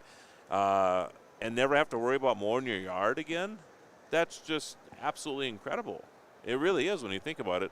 So you could combine the two. You could get the Badger, you could get the Dandy, and you wouldn't have to weed your yard, you wouldn't have to mow your yard. All of this is going on. So, hey, Scott, come here. Grab a headset. He's going no. Oh, come on. You sure? Okay. He said he can't talk. Well, anyway, Scott, he's one of the reasons that we have our show every year. Scott's always behind the camera, so I guess he prefers to be there. But I appreciate everybody joining us today. This is the continuing coverage of National Technology Day right here at CES 2023. My name is Marlo Anderson, your guru of geek. Make sure you text TECH, T-E-C-H, that's T-E-C-H, to 844-829-1524, 844-829-1524. We have great prizes coming to some of the people who are joining our opt-in today to get future episodes of the Tech Ranch. Some of the interviews that we're doing here that are not on the live feature here today, we'll probably have about 100 interviews or so that'll be coming out of the show over the next couple days. Well, actually, the interviews will be released periodically over the next 4, 5, 6 months, but we're filming a lot of stuff right now. So make sure you text us 844-829-1524 and text TECH to get in on some of that prize action for sure. And again, loving all the lawn care stuff. I love having a nice lawn, so I'm excited to I'll be getting both of those products. I'm telling you right now, I'm excited to have that opportunity to do that. So we have another guest joining us, and she's in the hot spot now. Yes. How are you doing? Very well, thank you. Thanks for having me. Marlo. Rachel Gawley, nice to meet you. Nice to meet you, Rachel. I think we actually have met. Yes, I yesterday. think we have. Yes, yeah, I think you got to watch us frantically build our stand the other day. Yes, I did, and I think, didn't I have, what was that wonderful candy that you were handing out yesterday? I think it was the Cadbury's. The coffee, yeah. And the coffee beans. Yeah, that's what I had, yeah. Chocolate-covered coffee beans to wake you up. Yeah, obviously I needed that That's at it, that that's time, it. so that's good that That's you it. hand those things out here. Yeah, so we're all about sleep and wake up, so it was quite nice. So okay. they were kind of themed with our swag for Sure, our stand. Yeah. sure. that's So good. tell me a little about your company. Yeah, so we're Balloon Living. We're a new company, and our whole thing is generating a personal sunrise from your window. So imagine that you could control the sun, and you could have the sun be there to wake up with this nice, gentle, light in the morning, and that's what we do. So it's a double shade, like window system, blackout, Okay. and then privacy. And in between, we put this really nice light that mimics sunrise. Interesting. Mhm. Interesting. So unlike the, I open the shade and I get that. Don't have that in the morning now. That's it. Or the simple fact is, if you're like me in Ireland, in the winter, that I open the shade and it's just dark Yes. as well. So the fact is that I want to get up at 7 all year round, I can do that. Or a bit later in the weekend, I just program it, and then the light will come on maybe at about 6:30. Then about 7 o'clock, it'll be full brightness, and I will be gently nudged awake. So that's it. Yeah. crazy interesting. So in the summertime, the sun comes up pretty early where I live, and I get used to that. Yes. And I get so used to it that I start waking up with the sun, right? Yeah. Right? Well, then as fall approaches, 100%. and I'm still doing this, Yeah, right? yeah, and then I wake up and I get ready and I look at the clock and I'm like, it's 10 after 8? That's exactly that. And then I'm like shocked, and I'm like, I got 15 minutes to get to work, because I Yeah. just got accustomed to that early light. Yeah. So you now can just set it so it's at 6:15 the light comes on, That's and my body gets used to that, and I feel the same every day, all the time. Yeah, and it's that consistency around sleep. What we were finding is that people were buying like blackout shades, blinds, curtains, but actually for the summer, and that they were finding it difficult to wake up, and that's called like sleep inertia, that you weren't getting enough light to wake up, and they were actually almost breaking their shades to let a bit of light through. So that we were like, well, you don't have to break your shades, and even in the summer, pull down the blackout, we take away all the light and then put it back when you want. So we were finding that even people were waking up too early, like 5 o'clock in the morning in the summer. So this is the idea that you can be a bit more consistent. It gives you that nice glow. Yeah. So our kind of thing is that it's an alarm, but it's not really alarm. We don't want to wake up from sleep being alarmed, alarming. Yeah. We want to, it's not a great term when you think about it. No, want to be it's like not startled actually. out Yeah, that's right. So we're kind of more about this kind of gentle nudge, and that's the lifestyle kind of that we're trying to achieve. Have you had any chance to do any type of studies or anything as to, the person who does wake up to that stark alarm that goes off in the morning to a natural way of wake? Yeah, so we did a lot of consumer research, and it was quite astounding that it's something along the line of 80% of people that we researched were using sound-based alarms, as we call them. I think it was as low as 10% wanted to use them. So the idea is that people wanted to wake up naturally, and they assumed that would be with light if they could, but they weren't doing that, and that's the kind of where the concept really came from. Interesting. Yeah. So and 80% use sound, but only 10% want to. Yes, exactly. And I would be in that. It would not be that 10%. And the demographic that got this ideal world were the retired people. So it was like, and basically the feedback was they could do that because they had luxury of maybe, unless they had an appointment, they just woke up when they wanted. So we're trying to give you that kind of flexibility and freedom, which is nice. Yeah.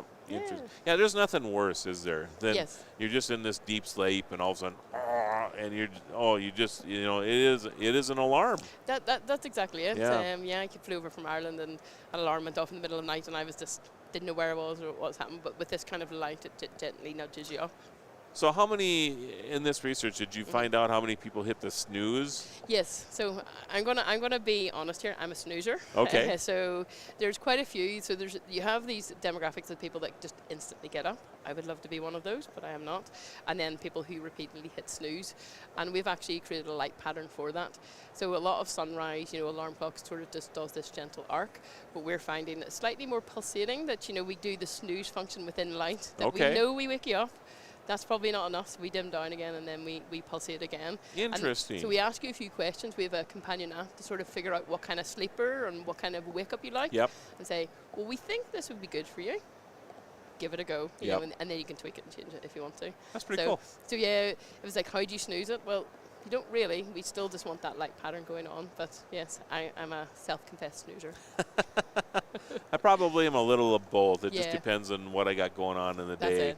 Sometimes I have something exciting, which is most of the time I'm excited to get up. But there are days that having that snooze is kind of nice. That's it. So so it's good. So we're basically saved our lunch for CES. We wanted to come to CES, which is Okay. good. So it's going well. Good. And probably the additional benefit is that we found out that people come around for the sleep, the wake up, the light. But because it's a double shade and we're using cellular materials, it's very good at that sort of heat. So if you live in Vegas in the summer, it can keep the heat out and reduce your AC bills. Or if you live like me in Ireland in the winter, it can keep the heat in. So this kind of double insulation barrier is quite nice. So it's kind of this dual function. And we're finding that people are quite interested in that as well because it's all related. Cool. Yeah. I'm coming to your neck of the woods later this year, you know. Okay. It's nice. Yeah, I'm looking forward to, well, I'm playing a little golf in a country next to yours, but yeah. That's one of the top reasons people come. Yeah, I'm looking forward to it. You got the good links golf courses on the beaches yeah, and everything. That's what you need to hit. It'll be a lot of fun, that's for sure. But it's good. Anyway, really appreciate you being here Thank today. you very much for having me. That's and how do we find out more information? Yeah, so Balloon Living is what we're called, balloonliving.com. We've got our pre-launch available. You can pre-order and just follow us online. Okay. Yeah, thank you very much. And when do you think the product will be? So we are aiming for early June, the first deliveries. We actually have a motorized version coming out later in the year as well. So so cool. get now. And the motorized version we'll be aiming for that kind of dark season in the traditional kind of my neck of the woods in Europe and things like that. All right. Okay. Thanks you so much. Thanks again. Yeah, Appreciate it. so nice Take to meet care. you. Thank you. Good Bye. luck to you. All right. And check that out, everybody. Balloon Living, B-E-L. I'm just going to read your shirt real quick. B-E-L-U-M-E living.com. Go check that out. Wake up to a little sunshine. Oh, there's your tagline right there. That's pretty good, isn't it? Yeah, I'm going to write that down, actually. Wake up to a little sunshine. Yeah, right. So, again, this is Marlo Anderson, your guru of geek and founder of National Day Calendar. And welcome to continuing coverage of CES 2023. And coming to you live from Las Vegas, Nevada. 200,000 people is the approximate crowd this year for CES 2023. 2,200 exhibits, I think it is. 2 million square feet. It's an astonishing event. That's actually an understatement of what goes on here. I think there are estimates some year that 200,000 new products are introduced at this event. 10,000 media here to cover that. So it takes a lot just to get all the news out with the new different products. And you're probably seeing that. Almost all the products that we're talking about that we're showing you today are not actually available yet. They're pre-orders, that type of thing. Most of them will be available shortly or a little bit later, quarter 2, quarter 3 of 2023. Most have pre-orders, as you have heard. So you have all kinds of opportunity to get in and get some of these things ordered if you're interested in doing that. I will be doing some of that myself with some of the products that we've talked about today. Make sure you text TECH, T-E-C-H, that's T-E-C-H to 844-829-1524. That's 844-829-1524. We're giving away all kinds of products from CES this year as well. So get in on that prize opportunity, and you'll also get some notifications to some of the interviews that we have coming out of CES a little bit later on. And joining me right now is... I'm Nick Brill. I'm from Vision Tech. Hey, Nick, how are you doing? Good. How are you? I'm doing well. I'm having a hard time keeping up with where I'm at anymore here. So I'm also slotting in a little early. So. Oh, okay. Okay. Well, that's a little bit early, I guess. Not too bad though. So how you doing? Good. Yeah. Great show so far. Yeah. How are you? Yeah, I'm doing good as well. Exhausted. I mean, you have some bags under your eyes too. It's been some late nights and a lot of walking around and lots of meetings. So. It's funny. You come to this show. I think a lot of people get excited to come to CES. And you're going to think you're going to go out and have these great, party nights and everything else. That is not the case at this event. I mean, you might have a beer or two at meetings. Right. But it's not what, it's sometimes 18, 20-hour days of just meeting after meeting, and then you still have the show. And the scale of it, right? When you talk about getting from main convention center over to where we are now in the Venetian, right? It can take an hour. Did you come from Maine? No, I came from my hotel here, and then I have to go back to Maine and then back over here. You're right. It can take an hour. And if you, I suppose if you walked it, it might, well, it all depends. You could probably walk from this building to the main convention center in a half hour, but the buildings themselves are so massive, it takes a half hour just to walk through these things. And Exactly. that's if you're in the hallway. If you're actually in this congestion, yeah, it can take forever. Yep. So yeah, if you've never been here before, it's really hard to describe. And I think people are like, it's just a trade show. How can you be so tired? Well, yesterday I had 28,000 steps. This is how you're tired. I did 17,000 steps yesterday. Unbelievable. It's just unbelievable. Yeah. And, I don't know what your normal is. I mean, mine's probably 7 or 8, so you're way above what you normally do, of course. And you're in dress shoes doing it. Yeah, it's exactly. It's not like you're doing this in sneakers. So, Can I please have my Reeboks back, please, or whatever, yeah. So anyway, Vision Tech has some cool stuff. So let's, we'll put that guy right there. Yeah, so we're a What consumer electronics company. Right now, we're launching our new GaN 2 chargers. So what we're seeing is, the one thing you haven't seen at the show floor this year is proprietary chargers. Everything's going to USB-C or wireless charging. Those are kind of the two standards. I think Europe, didn't they pass a thing here just a few months ago saying that even Apple can't use their proprietary anymore, that they have to go to USB-C? Correct. Yeah. And so, we're seeing a vast adoption very quickly. But what we haven't seen is the functionality to be able to charge a bunch of USB-C devices. Right. And that's what we're bringing to market right now. So what is this one here? So to give you some idea, that's a 65-watt charger. Okay. So that I don't mean to keep picking up. I'm going to go like this pretty soon, So yeah. So this will cover most laptops as well as a phone simultaneously. Really? Yeah. So just way smaller than those bricks you have to carry around for your laptops. Easy cables. You got to be kidding me. No. So GaN 2 technology, really lightweight, really tiny, and provides both of those ports for you, right? So, when I'm running around and have to charge my phone and someone else is like, hey, do you have a phone charger I can use? I can plug in another phone. Yeah. And, those will do 0 to 80% charge in 25 minutes on an iPhone. That's what I love about USB-C, by the way, is just how fast it is to charge devices. It's so great. It really is. So, well, there we go. So that's a 2-charger one. And so what we are going to have, though, is people still need USB-As. Of course. For Fitbits, for, anything headphones, that's older. Anything that's older. So that's a 100-watt charger. Okay. So, of course, these are going to scale down once you start plugging in multiple devices, but you'll get 2 USB-As, 2 USB-Cs. When I travel, that's all I need now. So I don't know if you can see this here, but I'll just explain it to you. So the top port here is USB-C. Up to 100 watts. 65 to 100 watts. The next one is 18 watts. Yep. So if I accidentally plug my phone into the top one, does it matter? No. So the good part is that we designed all of these to where it's up to that maximum. Gotcha. And it'll work in any of the standards all the way down.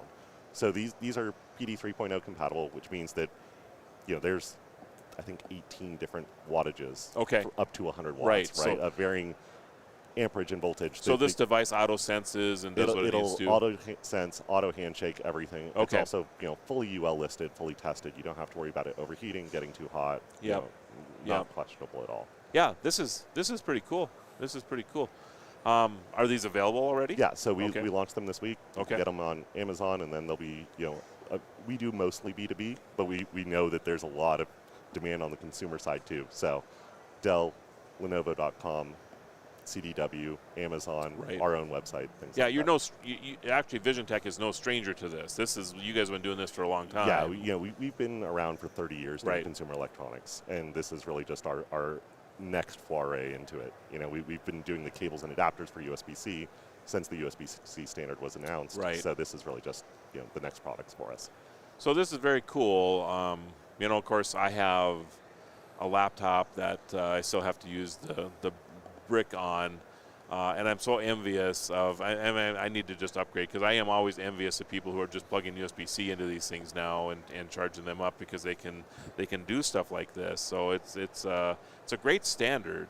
Yeah, it's a great standard, and there's a lot of people don't think that when they see their Thunderbolt port on their laptop that you can plug this into your Thunderbolt port and charge your laptop that way too. So a lot of people still are that might be me actually. Some of the technology. Like, okay, that's interesting. I didn't know that. So yeah. Okay. So what about?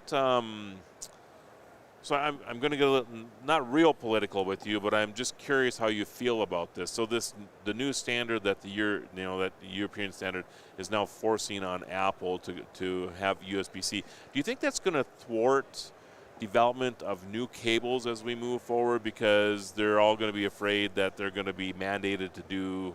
No, I'm actually so happy it's happening. Okay. Right, because it wasn't a thwart against Apple. It was a thwart against all of these excess cables and proprietary chargers as a whole, right? So You should see, well, I guess I don't have my bag behind me here, but I'm sure your bag's the same way. Yeah. It's insane. I must have, if you're in the space like you and I are, where we travel a little bit and you're doing stuff like this or whatever, your gadget bag has to have all of these different cables all the time. It just drives a person crazy. Yeah, so when you start talking about, okay, it's not just Apple, it's all tablets, it's all cell phones, it's all, Ring cameras are going to be USB-C, right? All those types of batteries. Yep. I shoot a Nikon camera. Okay, my Nikon camera battery charging is going to be USB-C. Right. Right, so yes, it's going to be complex, but it's all going to be one standard. So do you think that just because, the United States, for example, has not done this, but do you think that because Europe has done this, that they're just all going to just be all in and not going to have to worry about it anymore? Because why would you have a U.S. version and a European version, right? Because of the complexities of designing multiple power inputs and all of that, it's just going to be one standard. Yeah, and it's going to be the right move on the standards too. As far as where the technology is going, right? We're seeing USB 4 come out, so you're going to see much faster speeds. But with that comes, a new power standard up to 240 watts. Wow. Right, so that's going to cover almost all consumer electronics you can think of is going to be able to be powered over USB-C, which is going to be awesome. That's incredible when you think about that. Yeah. So, these are the consumer side that meets the needs now. The 240 watt block we're in development, it's not much bigger than this, but it's just a single port. Do you think that, now you really have me thinking here, do you think that eventually USB-C would be like the new electrical plug-in in homes and that type of thing too?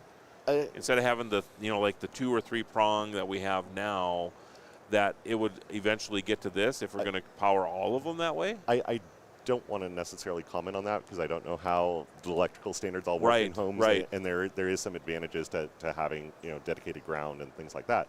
I do know that there are, home switches that, you can replace the plugs and have USB-C now. Right. But as we're seeing the technology advance, you might have one of those plugs that's was the 65 watt standard, and now, oh wait, I just got a laptop that's a 180 watt USB-C charger, and now I have to replace that entire bracket in my home. So that's where these are going to stick around for a long, long time. Interesting. And there's the portability and being able to travel with these. So yeah, I 100% agree with that. So I'm excited. Yeah. So squirrel. Didn't mean to blow everybody away as I'm laughing there. These are available now, and what's the price point on them? So this is the 65 watt, so that's going to be at a $59 price point. This is, $49, $69. Oh, we do have 35 watt and 45 watt that are more for tablets and Chromebooks, and those are going to be $29 and $39. Even $69 for that is actually a pretty decent price. Yeah. So yeah, for the portability and the ability to power pretty much everything that you're traveling with, that's pretty decent. So hey, it's been fun. Pleasure. Thanks for Thank coming you so over. much. Appreciate it. Website. VisionTech.com. Just like that. Yep. VISIONTEC.com, everybody. So, all right. Thanks again. Thank you. Enjoy your CES. So get on over there. VisionTech, not a stranger to this space. They're a very trusted product, and obviously they're moving to the European standard of everybody having USB-C on their devices. And as he was just saying, as I think most people believe, that everybody, even though that the standard isn't in the United States, that everybody's going to manufacture to the USB-C standard, simply because of the cost of having multiple devices, multiple chargers, that type of thing. So why wouldn't everybody just move to that standard? So that's where everybody thinks it's going. Get yourself maybe an adapter or two from VisionTech if you like what you just saw. This is Marlo Anderson with the Tech Ranch and also the founder of National Day Calendar. We're coming to you live from CES 2023, and as part of the National Technology Day coverage that we have going on right now. We do have a couple more interviews left, and they're making their way up. If you were with us earlier, probably noticed that we had some technology challenges right away. Of course, we would have that on National Technology Day, right?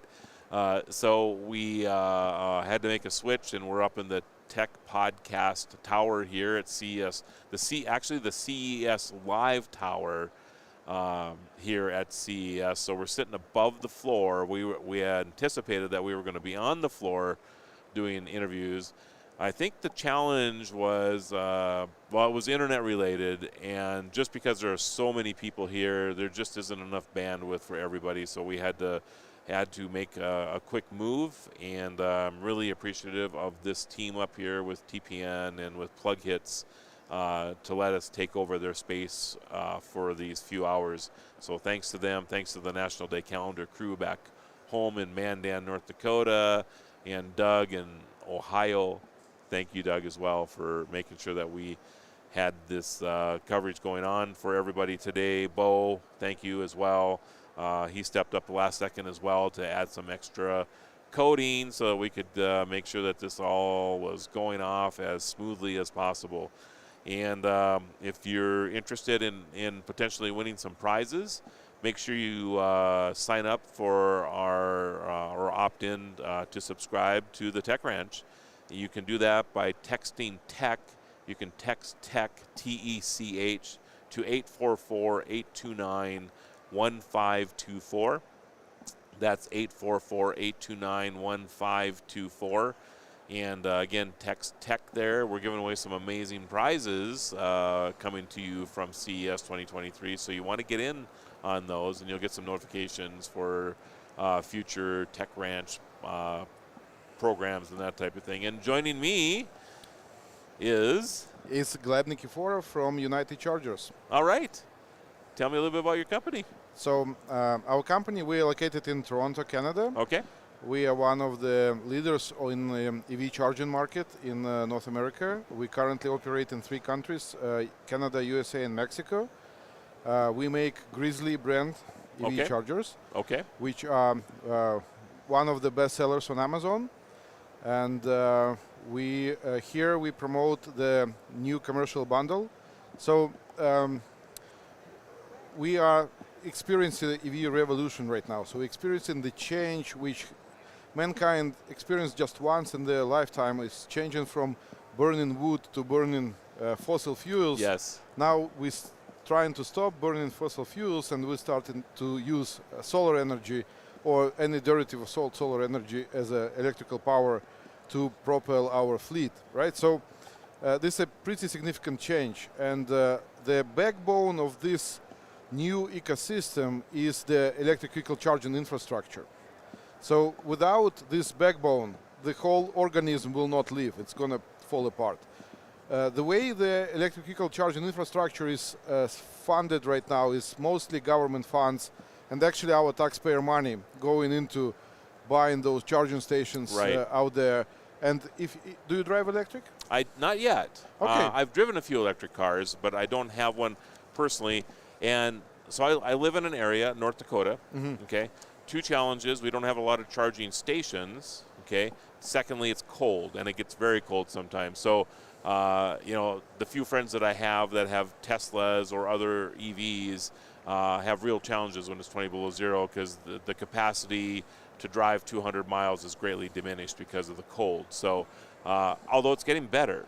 Yeah, it's getting better. The technology is improving for sure. Yes. And we are just in the beginning of the road, right? So of course. And things going to get better and better. But people will not buy electric if they're not sure they can charge on the road. That's correct. And that's why. And I'm in that space. Yeah. I mean, I would have to sit down with a map or you know, some version of that and plan my route around how I'm going to charge my vehicle right now with where I live. Absolutely, absolutely.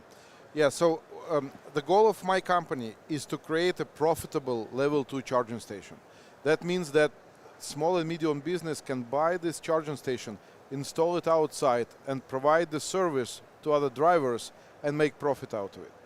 So, okay. So how would you charge? By the kilowatt hour, by the per minute, how or by the mile? It doesn't matter. It doesn't matter how you charge. Okay. Actually, people are asking a lot of questions like about level 2 charging station. What it has? Does it have RFID? Does it have the screen? Does it have something else? The pure question, one question should be asked: is this charging station profitable or not? And if the answer is no, it doesn't matter what this charging station has, because you can see there is a lot of level 2 charging stations installed by government money out there not working because the owner doesn't make money using those charging stations. They actually spend money maintaining them. That's and correct. For owner, it's better for them not to operate. That's why out of 100% charging stations, only about 40% charging stations are operational. It's a very fundamental. I did not know that. Yeah, it's a fundamental issue.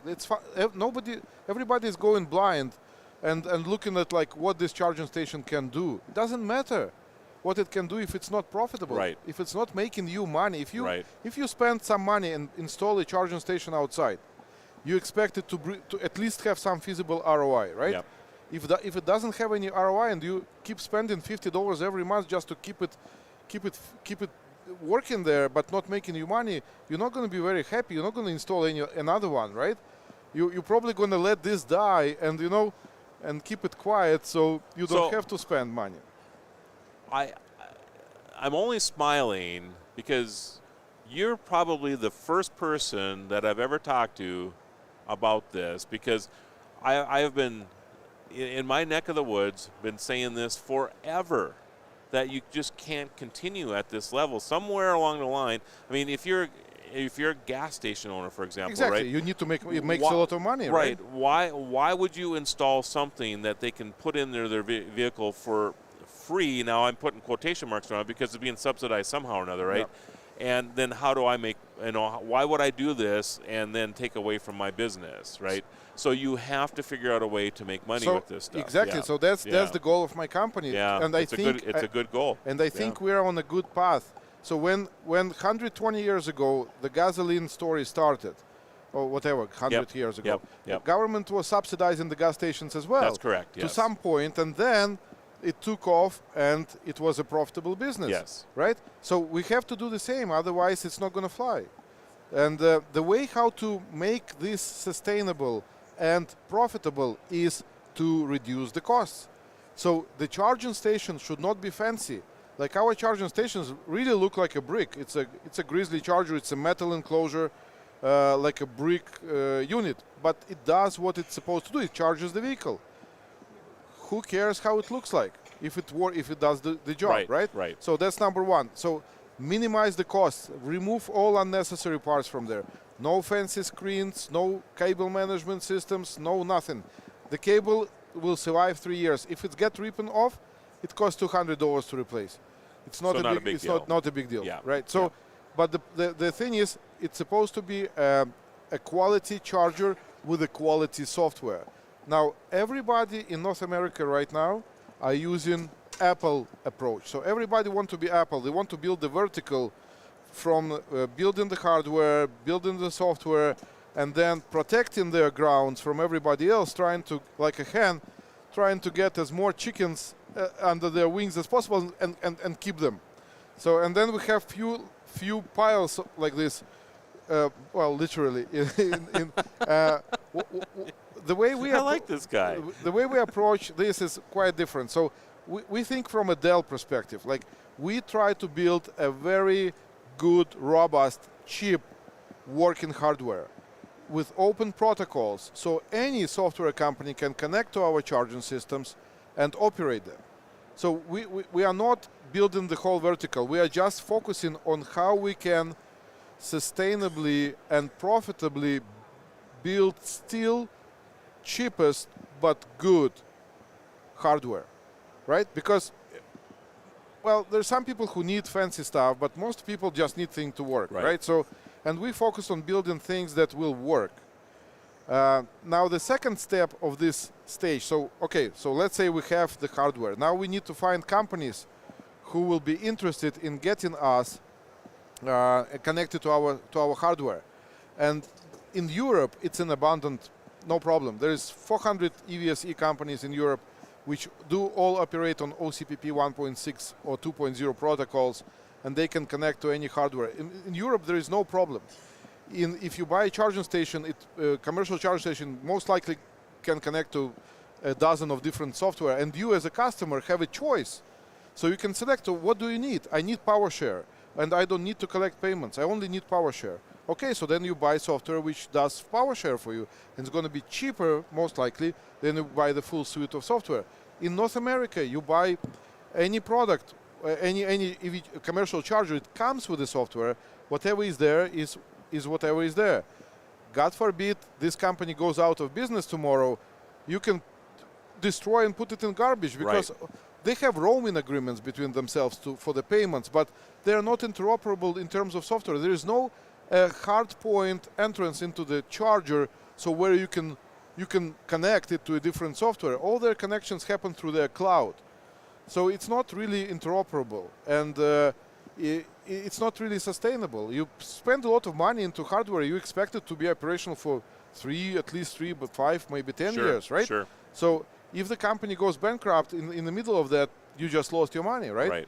Right. So now what we're looking for, we work with a company called ChargeLab, and we as well work with companies like AmpUp, EVgo, EV Connect, and others who are we think are going to use our hardware. And once they start using it, then a customer will have a choice in North America what kind of software you want.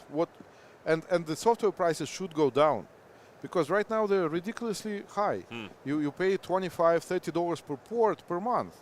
Oh my goodness. Yes. It's a subscription model on top of it. Yes, it is. And basically the hardware is a very little piece in this equation. It's maybe 25-30% of the whole cost. Right. In order to be profitable, in order to make a better EV charging infrastructure, in order to make cheaper, accessible points everywhere in the country, we need to lower the cost of the hardware. We're doing that already, so we squeeze in as much as possible, and our hardware is really inexpensive. The smart charger is $475 on Amazon, and that's cheaper than many of the Chinese competitors.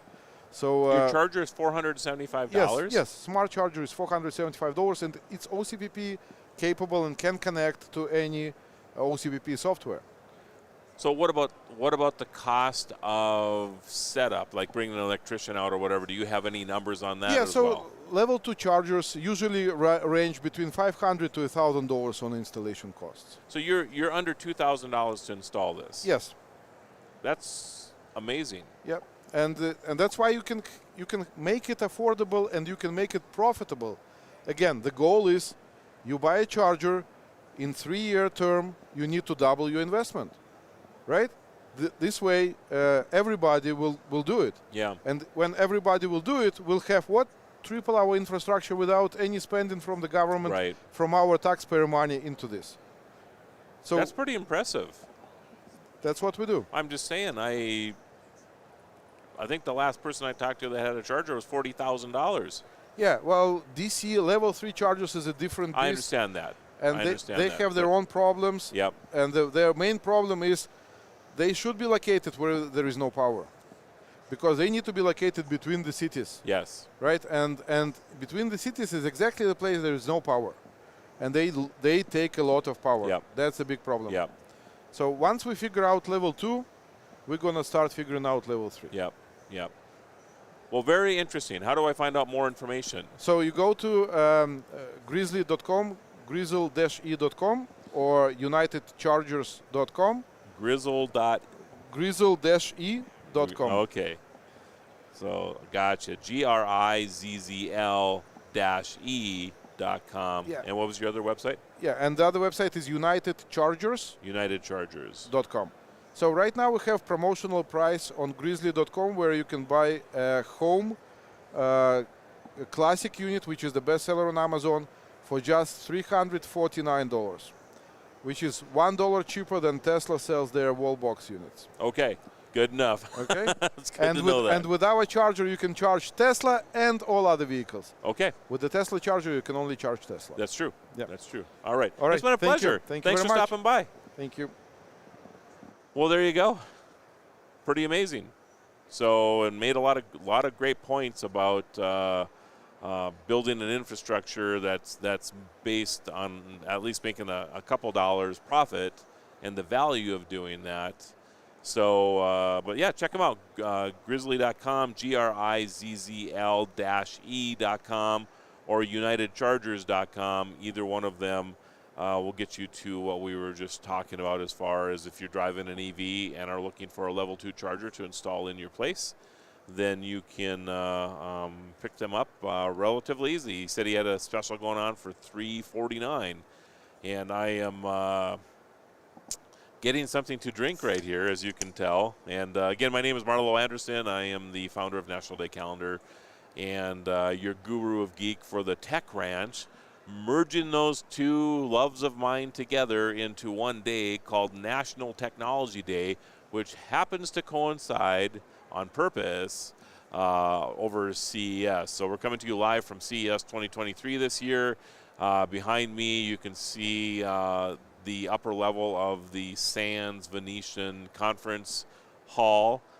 We expect 200,000 people approximately to the show this year, and 2 million square feet of display space. So over the 4 days, impossible to see the entire show. Absolutely impossible to see everything that's at CES.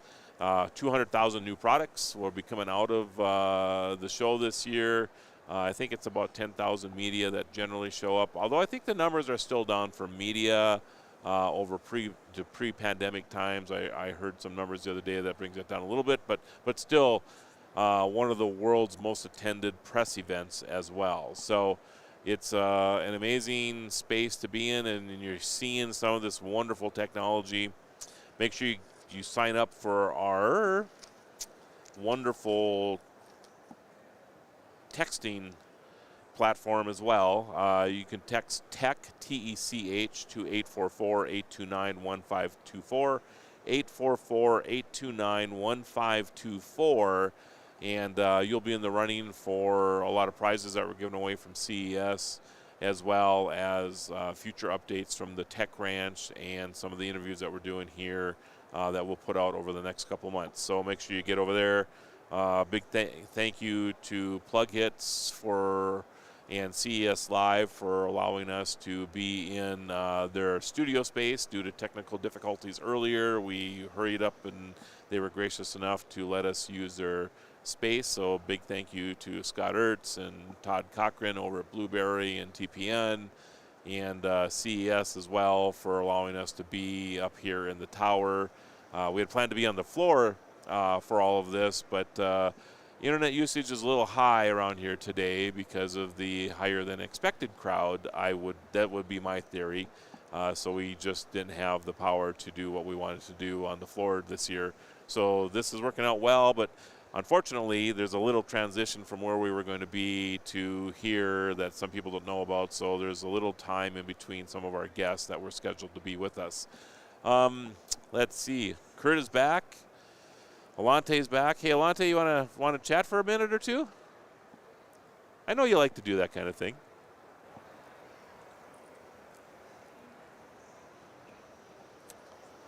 There's nothing like Diet Coke to wake you up.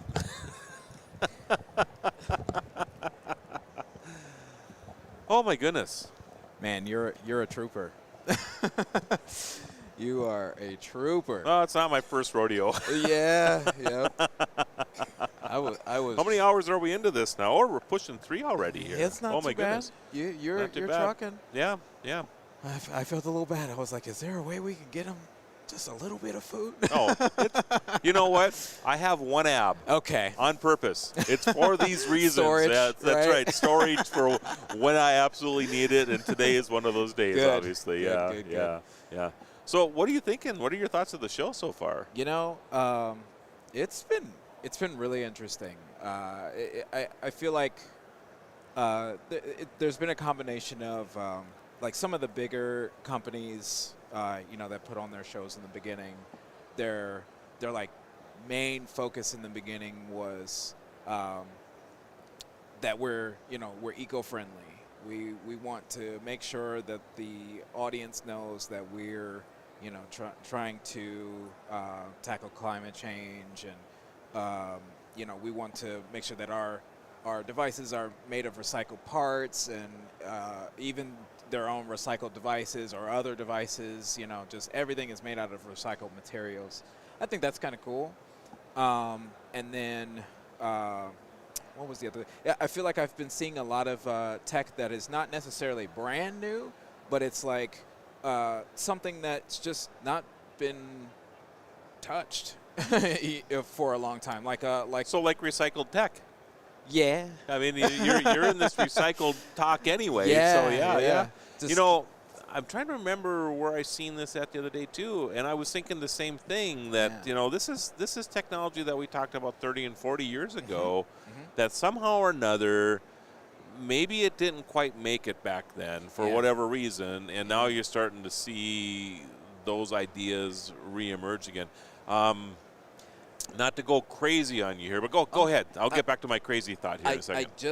I just thought of one, kind of a big one. I haven't remembered this for the entire week. What was it? GE had a stand mixer, a brand new stand mixer that they've got on the market. That is a smart device, and I mean, maybe I'm a little disconnected, but I have not seen a smart stand mixer anywhere in the market. Everything is smart now. Everything is smart. I've seen a smart toaster somewhere, and I'm not even joking. I was just going to bring this up. It's like everything is getting connected or whatever, you know, and I'm sure there are people out there that think, oh my goodness, are you kidding me? We're going to have smart toasters, right? Yeah. But maybe there's advantage to that. Maybe you can have a smart toaster and my toast can say Alante on it in the morning or whatever, right? Yeah, that'd be okay, right? That'd be kind of cool if it said my name across, you know, instead of bejeweling it. But, you know, for kids, if you're having a hard time getting them to eat toast and whatever, if they had Mickey Mouse on there. Oh, sure. You know, why not, right? Or, you know, have the kids' names like revolving around them. There's, you know, all this stuff is now possible because of these things. And let's say they get into setting profiles for toast. Like if if one likes a little, can't believe a little we're extra having a char. conversation on toast. Profiles for toast. Maybe the toaster knows how to remove the crust. You know, that's smart, right there. Profiles for like Alexa or Google Home devices and things, or your car. You know, you sit in it and the seat adjusts next to your significant other or whatever. Those things make sense. I would never believe in a million years I'd be sitting here with you right now talking about a toaster with profiles. But you know what? Somebody's listening to us and going, that's a good idea. That's a $1 billion idea. Call me up. Yeah, that's right. Give Alante a call, and here we go. So excellent. Well, you're losing your seat. That's all right. Don't go too far because I want to continue that conversation. 100%. All right. Thank you, Alante. There you go. Profiles for toasters. You heard it here first. I'm going to have a toaster profile that says Guru of Geek across my toast every morning just to remind me who I am. So make sure you text TECH, T-E-C-H, to 844-829-1524. That's 824-829-1524. This is your continuing coverage of CES 2023 on National Tech Day. And sitting next to me is... Hi, I'm Jan Becker. Jan Becker. So spell your name for me, Jan. Jan is the first name. Okay. Your European first name. Okay. Last name is Becker, B-E-C-K-E-R. All right. So that's what I thought. But all right. So, and who are you with, Jan? I'm the CEO founder of Apex AI. Apex AI. All right. And I'm sorry, I didn't mean to interrupt you there. What does Apex do? Yeah, we develop base software for software-defined vehicles. Oh, we're gonna have fun now. All right. So what is your core mission? So we make it simple for companies. You know, car companies are fundamentally hardware-centric companies. They know how to build an engine, they know how to build a powertrain, a chassis, and they know how to build the whole vehicle around it. But they're really culturally not software companies. So they struggle with the software development. And we make it easy for them to develop software. So give me a case study of somebody coming to you and using your software. Yeah, let me actually start with an analogy. Okay, that'd be great. We actually saw the same in the smartphone world about 10, 15 years ago. You know, 15 years ago you had You had Windows phones, and you had Nokia phones, and you had Blackberries, but they all died. They all went away. Yes. Now we have two phone systems on the market. One is iPhone with iOS, and the other one is Android phones. And there are many manufacturers making Android phones. Yep. But there's always Android running on the phone. And then you have an ecosystem on the phone where millions of app developers can develop apps for both iPhone and Android. An iPhone or an Android phone is fundamentally not so different from a computer in a car. It's a multi-core computer. It has sensors like the camera. Some phones have a LiDAR. It has gyroscopes and a microphone and speakers and so on and so on. So it's really a complex computer to program.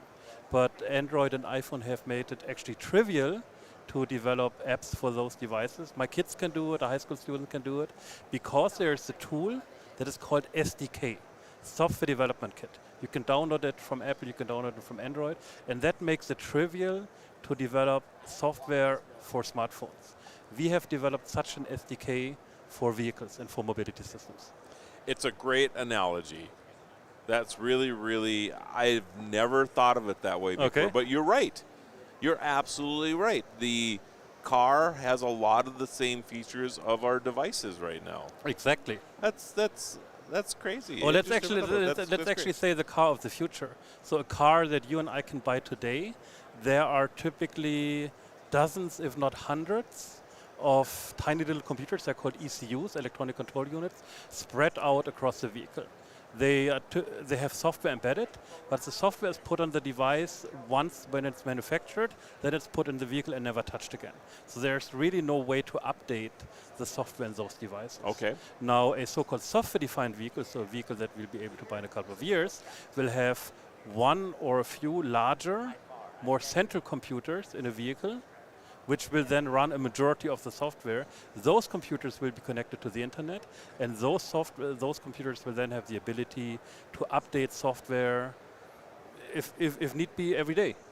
Like your phone, actually. So you are starting to see some of that now. I mean, my car occasionally does its own update, you know, but it's not like all the time. But I've noticed that I go home and all of a sudden I'm about ready to turn my car off, and it says, "Oh, you might want to not do that yet, or do you want to do the update right now?" And I'm like, "Oh, okay, I'll do the update now." Yeah. You know? Today there's really only one manufacturer that can do that for most components in the vehicle. That's Tesla. Yep. For all the others, it's at best the update of the map and the navigation system. Yeah, I'm sure I own Jeeps, so I'm sure that's exactly what it is. Yeah. So, so you expect that this will be universal to all vehicles in the next couple of years? Yeah. So we now see a number of manufacturers developing it's called a software-defined vehicle. So a vehicle with a more central computer and then a software framework on that computer, which we provide as one of the companies. And then we will see introduction of those systems. We see it in the commercial vehicle space, so trucks, for instance, around 2024, 2025, and then more and more manufacturers also for passenger cars will introduce it between 25 and 2030. So are you involved, I have to imagine that you are in autonomous development as well. So I've actually been developing autonomous vehicles for 25 years now. I started with my It's amazing PhD since you're 26, right? Yeah. Exactly. No, I started actually in '97 during my PhD work, building a completely driverless vehicle at the time for vehicle endurance testing. So we worked with Volkswagen, one of the largest manufacturers at the time, and completely automated one of their test tracks. Interesting. I'm trying to remember the gentleman from Volkswagen that's been there forever. Wears a cowboy hat, as a matter of fact. Oh, really? Yeah. I'll think of his name here in a little bit. Okay. I've been privileged to have quite a few conversations with him over the years. In fact, I rode in one of his vehicles that he worked on the Dallas motorway. Okay. Yeah, they had an event down there, and I was in a Peterbilt truck a couple of years ago, rolling around that thing, and then in his Volkswagen that he had developed. So anyway, pretty smart guy. Very interesting. So Apex, where are you guys at right now? Where are you moving to in the future? So we actually started to develop software about 5 years ago. If we would have started from scratch, it would have taken us probably 10 years. And that's how long it takes some of the car makers that try to do it themselves. Okay. But we took an open source system, which I also helped develop, so open source software, which I have developed starting about 10 years ago. We forked it, meaning we made a copy, and then we rewrote part of the copy so that it's actually safe and reliable, such that it fits to automotive standards. Okay. And that we certified 2 years ago. And we are now working with a number of car makers and suppliers to now put it in a product, meaning putting it into their vehicles. Okay. Okay. Very cool. And where do we find more information about you guys? Yeah, so we have a booth in the West Hall. Okay. So all the auto tech is now in the new West Hall, which is great. It's a much more central location, so distances are short. We can have a lot of focused, efficient meetings. Yep. So we have a booth there. When you get into the West Hall, there's the IndyCar, which is a great exhibit. You're just right off the IndyCar exhibit. Did you have an issue to get over here today? No, fortunately, actually, this is in the middle of the day, so I got a cab. Unfortunately, not an autonomous cab, but I got a cab in about 2 minutes, and I was over here in 15. Have you done the autonomous vehicle here in town yet at all? So here in town, not yet, Okay. no. But I mean, I've been in probably 20, 30 autonomous vehicles over the past 20 years. Yep, I might have you beat actually. So okay. I think I've been in 41 now. Oh. I actually keep track of them. That's so awesome. Of different vehicles. I'm guessing you have many more miles than I do. Though, I have a lot of miles. Yeah, I'm one of those that if I get a chance to ride in one, even if it's 2 blocks, I get to count it on my thing, you know. So, well, very, very interesting, and I'm actually going to keep an eye on your company because I think what you're doing is very interesting work. And I'll try to get over to talk to you a little bit more in West Hall. Online, though, how do we find you online? Just apex.ai? It's www.apex.ai. Okay. So very simple, easy to remember. Yep, it is. So, Dr. Becker, awesome. Thank you so much for Marlo. making the trip over. I really appreciate it. Thank you. So, take care, Take everybody. care. Bye-bye. All right, Apex AI, they are changing the way we get around right now, everybody. And I have a feeling that we could have talked for a long, long time about their development.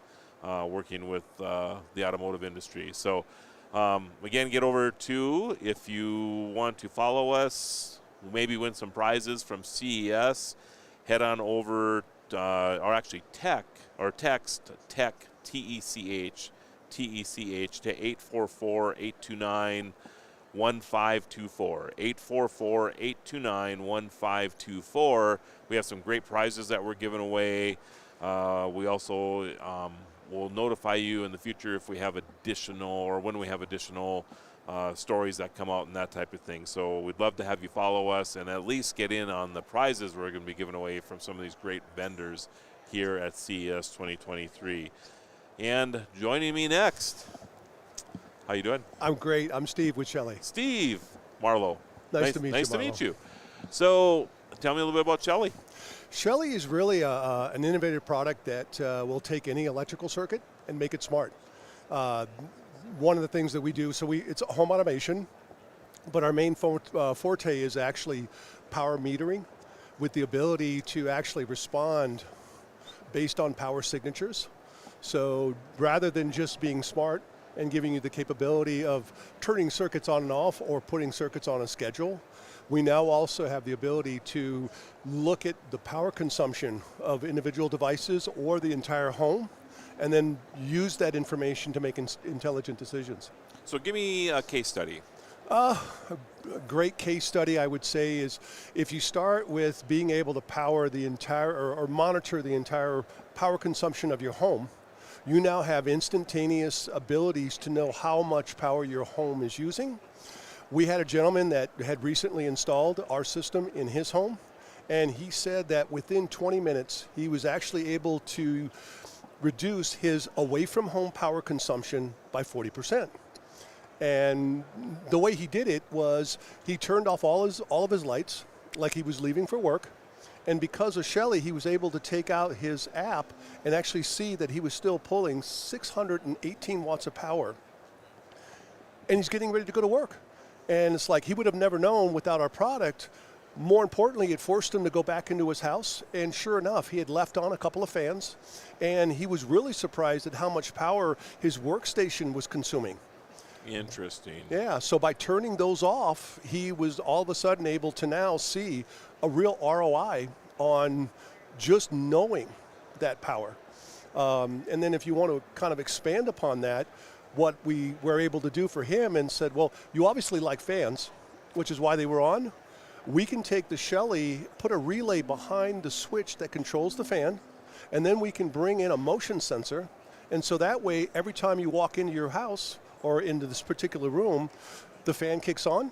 And as soon as you leave, the fan kicks off. So now you get the full benefit of what you want to enjoy and know that you're not going to be using power unnecessarily once you leave.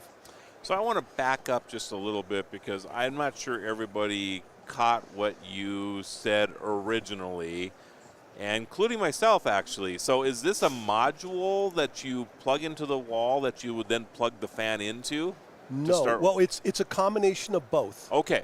That's what I was getting at here. All right. So, and then you have additional sensors that you can add to this. Yes. All right. So let's just walk through the fan scenario again. So I have a fan that I have plugged into the wall, and I'm running this thing all the time. Now you're saying that, okay, so now I want to make this Shelly smart. What am I doing? Perfect. So you take one of our Shelly plugs, and you plug that into the receptacle, and then you plug the fan into it. Okay. Okay. From there, you bring in basically it's an in-room motion sensor that can very accurately, understand whether or not there's somebody in the room, and you just program it so that if there's motion in the room, turn the fan on, leave the fan on, and then once that person leaves, it automatically turns the fan off. And you could do that with anything. You could do that with anything. I mean, if I want to have a light that comes on, if I want my TV to come on, whatever it is that you need to have come on with a motion sensor or whatever, you could do that. Or go ahead. Can I give you another example? Yeah, absolutely. So we have a Shelly heat and humidity sensor. So you bring it in, it's a Wi-Fi device, it's constantly measuring the heat and the humidity in a particular room. I could take the same Shelly plug it into the wall, connect a dehumidifier to it, and instead of having that dehumidifier, which draws a lot of power, on 24/7, we can now make it smart because we can use the Shelly sensor and simply state that if humidity goes above 50%, turn the dehumidifier on. Once that humidity level goes down below 50%, it turns it off. So you've got a smart, regulated, environment. So you can go in with the Shelly, like you said, in a non-smart environment and make it smart. That's so right. Within the plug, I'm assuming that we're connecting to the Wi-Fi of the space, right? And do you have other things like can I just turn the Shelly on and off without having any other sensors added to it? That's the beauty of our system. Is Shelly is a Wi-Fi device, and the actual hub is built into the device. So just a single Shelly plug by itself can be turned on remotely or locally, can be set on a schedule. A lot of consumers actually use it around the holidays. If you want to, plug your tree in, and you've just taken your outlet and you buried it behind the tree, you take one of the Shelly plugs, plug the tree lights into it, and now you can actually have them come on and off on a schedule. Interesting. All run by an app. All run by an app, or set up and forgotten because it's a schedule. And the app also shows you the power consumption that's going on. That's the beauty of it. Yeah. A lot of folks not only want to know if a device is on, in terms of, does it have power, but they also want to know if it's doing something. And we can then basically react to that. Very interesting. Where do we find more information? Shelly.cloud or shellycloud.com, excuse me. Shellycloud.com, okay. Yes. And what do the modules run? The average modules, like for example, the Shelly plug, is right around $30. Oh, so it's very affordable. Yeah. We have more professionally installed devices that can be put behind the actual electrical outlet. So let's just say you wanted a permanent installation, and anything you plug into that outlet will be controlled by a Shelly relay behind the wall. Those are right around $35. Okay. And then we also have professional series devices that are more centralized, that go into a DIM rail. So, but that would be like if you're building a new house or something like that, or can you go into existing construction or an existing house and do this as well? You can absolutely go into existing. Some of our products, we highly recommend you have them professionally installed. A perfect example is we have a Shelly 3EM. which is really a device that will actually, again, monitor the power consumption of the entire house, which is kind of where we started from. Right. Those actually get installed inside the electrical box. So those you want to have professionally installed. Okay. But once it's done, the amount of information you have to make intelligent decisions and then kind of expand, what you do with that is very powerful. I have to tell you that there's a lot of times that when I'm using something, I've always wanted to know how much power this thing is being used. I just, you can sometimes make an educated guess, but my guess is probably way off from what the actual, is. For example, at work, we have a series of monitors, and they're supposed to be low power consumption monitors that we just leave on all the time, right? Mm-hmm. I think I would be shocked as to how much power those things actually use, and the ability to not have to go and turn them off and turn them back on or whatever, to actually be able to use a Shelly to do that and automate the process seems pretty smart to me. Well, and what's beautiful is that you could actually start creating, really a return on investments. Yep. Just because, to your point, if the monitor doesn't need to have power during the evening, you're just leaving it on for convenience sakes. Right. You can create that schedule and just have them off at night. And in some cases, you can even, go back to our motion sensor, like with lights, have them on when you want them, and then during off hours, you might still need them because somebody came in and needs to do something, and there's ways to turn them on. Sure. Makes a lot of sense. All right. Well, I appreciate the time today. Thank you very much. Love your products. That's really, really cool. So go check it out, everybody, at ShellyCloud.com. ShellyCloud.com. Steve was just in and really gave us some great case studies as to what he has with his product. So check it out. I'm going to be checking that out myself. It's very, very intriguing how you can turn your not-so-smart home or office into a smart space. So if you want to, get on over to our opt-in service since Todd's going to be joining me right now because I'm going to try to talk him into doing this for his show. So, but text us at 844-829-1524. Text TECH, T-E-C-H, 844-829-1524. We've recruited some great prizes from some of our vendors that we're interviewing here at CES, and we're going to be giving those away to the people who have maybe text us with that. So anyway, hey, Todd. Your next guest might be here. Oh. I don't know who he is. I don't know either. I've got my 15,000 steps in. Already? Yeah. Well, I don't because, I'm only at 4,300 right now, but I've been doing this all day, so. Well, I went over to LVCC. Yeah. And walked central, walked north, walked west, marathon across west. You need like snowshoes to go over there. It's a big place, isn't it? Yeah. And Central is, man, there's some Sony. Have you heard about this thing Sony did? No. Okay, you are going to be blown away. When I stood in the room, in the Sony room with my mouth like agape, they launched a satellite on SpaceX 3 days ago.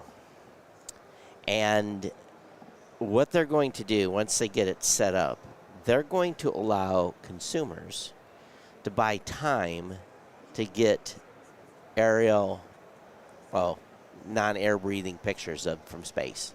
Okay. You can direct drive the spacecraft. You can point Whoa. Oh, yeah. Oh, yep, you just heard correctly. I can actually take control of a satellite. Now, you're not going to be able to change its orbit. But you just take all the fun out of things. Yeah, you're going to be able to change its orientation. Okay. And they're not saying how much it's going to cost. I'm sure it'll be expensive. I'm sure, but part of the deal is like you get 51 images. So who knows? It may be reasonable, but they're they call it Star Sphere.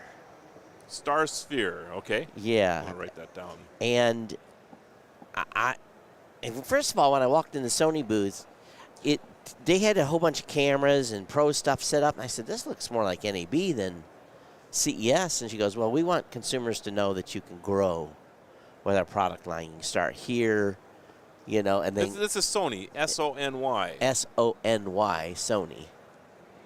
when of course when I think of Sony, I don't even think of video. Well, they had a whole thing set up there, like a little. I kind of walked up, and I was kind of surprised. I was just kind of, and I said to the gal standing there, I said, "This looks like NAB versus CES." And he goes, "Well, we're trying to get consumers to understand." Wow. So that was a big wower that I saw over there. And they have a satellite. And they now have a satellite that they launched on SpaceX. 3 days ago. Yep. I saw this product called MuxWave. Now, MUX WAVE, muxwave.com. If you go to Central, it's all the way back on the right. Okay. When you see this screen, you're going to want to spend $80,000. Do you have 80 grand I can borrow? It's a screen that is a holograph. Can you show that? Can you get that, Kurt? And I've got other pictures. I don't know if you can see it very well, but it plays video. So this is in the screen right here. This is in the screen. Unbelievable. It is unbelievable. This wall, 120 grand. And if I was a big business, and I wanted to showcase something for people walking into my headquarters, this is what I would buy. So everybody go to muxwave.com. You have to see this. It's unbelievable. So did you see this is probably 8 or 10 years ago. I forget the name of the company, but they had a table, like a coffee table. Yeah. And they had like Ray Romano, and they had his projection coming out. You could actually go through and put your hand through now, it. This is glass. Well, no. You can touch it. Okay. And air can go through it. And I asked the one guy, I said, on the unit that rolled, I said, "Is this portable? Can I take this to a trade show?" And he says, "Yeah." He says, there's 1 foot by 1 foot. These all come apart. They interconnect. And it scared me to even think about re-interconnecting them. But you can't even see the lines, though. No, you can't. But they are 1 by 1 squares all the way up through. So it's like an LED panel type of scenario. Yeah. And he said that if you have pixels go out or something, then they send replacements. They fix them. But not a cheap endeavor. But when I saw this thing, it blew me away from a visual standpoint. Well, we both know that 5 years from now, these will be $800. Right. Because there's going to be, but stunning. I was just looking at the dinosaur one that you had there. That was stunning. Now, we've all saw about raised desk. Yes. Oh, yeah. Now, I don't know if they quoted me the price wrong. It's called 3D desk. Yep. How much do you think that desk is? With the monitors? With the monitors. Yeah. So the monitors will go up and down. The table goes up and down. So with the monitors, I would say $2,200 without the monitors. 85 with the monitors. 8,500. And I don't think it's worth 8,500. She said 85. I said 8,500 US dollars. To me, that is maybe without the monitors. Maybe, in my opinion, $2,000. Yeah, I was about in the same space. Yeah, about $2,000 on that. So again, so they're $6,000 for the monitors. Yeah, I mean, if they would sell me the desk for $2,000, I would put the monitors on myself. Me too. That's what. And I asked him. I said, "What does this cost without the monitors?" Well, we have to do a deal. Blah blah blah blah. Yeah. So that desk unlike any standing desk I've ever seen. It's cool though. I like the wraparound monitors because the monitors come up. Yeah. And you can stay in your position, so you can change your head. Then you can stand up with the desk. And it changes position. It's very very unique. Do you have a stand-up desk? I do. Do you like it? I do. So I've been thinking about switching. So I've had one for 3 years in my office, and then we bought all our employees in Columbus. We bought them desks. So I probably spend 1 or 2 hours a day standing. Okay. I have a little sciatica issue, so for me, standing up sometimes is good. But sure. I think you've got a guest here. Okay. And let him get on, then I'll come back. Okay, and that sounds good. We'll Everybody, chat that was Todd Cochran, the founder of Blueberry, actually, that just popped in to say hi. So good to have you here, Todd, and I look forward to our next conversation in a little bit. So continuing coverage, CES 2023 on National Technology Day. I'm your host, the guru of geek, Marlo Anderson, also the founder of National Day Calendar, which is why this all collides today, coming to you live from CES 2023 here in Las Vegas. And yeah, let's get that back to Todd there, because I bet he's probably thirsty as well. And if you want, we are also doing a opt-in by text today. So you can text TECH, T-E-C-H, to 844-829-1524. That's 844-829-1524. We have great prizes we're giving away at the end of CES from some of the CES vendors. So you want to get in on that action, and also other programming that we have coming out. So make sure that you stay in touch with that. And next to me is, oh, we don't have your audio yet. Let's try it again. Try her again. I am, hello, I'm Duncan Orr-Jones from Camino. Nice to meet you, Duncan. Very nice to meet you. Camino. Yes. I love that name, by the way. Yeah. So tell me a little bit about it. So we have completely reimagined the old school kind of dumb walker, which has been untouched by any design or any technology at all. Okay. I think the best technology you can see on a walker is some tennis balls. Yeah. In fact, we found a painting done in the 1400s where if you look closely, you can see someone in the painting using a walker that pretty much looks like a walker today. And so we watched my father struggle with Parkinson's for, he had Parkinson's for nearly 25 years, and was just sort of appalled by the types of devices that are available for folks like him and for anyone who struggles with walking or fears falling. And kept preserving all these ways in which it could be less difficult to live with and ideally make it actually easier to walk with. And then the idea kept rolling from there. So what is it? Yeah, well, of course. I mean, I'm envisioning a walker of some kind, right? And it looks like we have a sample of one right here. Right here, yeah. So is this going to fit up here, you think? We're going to try. All right. Let's try. I like the try. So this is it folded up. Okay. So in being folded up, it is almost carry-on luggage size, or basically carry-on luggage size. So among the things we wanted to do was make sure that the person who's using a walker has the ability to live independently and live an active lifestyle. Right. So currently, if you have a walker, they don't really fold, and so you can't really easily go around anywhere. If you go to a restaurant, they take it away, so now you want to use the bathroom, you've got to wait for them to come back. There's all these things, the way life gets complicated, simply because it doesn't fold very well. Right. So in this case, you can fold it up in a couple of seconds to this size. It also goes to a narrow mode, so if you're walking through tight spaces or getting on a plane, it narrows in and locks in place, so you can get through tight spaces. We who aren't using a walker don't recognize all these places where we're going through narrow spaces. Right. And if you're using a walker, you've got two choices. Have everyone get up and move out of the way, or you've got to wander around. So there's some basic mechanical things we've done just to make it easier to live with. But then the magic's in all the technology that's hidden away inside. So that's why I was about ready to ask. I see a battery pack underneath here, so you have to explain that now. I shouldn't have let it expose. Yes. Well, I don't think everybody else is seeing it, but I can see it here, yeah. So yes, so we wanted to design something that was stylish on the outside, less stigmatizing, smart on the inside, and simple to use, right? So you get a sense about the simple to use as you can fold it up really easily. The smart on the inside really started with me looking at, folks who are using an assistive device like this, they're now being asked to push something around, which is bizarre. And then if you go to a hill, now they're pushing something at 17 pounds up the hill. Well, walking up a hill is not easy for any of us, but now pushing something a hill. So we also said, well, nowadays everything's powered, everything's smart. Why aren't these devices powered? So we've developed a technology where you've got motors in the wheels, we've got a computer in the center of the seat, we've got a battery as you've just seen, and we're able to, without the user having to do anything, you just turn it on, there's no controls, it just provides just the right amount of boost. The device feels light and easy to use, and if you hit a hill, it's just as light and easy to use. Now when you start going down the hill, it's braking for you automatically. Current devices, they're difficult to brake, they don't modulate, you've got arthritis in your hands, it's a nerve-wracking experience.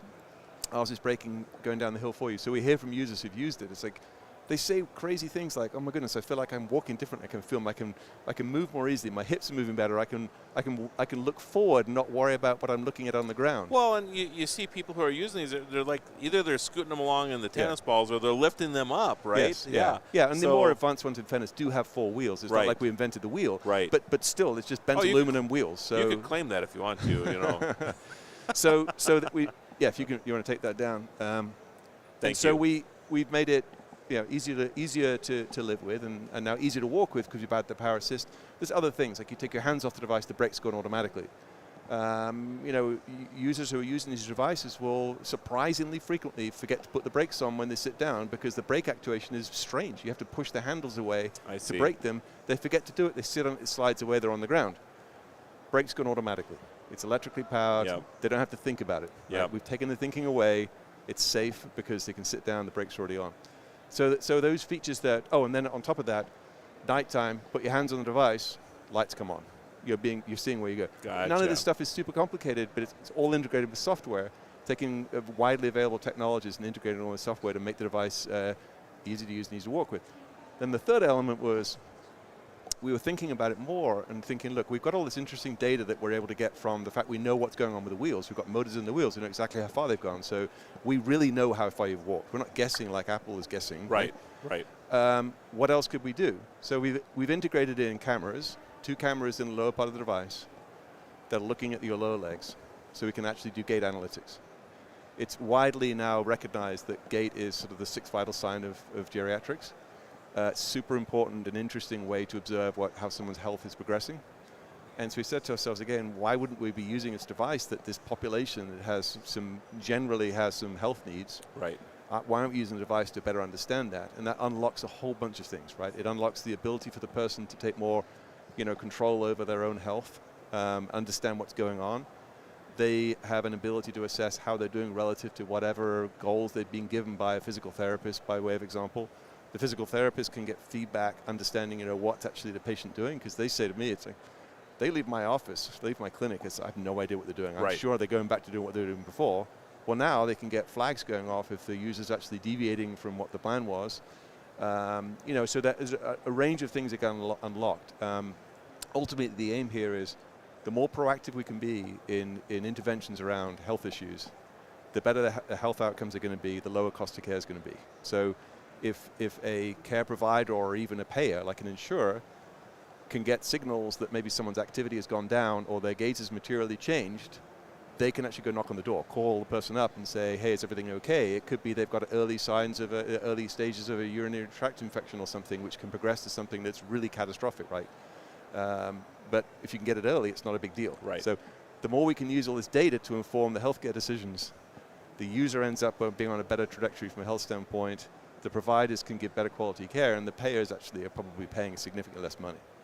All because we've turned it from a dumb device into something that's using widely available technologies to turn it into a data platform. So it's very interesting. So what are your goals here at CES? I mean, is your ultimate goal to be selling to the end consumer? Or are you trying to recruit distributors for your product? Yeah, that's a great question. So we're heading into sort of a beta program, fairly limited beta program, working actually with some retirement communities, and on a path to as rapid as possible convert that into actual sales to consumers. So we have started a wait list. So we're trying to get people onto the wait list. Okay. We're a startup, so we have to do fundraising. So we're building awareness around the product. We're driving more people into the wait list. But there's a ton of opportunity around partners. You can't believe the number of people who stop by from all around the world with super enthusiasm about what we're doing to a category that's moribund, right? So absolutely, distribution partners, even some on the supply side. There's partners that we've spoken to on technology. There's partners on in the healthcare community side who stop by. So really, it's across the range of things, yeah. Because I know that in this space in particular, it's, I don't want to say it's a rental market, but it kind of is in a way. I mean, people who and this doesn't. I mean, some people need them all the time, right? But there's a ton of people that are had an injury, had some surgery or whatever. Yep. They just go to the pharmaceutical supply or whatever they're called, and they. Their insurance lets you rent it for 6 weeks or whatever, and then you bring it back. Yes. I mean, is this the market that you're kind of looking at as well? It's a great question. So our plans are in the short run we will be a consumer device. Okay. We want to transition as quickly as possible to being more on a B2B side, and that we think that the data that we're providing is going to unlock a ton of value to a bunch of people, Advantage plans, value care providers, and what have you. But in the short run, we are a consumer device. So we actually are thinking the same way, which is, look, we hear from a lot of end users that they believe they're not going to need a device for very long, and we hope they don't need a device for very long. Right. In many cases, unfortunately, that's not going to be the case. So we want to lower the barrier as much as possible. So we like kind of the rental or for a subscription or hardware as a service. It's a recurring revenue kind of model as a business. And say to the user, look, if you think you need it for a few months, then you can use it for a few months and return it to us. The details of that we've got to figure out, but we're thinking that pricing on that will be somewhere around sort of $80 a month. But then we hear from some end users that hate the idea of that. It's like, I don't want to be on a recurring, I just want to pay for the thing. Right. And so it'll be a device in the early stages that are probably around $3,000 if someone wants to buy it outright. And then we'll unlock a bunch of value out of the data as time goes on. I mean, there's a lot that can be done to a device like this. Geotagging of an area, so the adult daughter can understand where her father, who's perhaps got early stage dementia, is he's staying within that zone. I mean, there's tons. Once you've turned it into a powered smart device, there's a myriad of things you can unlock. And we've got a whole roadmap of new features that we can develop. Very, very cool. Where do we find more information? At CaminoMobility.com.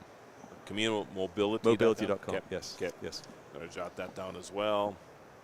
All right. Well, Duncan, it was great having you on the show. Appreciate it. Yeah.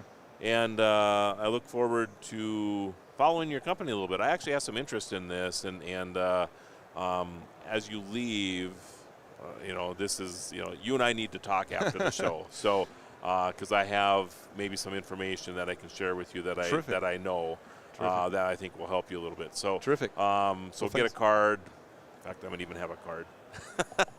Here we'll just do a card swap right live on the air here. So there we go. Not that I have one. I have to bring one back. They're sitting at the table, I think. Not that has anything to do with me today, but I do. Okay, very good. Thank you so much. Very good. All right, Duncan, appreciate it. Terrific. And we'll talk off air sometimes. All right. Thank Take care. Thanks for stopping by. Okay, bye. CaminoMobility.com. Make sure you get over there. If you have a loved one or yourself that has a mobility issue, this looks like an amazing tool for them to get around a little bit easier, get some data as far as what they're up to, all kinds of good things. So that's really, really interesting. I love the power assist, and I can see where that really would kind of come in handy.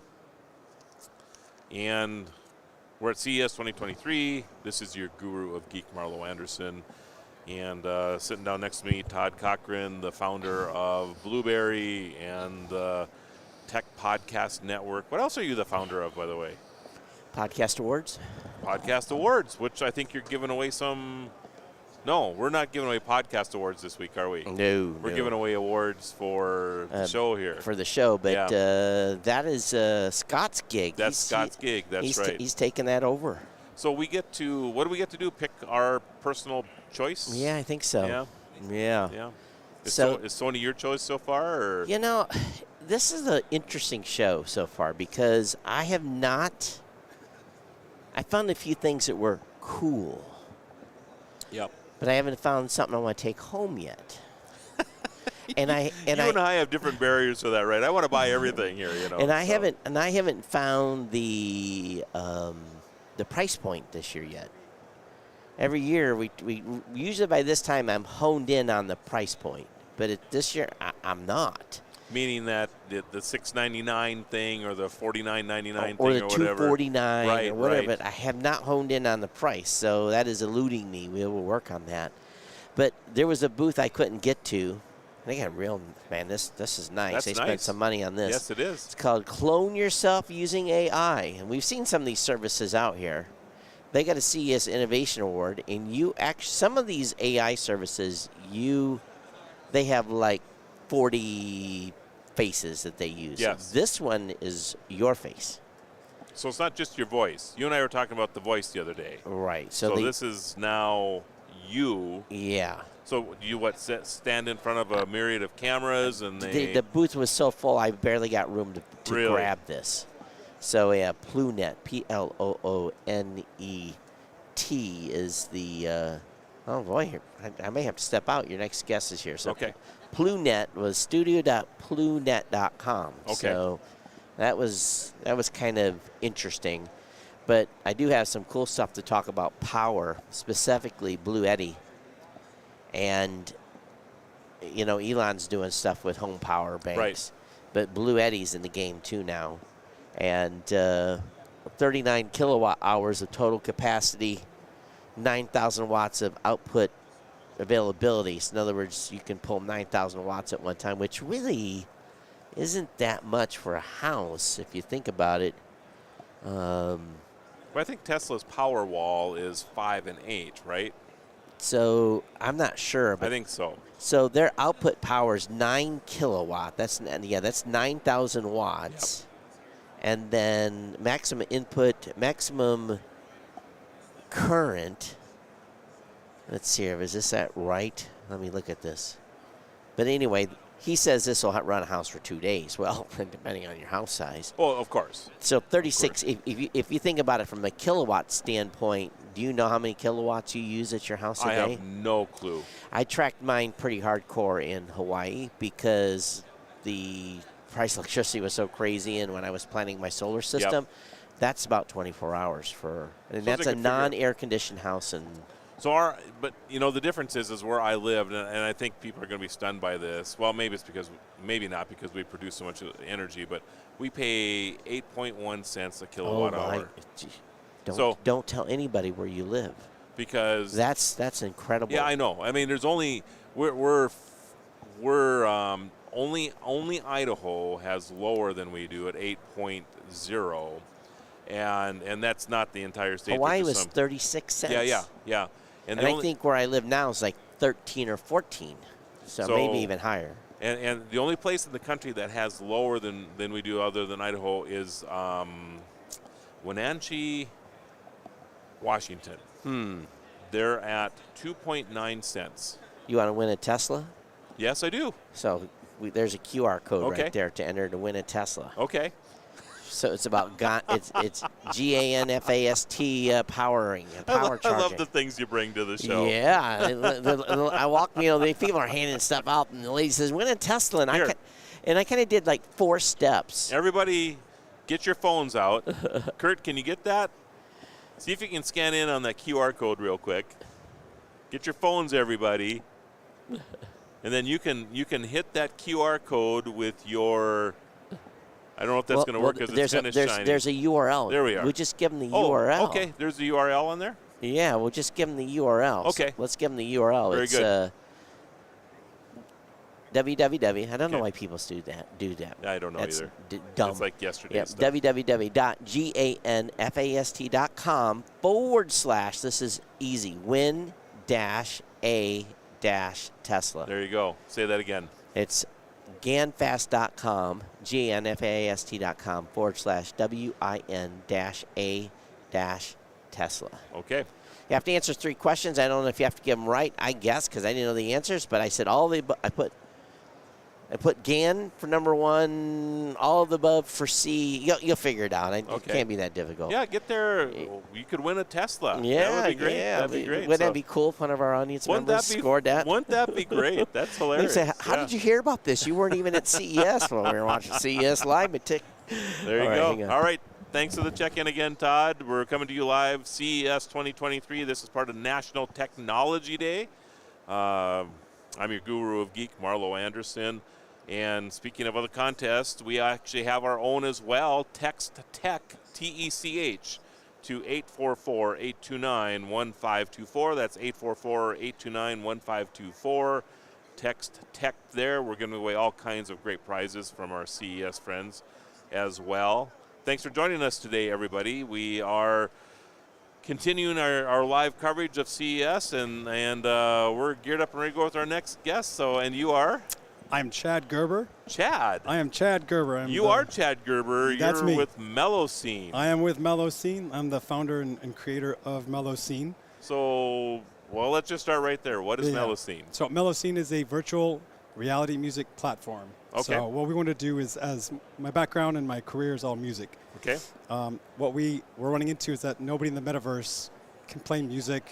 All there is floating blobs and sticks and things like that. I sing when I'm on Metaverse. That's right. So you can do that. You're already, and that's our show, folks. Thank you very much. Great job. So that was it. Like musicians, it's a tactile thing. If you have Stradivarius, you don't want to do some weird digital thing. So what we did is created a way to interface real instruments, $10,000 microphones, whatever you want, into the metaverse. And you could be wherever you are in the world. I can be wherever I am in the world, but we can be in the same studio together, collaborating and making music, working on the same project. So it completely gets rid of that. I have to fly a lot to Europe and Brazil and be in hotels and writing camps, all that stuff. This eliminates that. So now I can just do that in my underwear with the headset on. So that's what the device did that I came up with, and we formed the teams and built it. And we finished the prototype about a month ago. And CES told us a couple of weeks ago that we are going to be here. So now we're here. Well, congratulations on Thank that, you very I guess. much. Yeah, Thank you, sir. Appreciate that. So my first thing would be latency. That's everyone's first question, Okay. yes. At least anybody who's in the know about this Anybody that stuff. knows about Yeah. latency, which Yeah. is like it's the kryptonite of the entire internet. Yeah. So what I did is I approached it from more of a psychological standpoint than a physics-based standpoint. We're still tackling physics and the limited, bandwidth of RF and everything else, photon-based. The difference is that when you talk on a phone or even face-to-face right now, there is latency. There is. But our brain is compensating with it because it's okay. Yep. We don't see our nose is in our face. But our brain says, I don't need that. So if you can override an emotional experience through human connection, it forgives other things. The second is that you have to have a reference point of where latency is to even know you have latency. So when we talk on the phone to mom, we're just talking to mom. There's a lot of latency. There is. But you don't know it. And also because of the quality of who you're talking to, it doesn't matter. Within our platform, there essentially is psychologically no latency. If you were to really break it down with a multimedia, everything else, there is obviously going to be latency. It's, of course, getting shorter and shorter and shorter, which we have workarounds and sync systems in place. But the predominant factor is the psychological forgiveness of a human being to just be able to access one another to create something.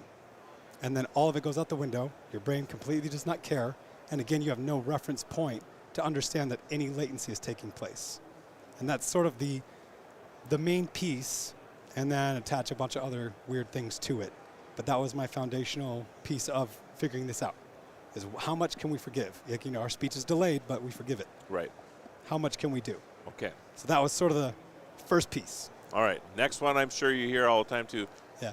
How do I create my avatar for this? Yes. All so right. avatar building, that's obviously going to be inside there. Okay. You can do custom avatars. We're open to the possibility of NFT-based avatars. We're going to wait and see, obviously, how that world continues to formulate. Yeah. We're a part of that world. Verified artists will be scanned. So you will look like you if you're a verified artist.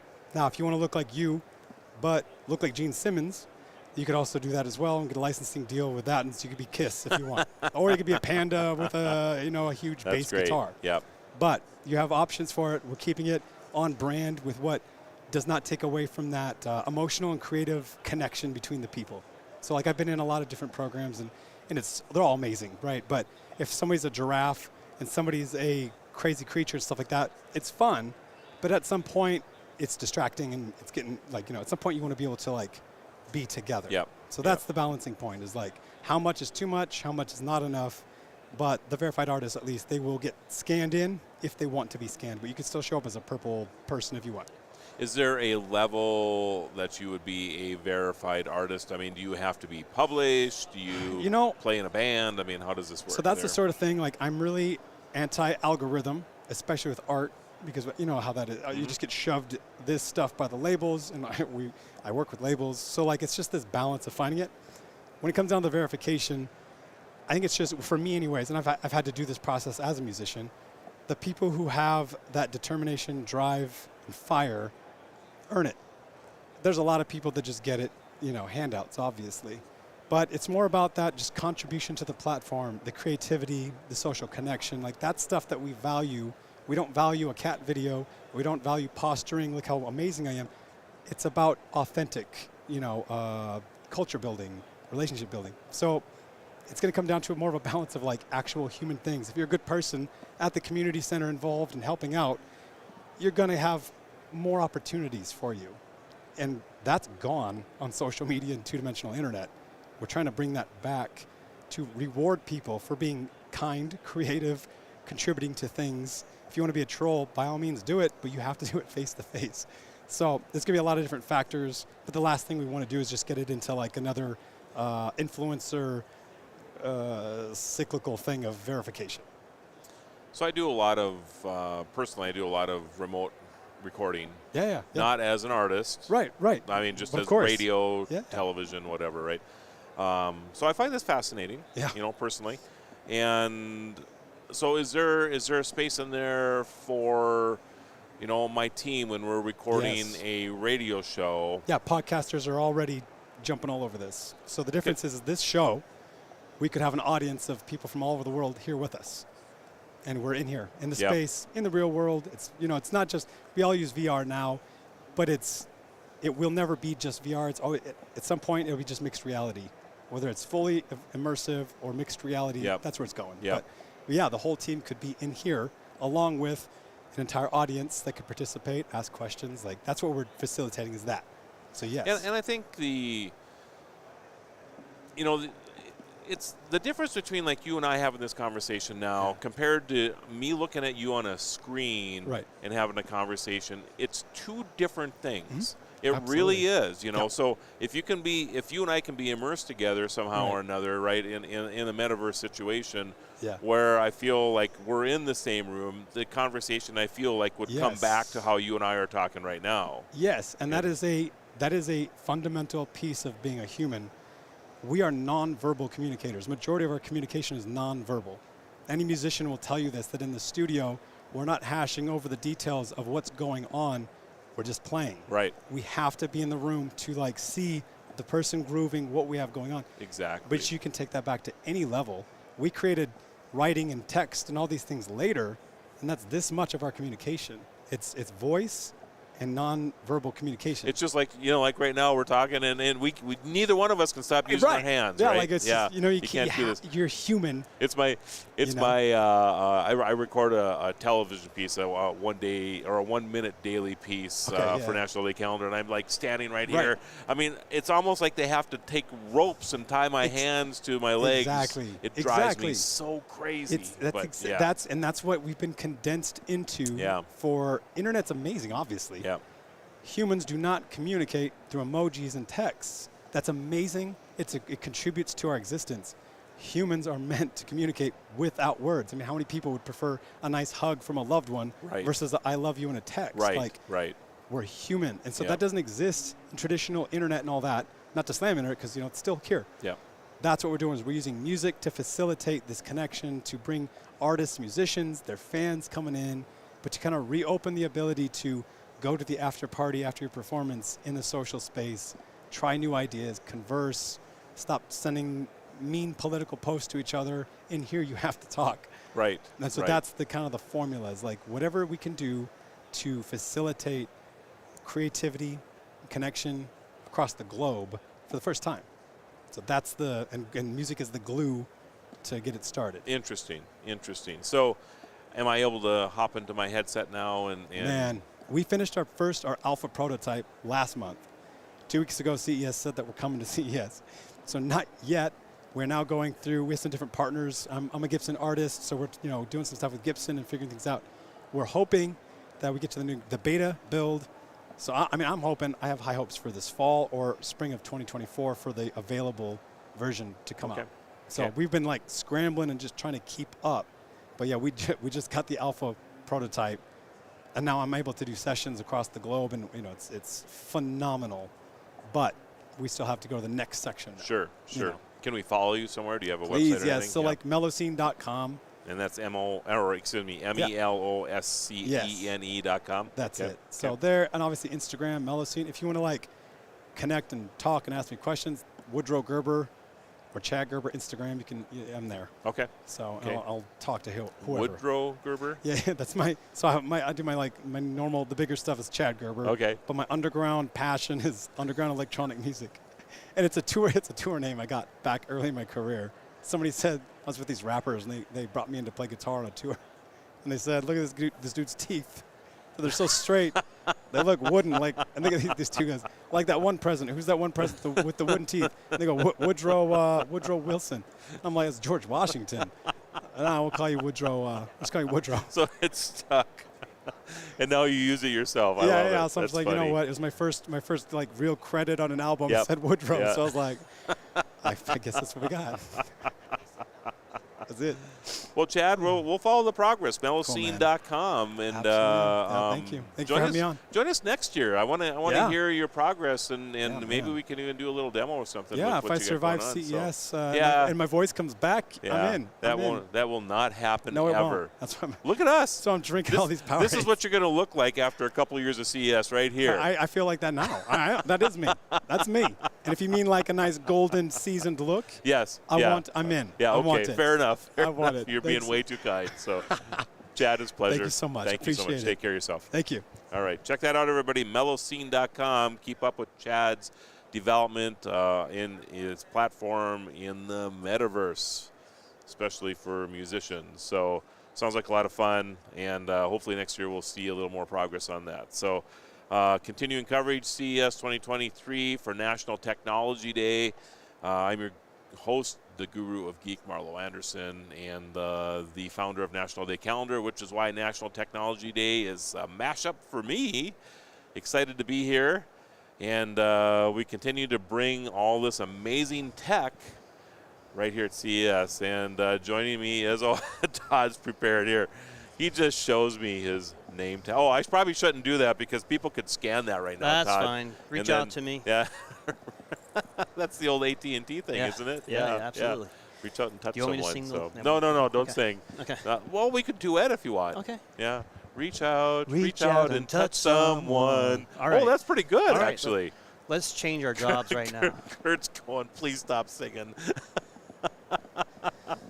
Anyway, Todd, so I touch wearables. Yes, yeah. sir. Are you wearing a wearable right now? I am wearing one, actually. This is one of our more fun wearables. I don't know where I'm going to show this or if I can hold it up or whatever. Right there? there. Okay, sorry, I didn't get the coaching That's job. okay. That's okay. We'll right. see if Kurt will give you a thumbs up here if you can see that. You can see what time it is right now. Yeah, kind of. All right, there you go. Okay. So, yeah, this is one of our more fun ones. So, my leadership came to me with something. They said, we get a lot of parents that buy these more advanced wearables for their kids, and then their kids either break them or. Well, the last thing you want to do is spend $400 on a watch, Yeah. and then exactly. then have it go the other way, right? Or they need a mobile phone to connect to it to make it work and all that stuff. So, and I got to thinking about when I was like a middle school kid, what did I want more than anything? I wanted a Swatch watch, right? Oh yeah, So there's a lot of smart technology in this. And I can talk to you about the sensors and how the heart rate measures and all that stuff. I love that you were inspired by Swatch. Oh, why not? No, that's great. That's great. I was a big Swatch kid. I bought all the little Swatch, what do they call them? Swatch protectors and things like that. Basically glorified rubber bands at the time. But okay. So anyway, we can talk about the tech real quick. Yeah, please. It's a smartwatch. We have some other great smartwatches that I didn't bring with us today. We actually just announced our partnership with Jillian Michaels, who's a fitness celebrity. And she is actually really involved in the development of our app and our devices as well. But so, we're doing that sort of very fitness caliber level watch. Okay. Everything we're selling generally under $100. So it's wow. I don't know how tech we are at the tech branch, but they're RTOS-based watches. So that means they use a very low power processor, which means we can have these things running for 7-14 days. Rather than having to recharge the watch every day. Seriously? Like yeah, so that's pretty nice. Yeah. Lots to talk about in tech, but when this watch doesn't have as many of the fitness features on it, it still has a great heart rate sensor on it. In fact, we have some friends over at LiveCore who are the KardioMobile people, and we like to use their devices to test our heart rate detection. It's fitness tracker, it does. It has your daily weather here at. Some other cool little features, obviously your step counter, and then it's like remote camera control if you do have it connected to an app. But then it also has some little fun games, some basic games like 2048 and those kind of cool games. But also, we wanted to kind of push it a little bit in terms of the games. We didn't want it to be too young tilting, so we have like the New York Times style spelling bee games and things like that, which I've already lost 3 of those in a row on this thing. It's usually my favorite game, but not today for whatever reason. So trying to make it a little bit more fun. And then what's really fun about these, you can see the bezels just snap off. I wish I brought more with me. You just stick your finger under there, and you can kind of, we'll share some pictures and stuff with you later, but basically you change the look of it. So I see. So if you go look down at our booth, you'll see 50 different combinations of this stuff. And this is the Swatch type of inspiration exactly. here, right? So And then we're talking about doing some cool stuff about building tech into the bezels and the bands themselves, too. Interesting. I'll just kind of hint on that. Okay. But hopefully have some announcements on that pretty soon, too. Okay. Very cool. So what else you got? So we got. Not that that's not cool enough already. No, that's but pretty cool. But I know you got more. Yeah. So we've announced the Jillian Michaels partnership, like I talked about. With that, we have a full touch fitness tracker. Generally, in the past, we've done fitness trackers that are coming in somewhere in that $30 to $40 range. Still much cheaper than the big guys. Yep. But now we're doing something in that range that includes 3 months of her fitness app, which is about a $60 value. So that's basically you're either getting the app or the watch for free. Right. And it's a beautiful device. I didn't bring all that stuff to show you. I apologize. We have the iTouch Air 4 coming out. Okay. And so the Air 3 actually, one of your security guys goes, iTouch, I know you guys. He said, I own 2 of your watches, and he was wearing an Air 3. Nice. The Air 4 is coming out. Majorly improved display. Like I said, we're really working on the biometric sensors.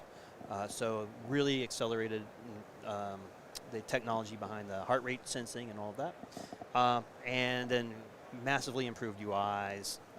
We have a new app coming out. I don't know how tech to get with you, but we're moving all of our application to Flutter. If you go too far, I'll slow you down a little bit. How's that sound? Great. All right. So we're moving to Flutter for our application, and that really enables us to create a more unified experience across iOS and Android users. And then on the back end, we use Amazon Web Services, and we've built a whole microservices platform for that. And so we're very, very privacy-centric. All your data is encrypted. It doesn't go to the big guys, you know who I'm talking about. And that's really a focus for us, especially to talk about. We haven't talked about it that much this year, or up until this year, but we're really trying to explain why privacy is important. There's a lot of inexpensive smartwatches out there that are produced in China. All the data's in China. The servers are in China. Right. And I'm not China bashing, but it's an important security concern. I think so too, and I get into this conversation quite a bit with any of these products. In fact, not to go too sidebar here, but I'm even impressed that Intel, for example, is now building a couple plants in Ohio because they even understand the security concerns now. So there's this move to bring things back on shore here, and our data is a big part of that. Data is a really important part of who you are, especially when you consider, it's a fun watch. 80% of our users like to count their steps every day and change their watch faces, and those are really important features. But this is your data. It's about you. It's about who you are, and it's important that it's encrypted using the credentials you've created, and that nobody else can get in there and use it for anything else unless you give them permission to do so. Yeah. Right. So very cool. So that's been a big thing I've been trying to make sure everybody's kind of aware of on our tech side. Are you in the Venetian here? We are. We're just down here somewhere right behind you, actually. Okay, but, cool. But yeah, that's what we're doing. Yeah. You've already talked me out of my Galaxy now, so. Oh, come on. It's a great watch. It is. It actually is. I enjoy it, but it is just a fancy step counter for me. I really don't use a lot of the features that are on here. Yeah, I think that's true even with the big guys. The difference is, and I came from the mobile space. I worked a lot with mobile operators. I didn't work for mobile operators. I worked a lot with them. Yep. And I worked at the big Amazon company on their device teams and stuff too. Those are fantastic devices, but you're paying for a lot of processing power. Yep. And we're not trying to compete with those guys at all. We just simply can't. Yep. We're trying to give you it's that 80-20 rule. We're trying to give you the stuff that people use 80% of the time. Yep. And give you a really great quality device for a really low price, under $100. Yeah, it's pretty cool. Yeah. And I love. So how many color combinations do you have going here? On this one, honestly, it's, I don't know. We've put out like 100 different colors of bezels and a bunch of bands, and some of the bands are made out of different materials. There's some translucent stuff. Cool. We're working on some carbon fiber looking stuff. So do you buy the base and then you buy these additional pieces, or does it come as a kit sometimes? Yeah, you basically get a mini kit that's got like a couple of bezels and a band or two, and then we're creating what we're calling flex packs, almost like Pokemon cards. So it's like you get a flex pack of 4 bezels and maybe 1 or 2 bands, and then we're also going to probably create some specialized bezels that you can just buy one off or whatever online too. So this is all coming out in spring. They're in sort of the test market right now, so it's one of those things where if you guys got interest or ideas on how we can make it better, we'd love to hear about it. Really? Yeah. I got ideas. Let's I'm going to offline. come talk to All you. right. So, I'll give you my card. All right, All sounds right. good. Thanks, sir. I hate to make this short, but we got that to was go. great. So Thank you so much. Take care. Oh, where do we find you? On which booth number? Well, actually, online. Online. Yeah, Okay. yeah. iTouchwearables.com. Are you going to leave that with me? You can have that. It doesn't have where you can find me on iTouchwearables.com. But Okay. yes, sir. All right, Todd, it's been a pleasure. Thank you, sir. And Take we'll care. talk some more. All right. Take care. Bye. Go check that out, everybody. iTouchwearables.com. Sounds like a fun way to get if you're looking for an inexpensive wearable for a watch. Love that he was inspired by Swatch back in the day, so that's fantastic. And it's crazy. It's 3 o'clock. I have to go, everybody. I'm really running long here. Thank you for joining us today on our special edition of the Tech Ranch on National Technology Day. I guess after 4 hours, this kind of catches up with you. So big thank you to Todd Cochran, to Scott Ertz, to the teams at TPN, at Blueberry, at Plug Hits, at CES Live, and to National Day Calendar. Thanks, you guys. Have a great day.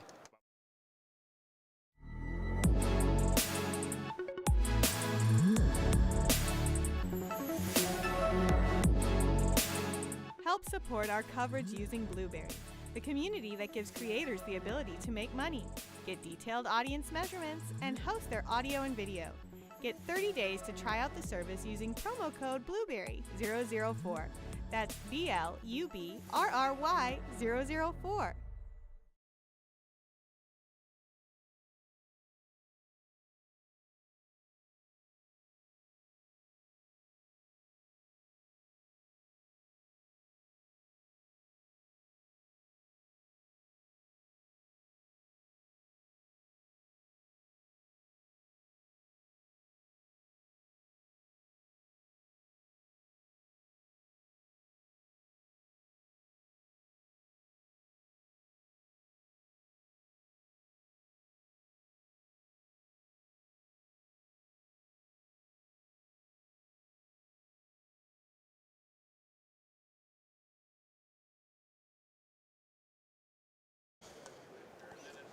Hey everyone, welcome back to our CES 2023 coverage. My name is Todd Cochran. I'm going to be with you for the next 2 hours to take us to the finish line for day 2. I'm getting adjusted here. We've actually got a guest in the waiting room downstairs ready to come up, but just a little information from me. I am the host of the Geek News Central podcast at geeknewscentral.com, an 18-year podcast. I'm one of the original OGs of podcasting, having started very early in the podcasting space in October 2004.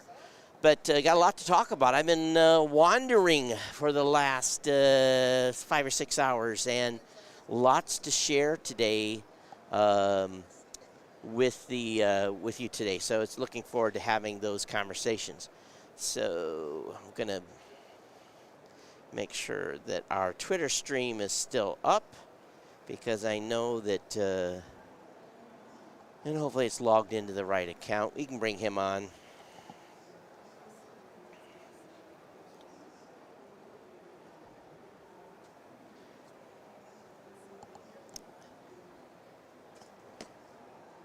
Okay. Well, I know you were downstairs. She's going to get you a headset here, so. Can you hear? Absolutely. All right. I'm a gamer, so. Oh, there we go. All right.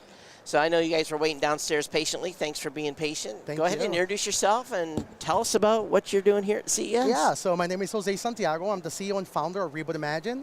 We're a next generation managed service provider, right? So what we do is we focus on forward-facing technologies. Right now, virtual reality, augmented reality, and artificial intelligence are kind of taking over CES. And we are building a company with the DNA of, I am a tech, from as early as I could probably remember. And when you start learning about about technology and you start adapting the advancements, people start seeking your help, right? everybody remembers, and they can probably relate with me if they're in the tech industry, they fix their parents' computers, their friends. That's right. We become nothing but glorified help desk techs. But we started realizing, oh man, virtual reality, augmented reality, how do we help adoption of the next generation? How would we build the medicine with the candy for businesses, enterprises, private industry to embrace these technologies, right? So we started really looking at what is required to adopt and understand these technologies in a very productive way, right? Right now, everybody loves virtual reality and love the metaverse, but if you look at every single booth out here, unfortunately, there's a lot of misappropriation of the word metaverse, AI, virtual reality. So you can tell there's a very big lack of knowledge. So we started building infrastructure, understanding. I come from an IT MSP background, so I worked with a lot of different industries in the tech field, and just pretty much started realizing, okay, this is what's needed. This is the infrastructure that's required. What is the drivers of adoption? Right now, esports, a lot of entertainment technologies, pretty much understanding content creation. We're working with influencers that have a lot of influence in the new age of technology, right? TikTok, YouTube Reels, and that's pretty much what we started focusing on, man. Building as much infrastructure and support mechanisms to help these businesses adopt these technologies. So, I think that misappropriation is a pretty big word, because someone says it's AI. I'm like, hey, what's AI about it?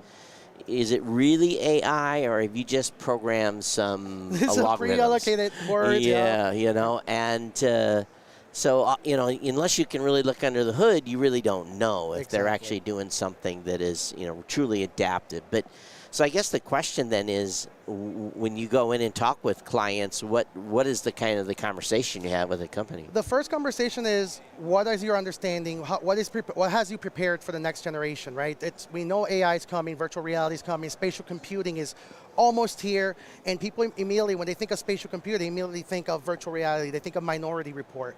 And my first question to them is, how do you get your inaccessible, visually impaired employees into these spaces? And they're shocked. They don't have a response for that. Right. Spatial computing is using technology to its absolute limit to bring those that don't have the accessibility to get into these spaces, right? One of my biggest passions is trying to see the visually impaired, the audibly impaired in virtual spaces. That's when we're going to start seeing adoption. That's when people are going to start realizing, okay, there's value here for remote workers, because now there's tools in place for them to have a real sense of presence. And this is something that's kind of true to my heart. It's kind of ironic that my first guest today is, we're obviously podcasters, but we're streaming live. So when we're streaming live, the closed caption situation is it's good on almost all the platforms.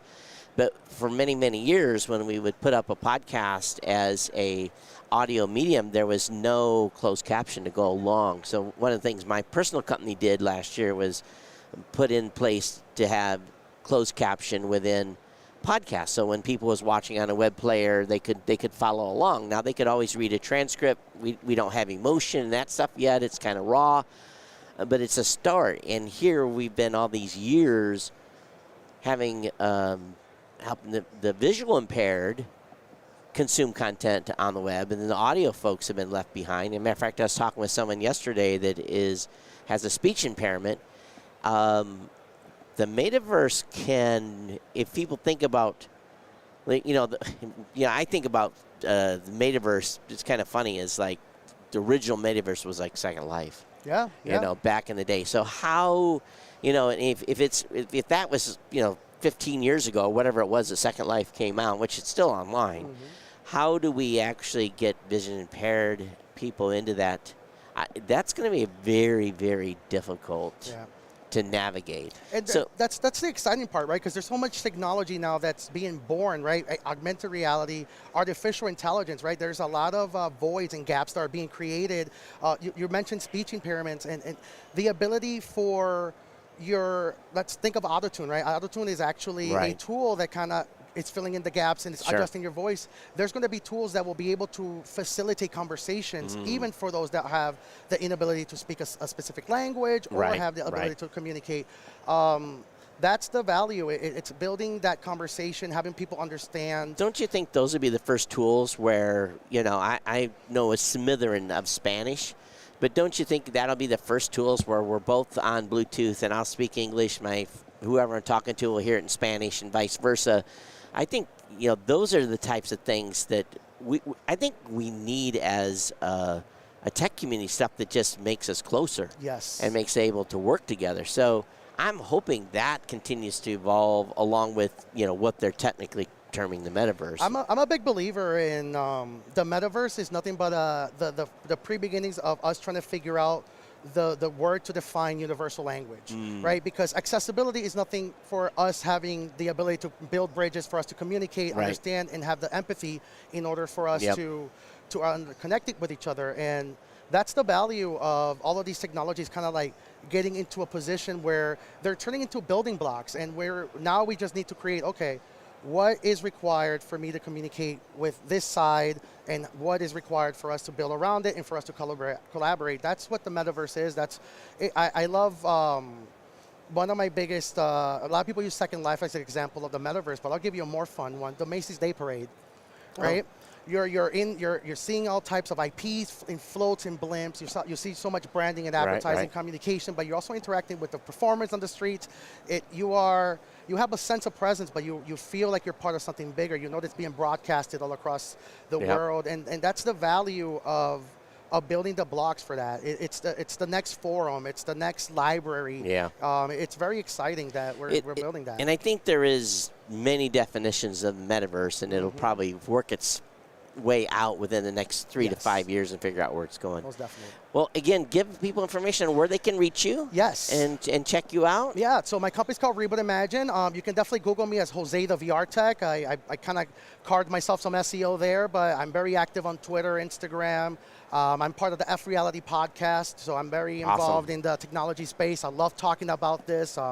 And that's why I decided to build a company, right? A lot of people are in the MSP and the IT services provider industry, but they're kind of focused on technologies that are established. Sure. I'm building a company that kind of sees a snowball that's slowly getting bigger and bigger. CES is proving it. VR is here to stay. Yep. AI, augmented reality is taking off. We're seeing so many reference designs.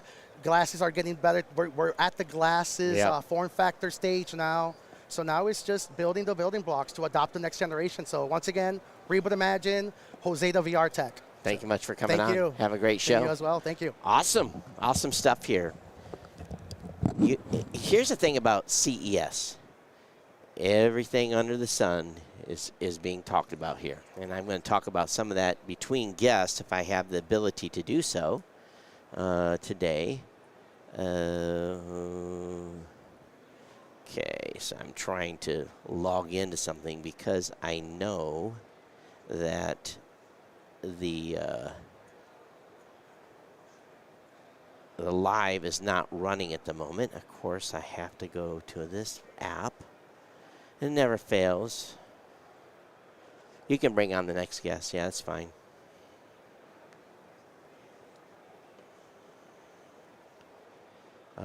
Let's see if I can find this real quick while we're...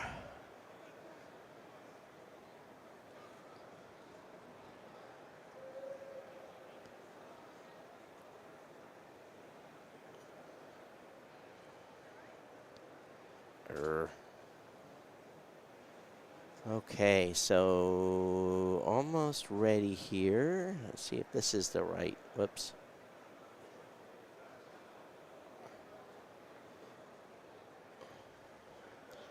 Yeah, sorry, trying to log into an account. That's not giving me any luck here. All right, we're gonna move this a little bit here. Is that better? All right, so anyway, we're gonna go ahead and introduce yourself and tell us what you're presenting here at CES this year.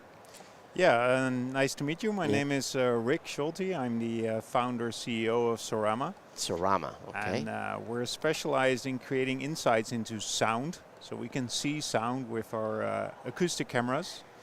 And yeah, we're here at CES to present some of our newest products for different use cases.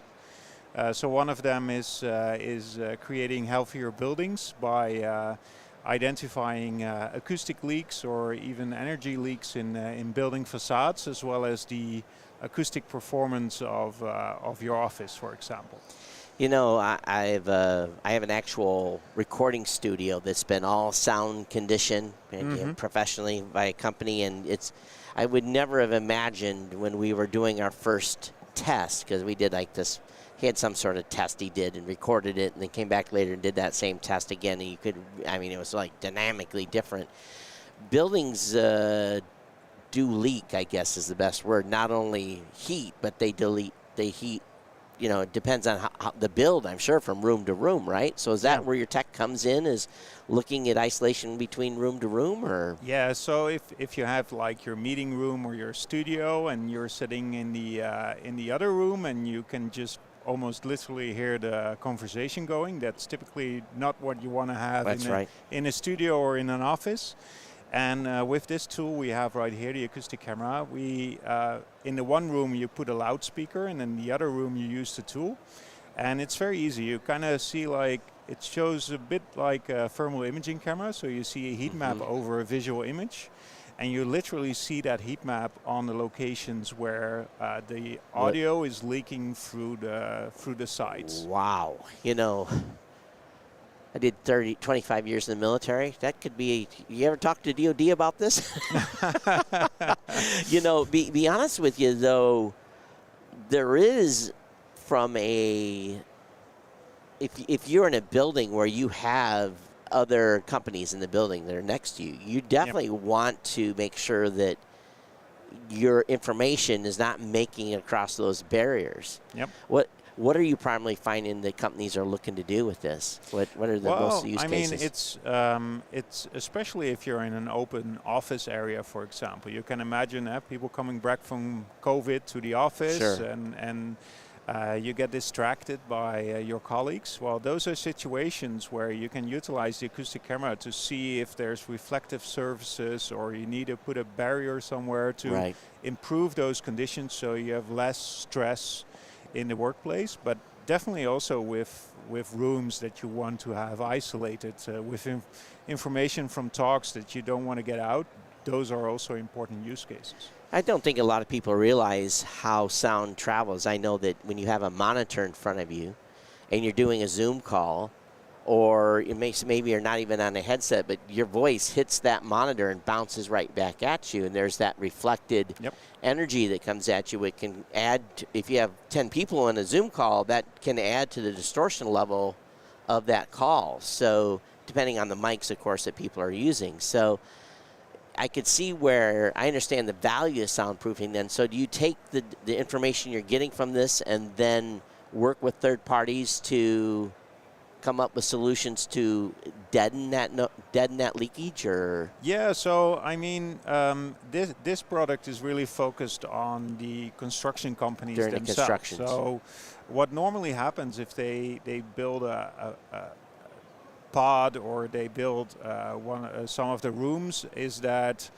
after they finished it, an acoustic consultant or a testing company comes in and they make a report, and maybe 10 weeks later you get not sufficient, you know, or you're starting to use it and it's not compliant to what you expect. Right. Well, this kind of flattens that whole process, and when you literally put the wall there, you can check it out and you can see where those leaks are, even if you kind of made a little mistake with putting the door in. And that allows for a lot of time saved and a lot of money. You don't have to get back on site to fix the issue.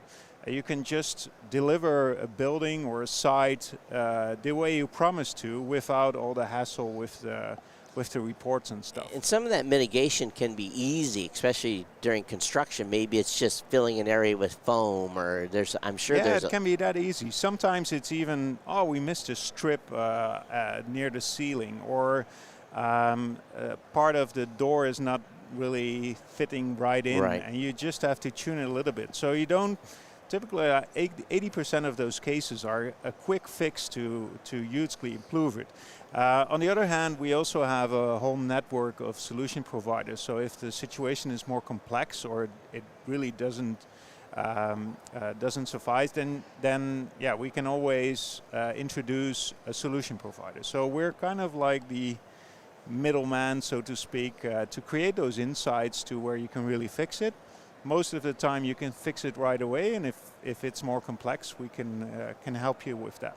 You know, we from my other company, I have a 6,000 square foot office that has a big conference room, and then adjoining to it is an open workspace where everyone works. And we always complain when we were in that meeting ring, those folks that were on the work floor, because it was a raised ceiling and just those tiles, they could 9 out of 10 times they could hear the conversation that was going on, which would be distracting for the people on the floor. So with this, you could actually tell who you're renting a building from, say, hey, we want some noise mitigation done here because we've got sound leakage. Yeah, and we can literally show where it's leaking. And so you also have an easier proof of an actual leak in that situation. Right. So it's interesting. I never thought of this as a potential business. So how long have you guys been doing this?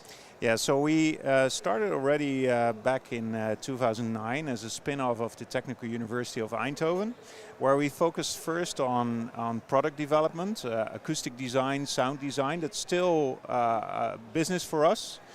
So you can add automotive, HVAC, those type of companies that make products that get in your home or you're using. And from there on, we started to also diversify in the applications. So part of the applications are also in finding gas leaks and issues in factories. Okay. That's a business we're doing together with Fluke Corporation from Seattle. But otherwise, we're also installing these acoustic cameras then without a screen in a smart city or a smart stadium. So one of the cool applications we're also bringing to the CES right now is installing this inside a basketball arena or a football stadium, and you can see the cheering and the shouting of the fans, and couple it back to brand activation, like fan of the match or controlling the lights. So that's what we're doing with Surround. We're kind of finding those connections between this type of tech and real useful and valuable applications. That's cool. Tell me about where they can find more information, the website again? Yeah, they can go to Surama.eu, and we have all the information for the different businesses there. Can you set that up in its normal position? Because I think before you leave, oh, wow. I'm now kind of speaking into the acoustic camera. You can see where the sound is actually coming from. Yeah. You can see how sensitive it is. Wow, yeah. Yeah. And for those of you that want to see what the front looks like, it's just a big... Yeah, it's an array with 64 microphones and a camera in the middle. Oh, nice. And the software on Edge enables you to visualize the sound. But there is also AI classification software on it, so we can also tell you what type of sound and what frequencies are contained in there. So it's it's a very helpful and useful tool in those situations. Well, thank you for coming on. Sorama, SORAMA.EU. .eu. All right, thank you so much. Have a great show. Thank you so much. Congratulations on your success there. We appreciate it.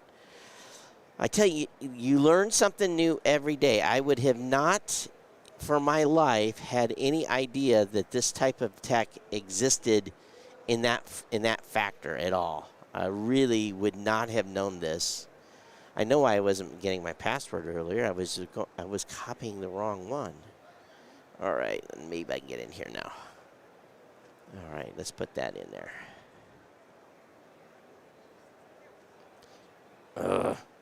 All right. Hey. How are you? Good, doing good. Just got in here and was a little rushed. I'm trying to log into an account, and when you're trying to log in and you can't find the password, your irritation level goes up. But that's not your fault. No, but it always happens, right? It's right. It always does. So go ahead and introduce yourself and tell us what you're doing at CES. Absolutely. My name is Brent Korn. I'm actually the general manager for North America for APR. We're a wireless robotic swimming pool cleaner. Wireless robotic swimming pool cleaner. Correct. Oh, interesting. So think of it as a Roomba for your house. Sure. I'm a Roomba, but a pool cleaner. Now, I've seen traditional pool cleaners that's hooked to a cord, right? It walks around the swimming pool. Absolutely. Mine, you don't. You actually plug it in for about an hour and a half. It'll charge the battery internally. Okay. Plug it up, drop it in the pool, let it go. It'll run for about 3 hours. Clean your pool up to about 3,000 square feet. You're good. So you don't have to have that vacuum hose hooked to it the Absolutely whole time, not. circulating it through. Nope. Ha, ha, ha, ha. It's simple, right? And yeah. The key to that one, too, is all it is, it's a basket that you take out the back. You open the compartment, take it out, right. Empty it, put it back in, and let's go. So talk to me then about, because I live in the country. Okay. And we have lots of dust, get a lot of dirt in the pool. Absolutely. And I guess that's probably pretty much everywhere, right? It is. And whatever else sediment that settles to the bottom, bugs and so forth. Right. How do you compare from a traditional pool vacuum to yours from the job done? The job's going to be done in a different fashion. When you do the hose compartment, well, it's a high pressure cleaner. Yeah. It's actually sucking. You have to go so slow so it gets everything at one point. That's right. Mine doesn't. Mine may move some dirt around, and it's going to come back and forth. Going to hit it. Get it. Exactly. Right. So what it does, ours has a quad motor system. It gives you 2 intakes of pressure to suck all the dirt up. Yep. Puts it into the basket and goes out. So that's the difference between the high pressure, you got to go real slow, plus you have to manually do it sometimes, right. Or these machines go so slow. But you can't, if that's in the pool, you can't swim. That's right. Or you don't want to have the cord hanging around and floating on the top while you're outside having a drink. That's right, because this can run while you're still in the pool. Absolutely. So now the next question is, does it find itself at the deep end of the pool, or does it come back to shallow end before it's finished? No, we put it in the middle, make you jump in. We want you to use your pool more often. No, actually, when the battery starts going low, it'll park itself next to a wall. Okay. Doesn't matter which one. You don't program it to any wall. Sure. You just park itself next to the wall. We ship it with a hook that you put on the end of your pole, a brush pole. Yeah. You hook it up, grab it, pull it out. So you don't even have to get wet. Nope, absolutely not. We try every now and then. I want it to sit in the middle because I want you to jump in just to see how cold you would get. Right, right. Well, sometimes in spring it's pretty cold. You're not ready to go in the water yet. Nope, not at all. Oh, very awesome. So I bet you are the only person in the market that has this. We are one of the only people. We're the only one that has this quad motor system. Okay. There are some other competitors that are coming out this year, but we've actually been around for about 3 years. Awesome. Talk to me about price. Oh man, it's relatively inexpensive actually. We have models that start at $299. Okay. Goes up to $899. So it's almost in the whole Roomba range, isn't it? It is. Now our $299 and $399 products, they do floor only, so they'll only clean the bottom. Okay. They won't climb a wall. They won't do anything like that. You have models that climb the wall? Absolutely. I mean, that's what we're here for, so, right? Okay, so does it scrub when it climbs the wall? It does. I could show you a video of it if you want me to. Now we can. No, we get that. But no, it actually scrubs the wall. It climbs the wall, does floors, the tile, the waterline tile. Man, look, it's to think of it this way. It's the Bentley of cars in a pool cleaner.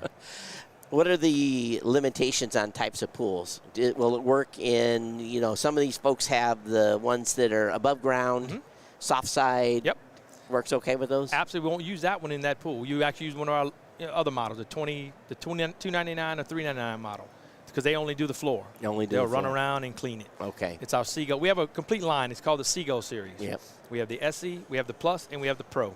So I get most pools then. Traditional pools would probably be concrete. I don't know what they're lined with. Gunite. Yeah. Gunite, right. So then you can use the higher end model to climb the walls on that. Correct. So how does it, is it like an octopus or what's the story? How does it climb the wall? Just because that suction keeps it to the wall? It uses those quad motors that we have in this. It actually uses that to help propel it to the wall. Our intakes and outtakes come out behind it, so it actually pushes it against. Okay, makes sense. Yep. Has a scrubber on the front that's going to scrub all your wall.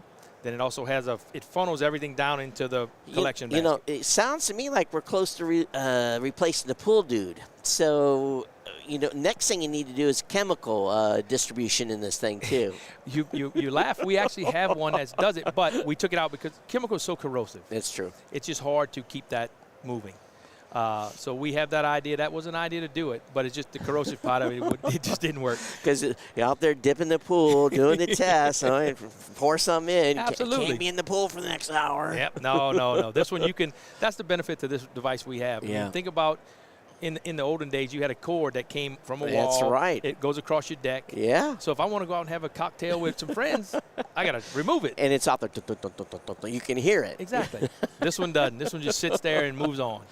Oh, very, very cool. So what's the website? Website's aiper.com. A-I-P-E-R. AIPER.com. Available now? The $899, the Seagull Pro will be available in March. Okay. We do have the SE and the Plus that's available today.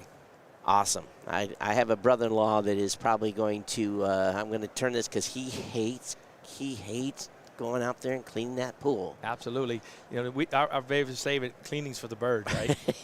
That's right. So we call it the Seagull series, where it actually does what it needs to do. All right. AIPER.com. Congratulations. Thank you very much for having us. Thanks for stopping by. Absolutely. This is a first.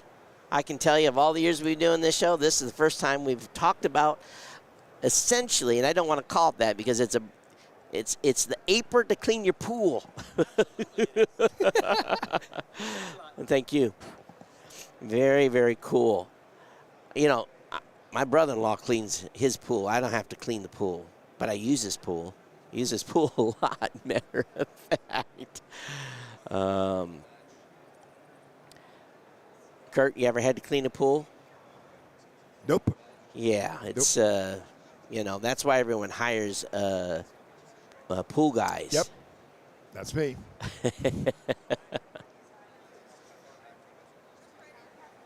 Yeah, guests are showing up right on time, aren't they?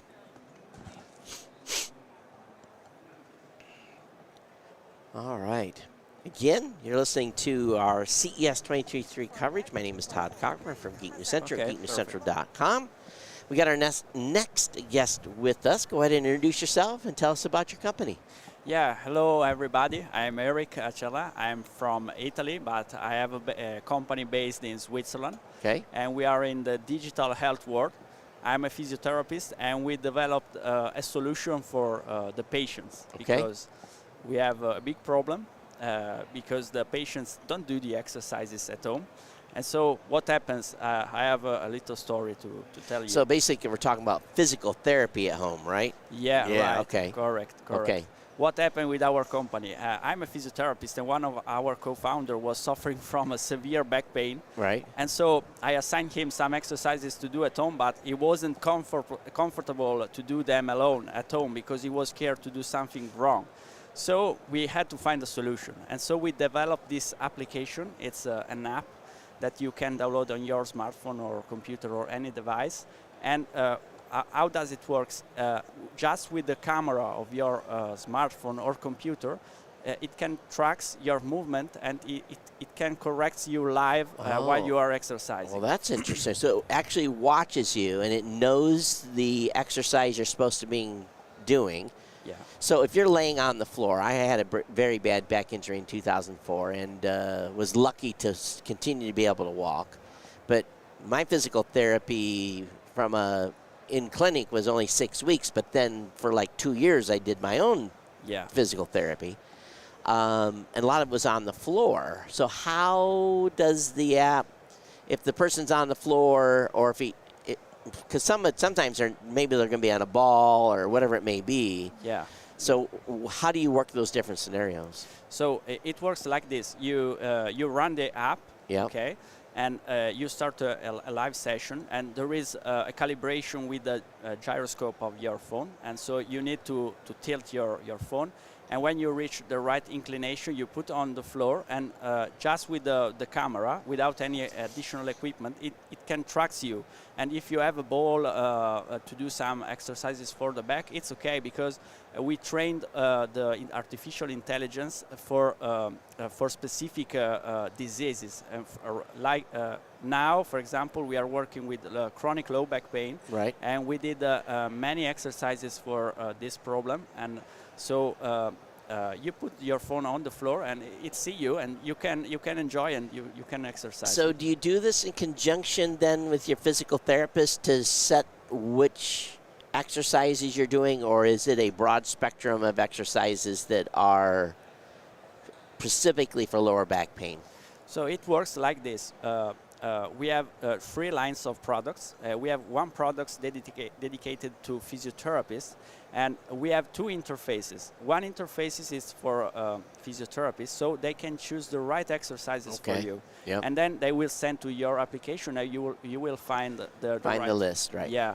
And we have also 2 more products, one for insurances and one for pharmaceutical companies. Wow. What we are doing, we are selecting the diseases where exercises is needed, and we are creating packages of exercises so that they can assign to their clients, or they can send besides their drugs in the pharma company, and so that they can exercise with these packages of exercises. That's interesting. So how does it work then with the pharma companies? What is their role? Is this to prevent prescription abuse, or what's the role on working with the pharmacies? Yeah, what we have in mind, and we have an open dialogue with a few pharma companies, is to provide some application for the patient journey. That is something very important for the pharma company, and many companies are investing in this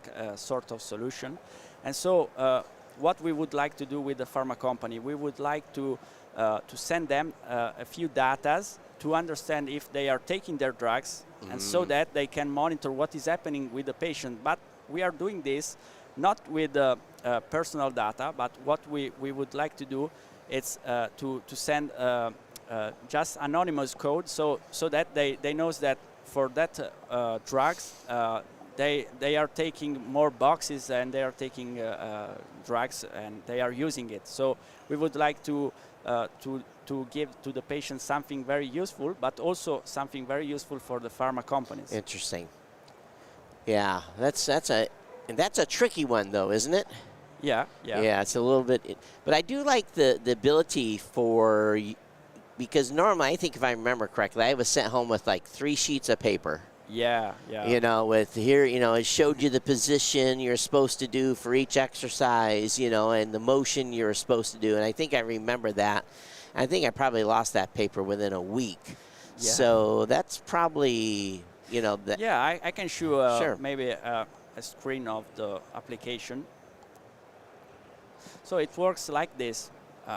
It just right here's the dot. Okay, it works like this. This is the application. Your physical therapist send you the exercise you have to do. Yep. You know the reps and the sets you have to do. Yep. And for example, before starting exercising, you have the video tutorial like this one. Place your device on the wait. Oh yeah. It basically it actually will demo the actual exercise then. Yeah. There is the tutorial, so it explains how it works, and so that you have the video of the exercises. Awesome. How long have you guys been working on this? We incorporated in 2022. Okay. But we are working on this project from the 2020. So is it on market today? Is it available today? Not yet on the market. We are we want to enter the market this year, and we are running clinical trials in Switzerland with 2 hospitals, and we are looking for investors and partners that can help to enter the market, and also to discover the US market, right? And to maybe find some research collaboration because right now we are a class 2A medical device. Okay. But of course, in US, we need to apply for the FDA, and we need evidences. So that's right. We are running a few clinical trials. The good old FDA here slows everything up. Yeah, it makes it very expensive. But if it's for the safety of the patients too, tell me where they can find more information. What's the website? The website is www.allimb.com. ALLAMB. Okay, so that's awesome. ALL. AMB. AMB.com. Yeah. All right. Yeah, awesome. Yeah. Well, thank you for coming on. Congratulations. Good luck with your app. Thank you. Thank you very much. And hope you find some folk to integrate with here in the United States as well. Yeah. And I was over in the Swiss section yesterday. I didn't see you, so I must have walked right by you. Oh, yeah. You can come later. Yeah, absolutely. Yeah. Okay. Thank you very much. Thank you so much. Bye-bye. Thank you. Awesome. No one likes physical therapy. go to physical therapy, and the physical therapists, I believe, are, you know, God bless them. Don't get me wrong. Physical therapists are fine, but boy, they can torture you, literally torture you. So, are we no guest right now? Well, okay, so we're in between. So maybe I can log into this stupid thing and get in here. What I'm trying to do is at 3 o'clock our Twitter live stream. Basically, I guess maybe our next guest is here, so maybe I won't get this done. And okay, why is it asking for that? So, yeah, I think that's a lost cause. I can talk a little bit about walking around today. I was looking at Blue Eddy and their home power bank system, which is available on the market. This thing is going to be pretty cool for people that are looking to have an alternatives for storing energy if they have solar on their home, to be able to provide power when there's a power outage. And I'm sure there's other options there as well, as far as, you know, basically peak times and not being using energy from it too. Also saw this company called 3-D Desk, and look at which camera I am. There we go.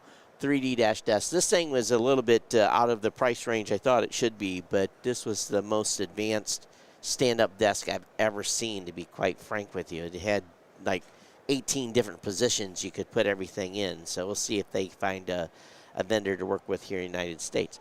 But our next guest is here, so we'll go ahead and have a little chit-chat with her.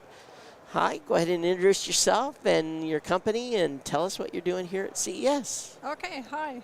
Nice to be here. Yeah, thank you. My name is Judith Baumgarten, and I'm from Fraunhofer FEP. We are a research and development institution in Dresden in Germany. And we are showing here our micro displays for AR and VR applications. I've brought some small little cap here.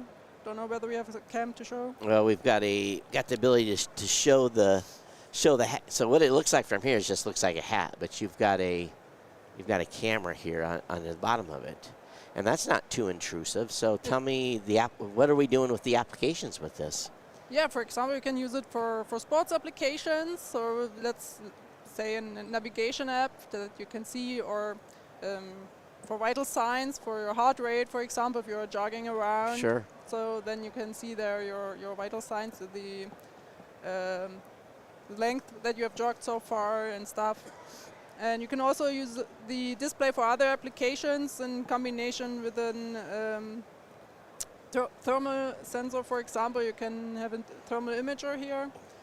Such a device. So these are just standard thermal imagers, and these are being used for security, or what are your current use cases for these? For different applications. So you can use it for medical application, for remote fever sensing, for example, or for firefighters, that they can see, okay, here are the heat sources, so that they are warned or that they know where they need to go.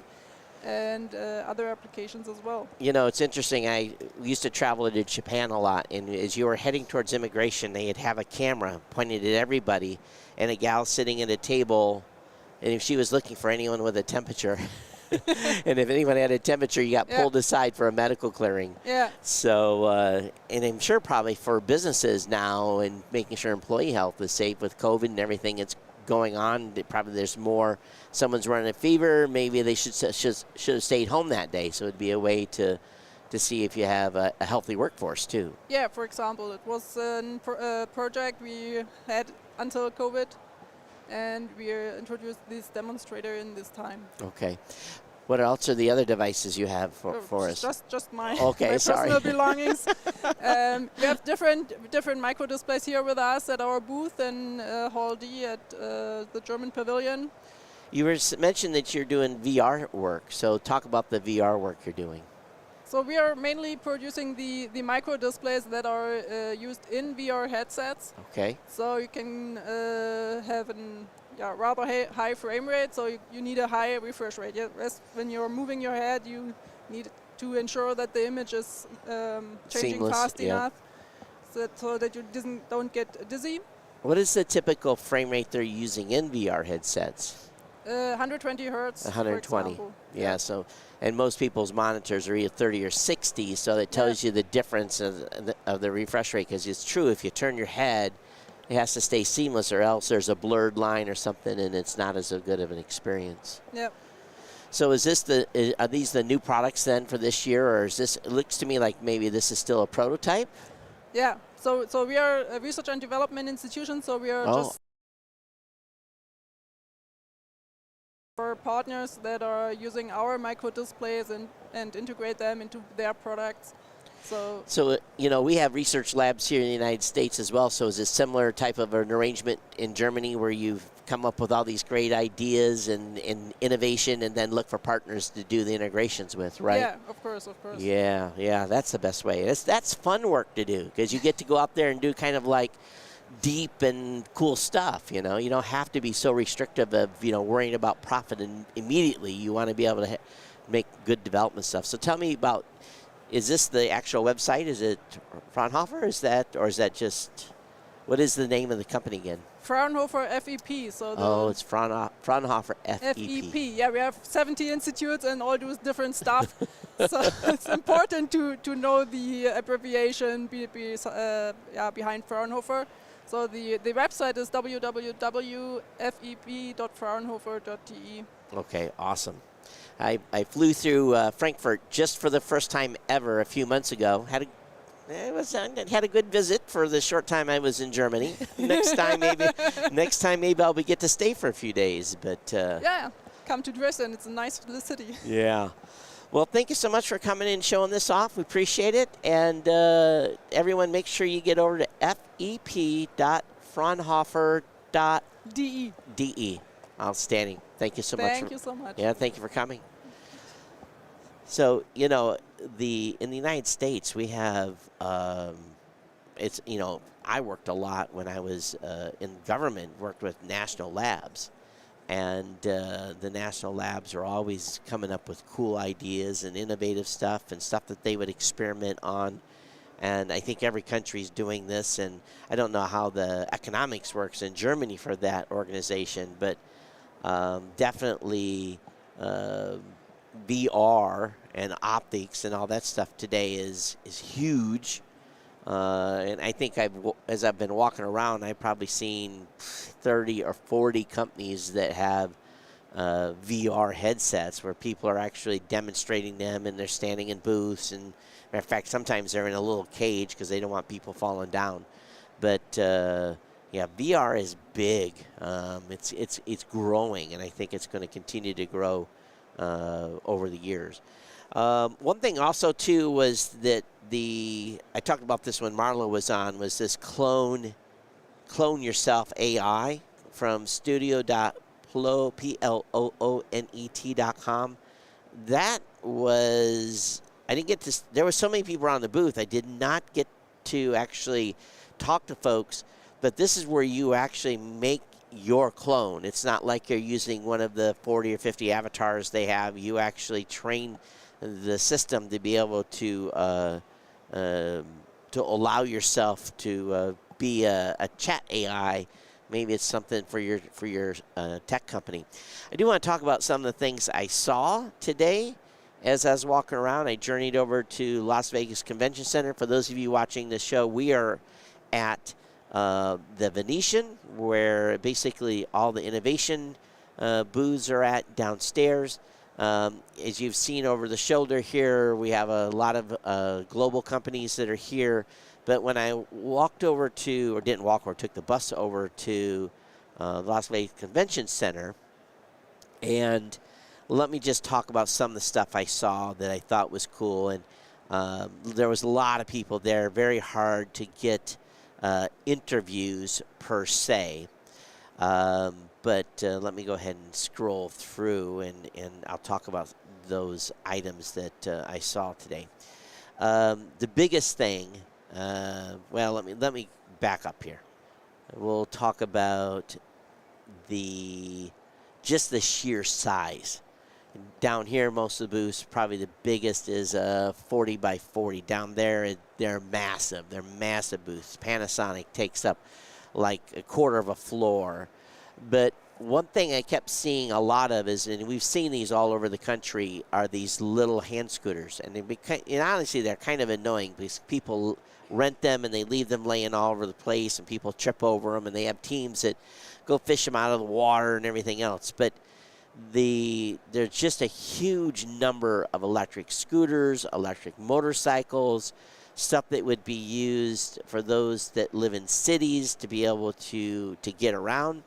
Bugatti had a car there with adjoining their line of Bugatti scooters.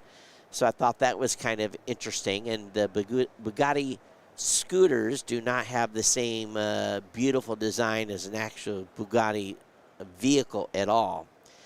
When I wandered into the Sony booth, I was really taken aback because typically there'd be televisions, there'd be be a variety of things that I would think that they're bringing to market for consumers. And in this time, they had a whole section that was kind of roped off that was addressing creators and people that create content and stream to Twitch and a variety of different locations.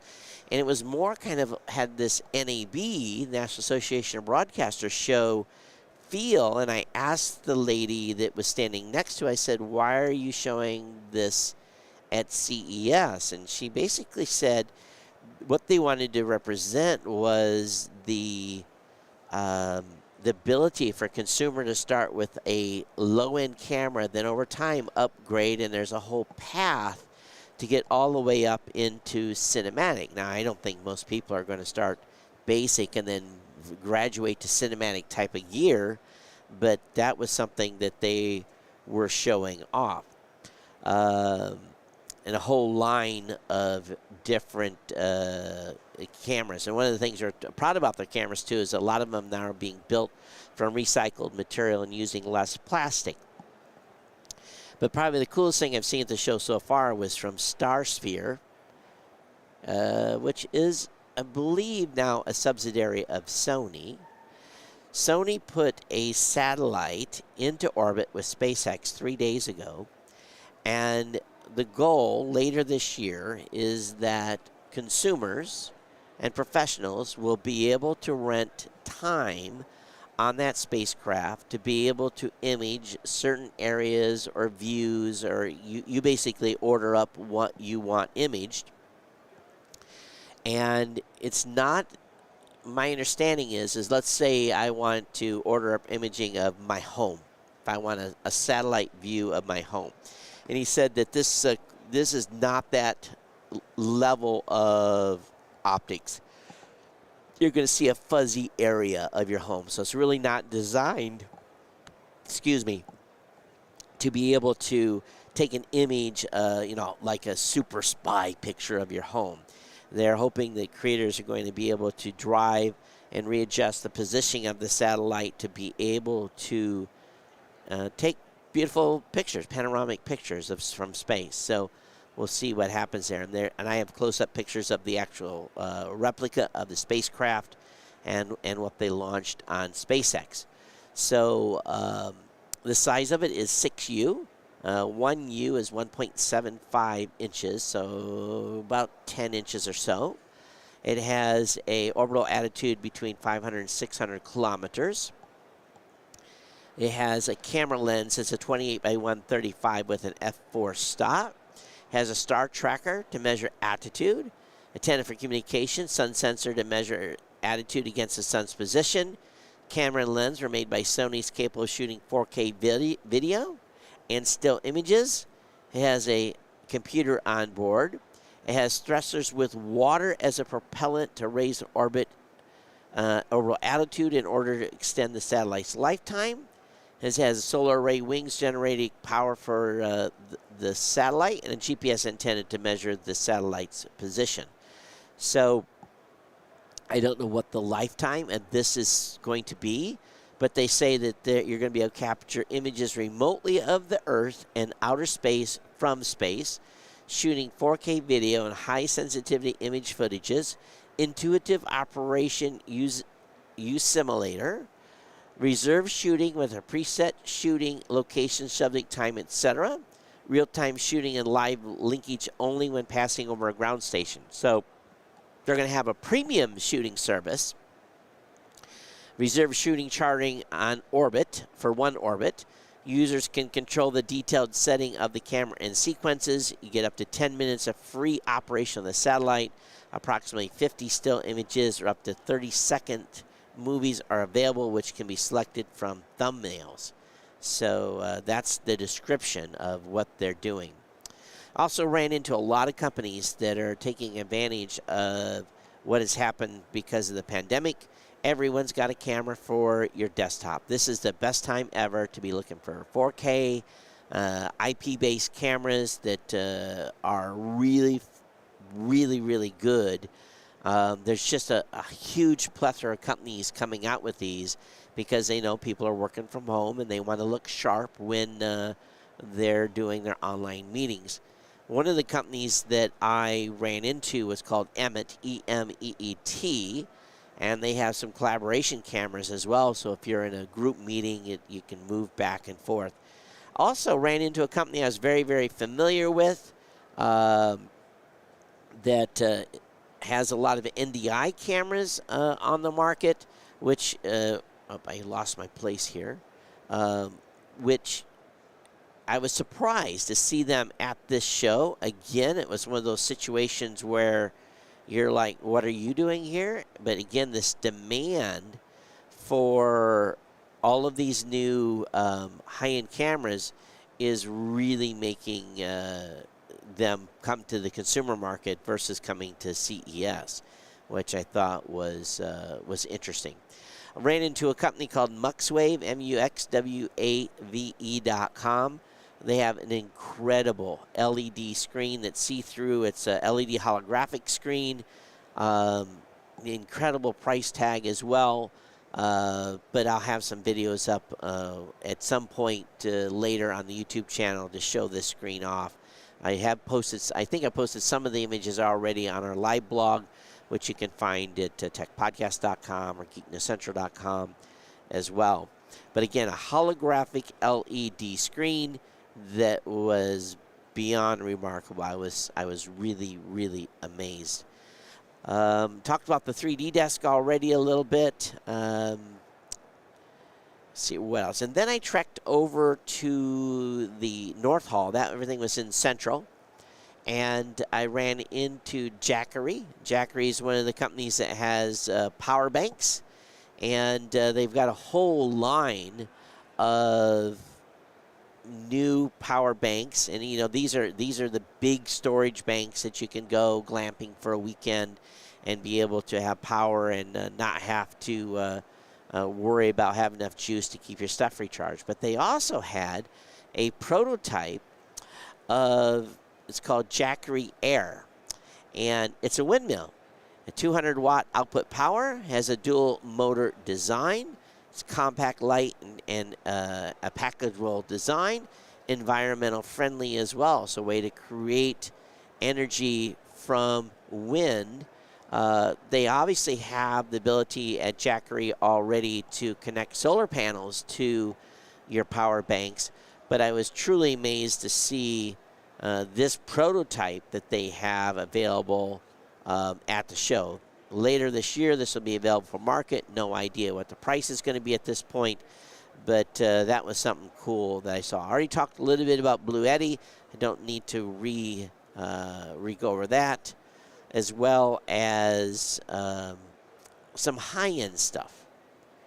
There were boats here. Yes, boats. The first time I've ever seen a boat. And they were electric boats. And I asked the guy that was standing outside the booth, I says, how far can you go on a single charge with an electric boat? And he says, well, you can run for about 2 hours, but then the motor that's in this electric boat will recharge the battery. And I thought, okay, that's interesting.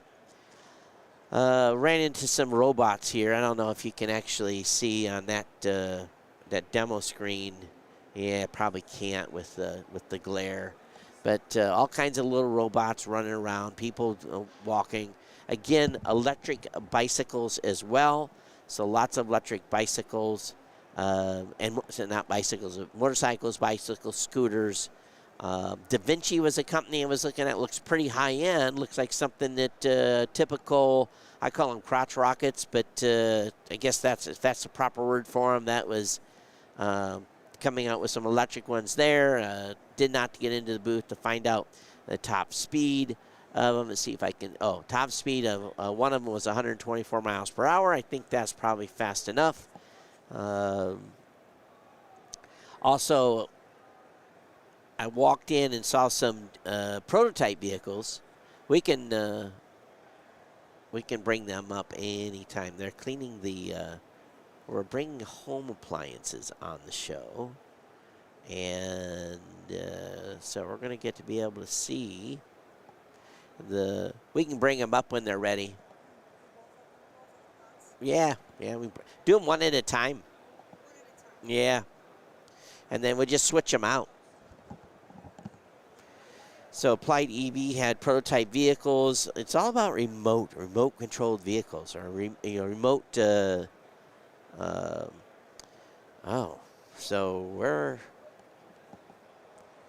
if you want to set the center spot right there.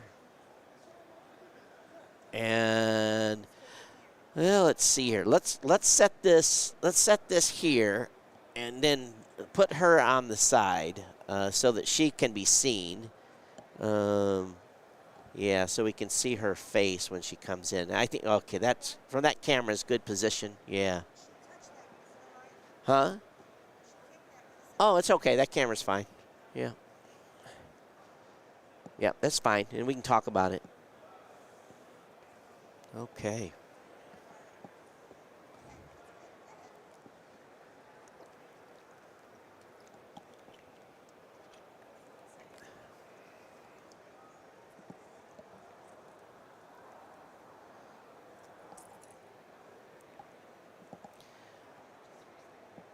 I don't know if they've been cooking with this. I don't think they've been cooking with it. It doesn't feel oily. It feels clean.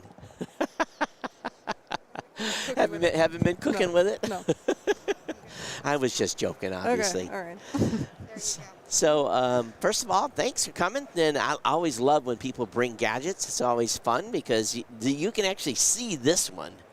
Sometimes they just bring something small we can't see. But go ahead and introduce yourself, your company, and... Yeah, well, my name is Anna. I'm CMO of Cooking Pal. Thank you for having me here. Yeah, absolutely. Cooking Pal. So tell me about Cooking Pal, then we'll talk about, I guess this is Cooking Pal, but let's talk about the company and what you guys are doing. Yeah, so we're building essentially a support system for everything cooking related. This is our second CES. First CES was at 2020, so 3 years ago, when we launched our first device called Molto, which is multifunctional cooking machine, essentially, right, that replaces over 15 different appliances. And we came out on the market with the concept of connected cooking, where we have a range of appliances controlled all by this tablet that we call Smart Kitchen Hub. Okay. And now this concept of connected cooking essentially becomes more attainable with the second appliance that we're about to launch on the market. We call it Pronto. This is our smart pressure cooker. Nice. Yeah, and the biggest sort of advantage to it, right, is really this tablet that is the heart of the system that we're building. Is it's intended to be your pal in the kitchen, right?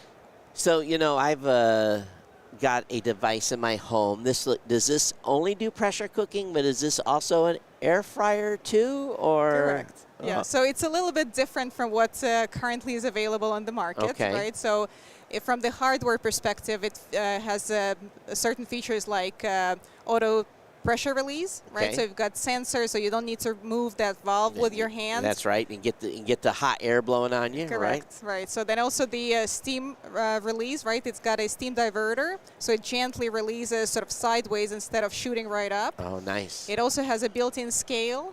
It has cool touch handles on the cooking pot. you can you can take it out, and also the coating itself has got ceramic coating, so it's completely free. Safe, as well as dishwasher safe, and then. It is designed to be a standalone item, right? So you can control it via the phone app. But it's, then at the same time, we would like our users to get the best experience again through the Smart Kitchen Hub. You know, the big problem with my dual appliance thing that I have right now is I have to go look at the manual. Right. What temperature, you know, how long. Right. I throw some fries in, and I have no idea what the weight is. Yeah. So it's like, okay, did I throw a half a pound in there? Was that 12 minutes or 16? I open up the fryer and I look inside, and it's either they're soggy or they're burnt, one of the two. So with this and having a scale in here, so if I dump some fries in to just air cook some fries, we're going to get perfect fries out of this thing. Right. So we haven't talked a little about the air fryer yet. So it's a standalone item on itself, right? It fits any standard 6-quart pressure cooker, right? So we're not pushing you to purchase our pressure cooker, but you can buy it as a standalone item. Oh, right? Nice. Exactly. So very easy, accessible, right? And you know that air fryers are booming right now, right? They're booming. Yeah. So also with the design that we're bringing, right, and all this, and all the recipes that are coming together with it, right? So let's talk a little bit about it. Sure. Right, about the services. So we're not, Cooking Pal is not just a hardware appliances brand, right? But once again, we want to be your pal in the kitchen, right? So how do we do that? With all the additional services that we offer. So in many ways, it's all these recipes that we bring, right? So currently we have over 600 recipes on this tablet. No subscriptions, they're all free. We're rolling out recipes every month. You get 30 to 40 new recipes. We got features like request the recipe. So our database is growing basically on the request of the community that we have.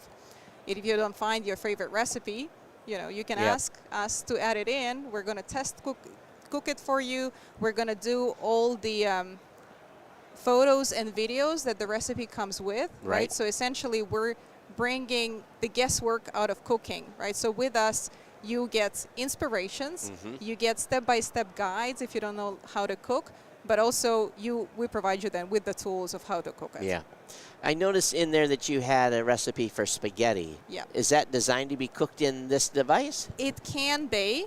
Or, because many of our recipes here, they're multi-device recipes, right? So then with that Molto that I previously talked about, the sort of this food processor that cooks, it can process your ingredients, right? So you get everything chopped up. Then you throw your sauce, bolognese sauce, for example, you throw it into the pressure cooker, so it slow cooks faster, so to speak, right? Meanwhile, Molto is cooking your spaghetti. So I got you. At the same time, you got your ingredients ready, you mix it all up on the plate, and you're good to go. So what inspired you to do the pressure cooker? Is it just because pressure cookers are back in vogue now, or? Yeah, well, so in many ways what we're doing, we're bringing appliances that complement each other, right? So this, again, going back to Molto, the first appliance that we launched, this is really our hero product because it replaces so many other appliances, right? It can chop, it can grind, mix, knead, boil, steam, you name it, right? And it allows you to cook at multiple levels. So one thing that it doesn't do, it doesn't pressure cook, and it doesn't air fry. That's right. So that's the perfect addition to the menu. Right, so to our then product portfolio, then also allows us to bring broader range of recipes and essentially help you cook better meals. And I definitely need it because, cooking alone can be challenging at times. So do you have the ability then to say how many you're cooking for with this recipe, or is it designed that you're always going to have leftovers? Yeah, no, of course you can. So we've got an option to adjust the servings, right? So of course the recipe is designed for a standard amount, right? Yeah, but at the same time, if you're less people or more people, the only limitation you have is of course the capacity of the bowl. That's right. Right? But other than that, you can adjust if, like for example, this banana bread recipe is designed to be cooked for 4 people for 4 servings, right? So then if you would want to make it smaller, banana bread, right, depending on the what is the mold that you're With having. banana bread, though, you're going to make 4 servings anyway because you're going to come back and eat it over the next couple of days. Yeah, it's one of those popular recipes. That's right. So tell me a little bit about, now I understand, just based on what you've initially told me, why this is. Can I pull this? Yep. Wait, I'm going to help you. All right. Whoop. There you go. So the air fryer. Yeah. It's just a cosmetic mock-up that we're bringing here to CES. That is brilliant. Right. And it's sleek. I mean, look at the design. It's the most beautiful air fryer and you've ever seen. And here's the good part about this. I'll let you shut it. Yeah. So just also to show, right, the handles that we've got, the ceramic coating we've got. It's got this spring, right? So this for the then. Whoops. I'm not sure what's happening here. Yeah. Well, let's not anyway, let's not push it. Yeah, let's not push it. We don't want to break it. So this is my biggest issue with the other item I have. Tell me. Because I have a lid, right? A big lid I have to store someplace. Yeah. It's awkward. Yeah. It's in the shelf like cocked sideways.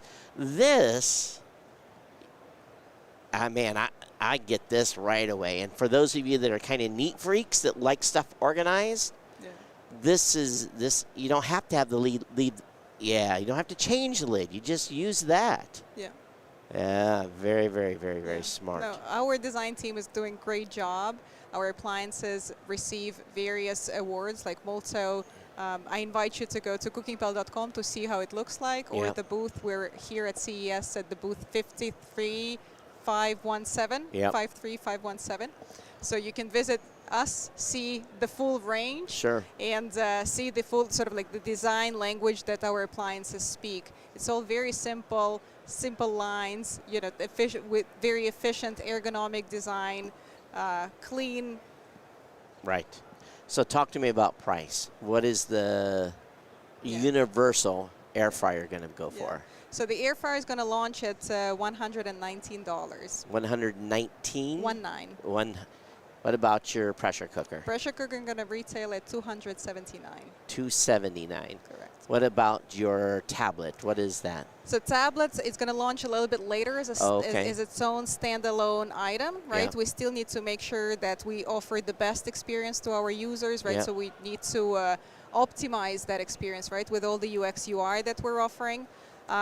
But it will be around $300. So the question is, why not just use your own tablet instead of using your upcoming device? Any other tablet, you mean? Yeah, any other tablet. Well, so the hub is designed really for kitchen environment, right? So it's splash-proof. It's got this jog dial that allows you to go through the recipe and adjust servings. Control basically the UI if your hands are wet, right? And the responsiveness is not as good. So you can use the jog dial. It's got a speaker. It has a camera. We're offering features, services like a cooking class, for example. So you are able to book a cooking class through the tablet, and our culinary team will pick you up, right? Your request. And arrange for a session where not only you learn new cooking skills, right, but also learn the best way of how to use our And they also remote control these devices too then. Yeah, of course. Yeah. Yeah, that's sort of like the basic offering there. Right. All right, so cookingpal.com? Correct. Cookingpal.com. See, now it's been the whole show, and I've been trying to figure out what I'm going to spend my money on, and finally something comes through. I'm like, oh yeah, I could see this on my shelf. So for me, that's because someone's asked me, "Are you going to buy from the show?" I haven't seen anything I wanted. Now I see what I want. So again, when's the availability on this? It's going to be coming in summer this year. In the summer, both of them in the summer. Correct. All right. Thank you so much for coming on. Thank you very much for having me. Congratulations. Thanks. All right, there you go. Cookingpal.com, everyone. Definitely check them out. Of course, they have a product on the market already that you want to check out as well that they introduced in 2020? Yeah. 2020. All right, awesome. Very, very cool. All right, so let me go ahead and continue my commentary. You can, if you want, you can go ahead and we'll move stuff off the table. And yeah, we're finished. Yeah, you're welcome. Very, very cool. You know, the air fryer piece on this that's my favorite one so far. Because it's universal. Yeah, the lid wasn't shutting, so we want to be careful. We'll let you carry it off and figure out what's going on. And what these are is prefabs too. So that's we have to be careful of anything that is. All right, let me talk about something I saw, and this is from the state of Indiana. Had a whole section of the Indiana Economic Development Corp. And it was, they had an IndyCar there, and I was actually kind of surprised. I didn't know Indiana was so heavy here at CES. I don't see a lot of other states that show up like that, and it was kind of surprising. Also, lots of cars, lots of autonomous. Lots of autonomous vehicles. Almost every manufacturer saw one. I didn't see a big presence from Ford Motor Company, though. But one thing I did see was a Caterpillar's here. You know those big dump trucks they use in, like, mining operations?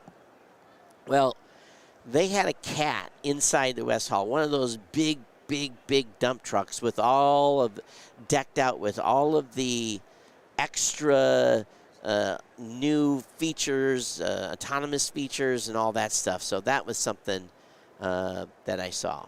So I guess our next guest is coming up the steps. And another thing that was here was John Deere. Nothing runs like a deer.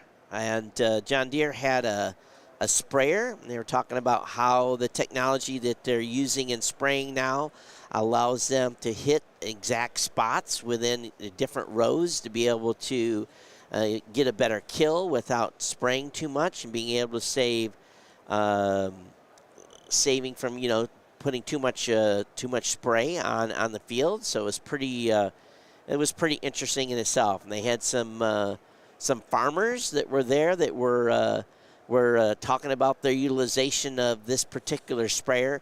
And it's always fun to see a couple of hardcore farmers hanging out at CES in the back. You could feel that they were a little bit uncomfortable, but, they cleaned up well. So it was fun hanging out at John Deere for a little bit. All right, our next guest is here. And we're going to talk with him in just a second. They're getting him set up with a microphone. All right. Feel free to. How you doing? Feel free to introduce yourself. And Bert Fertel. Bert, how are you? Nice to meet you. I'm nice to meet you. You know something? You've got a few years on me, sir. No, not that many. A few, but so I'm always excited to talk to someone that's here at CES.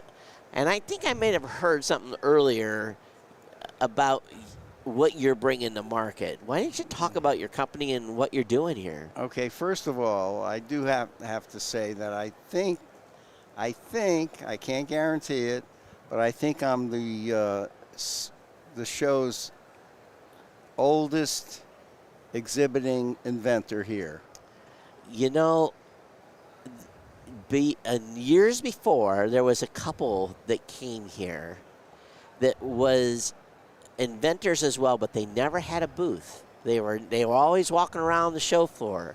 I haven't seen them, but what makes you different is you're here with a product. They were just like rolling around their bag and showing stuff off. Right, we do have a product. Yeah, that's right, you've got a product. Right. So that's cool. Our product is called Don't Forget. Well, I tell you what, as you get older, you can forget a lot of stuff. Well, as you can see there.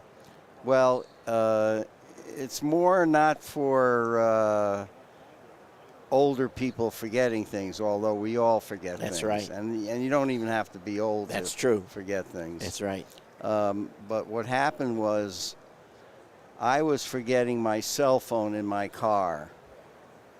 And I was getting out of my car, going up to my apartment, getting undressed, get a soda or something, and then reach for the telephone and say, oh, I have to call Todd Cochran. And, oh,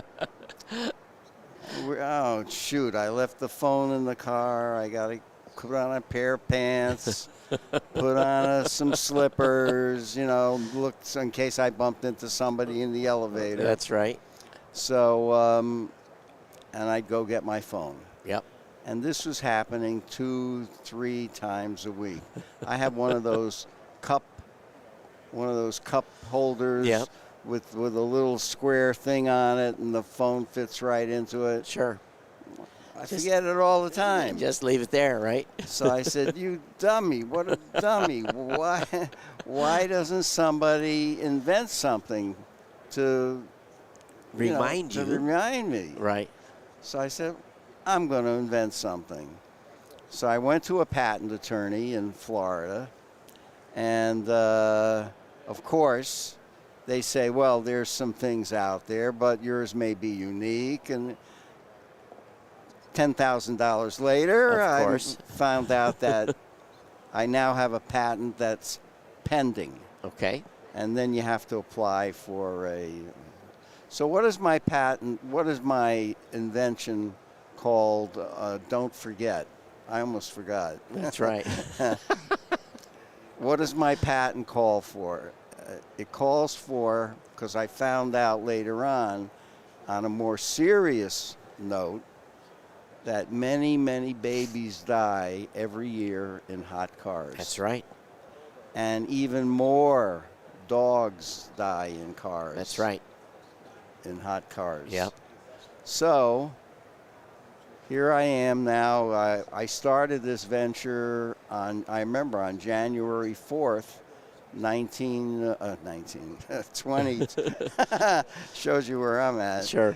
No, 2022. Uh-huh. On January 4th was my first visit to the patent attorney. Sure. And then I got involved with engineers and logo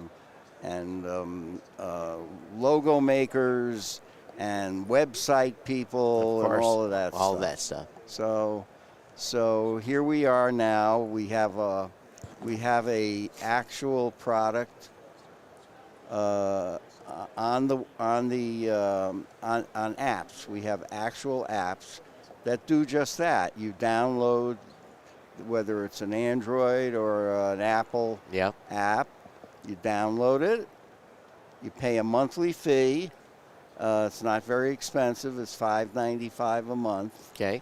And the windup is when you shut off your car, the Bluetooth disconnects, and yours connects and says, don't forget your baby, don't forget your dog, don't forget your cell phone, and many, many other things that.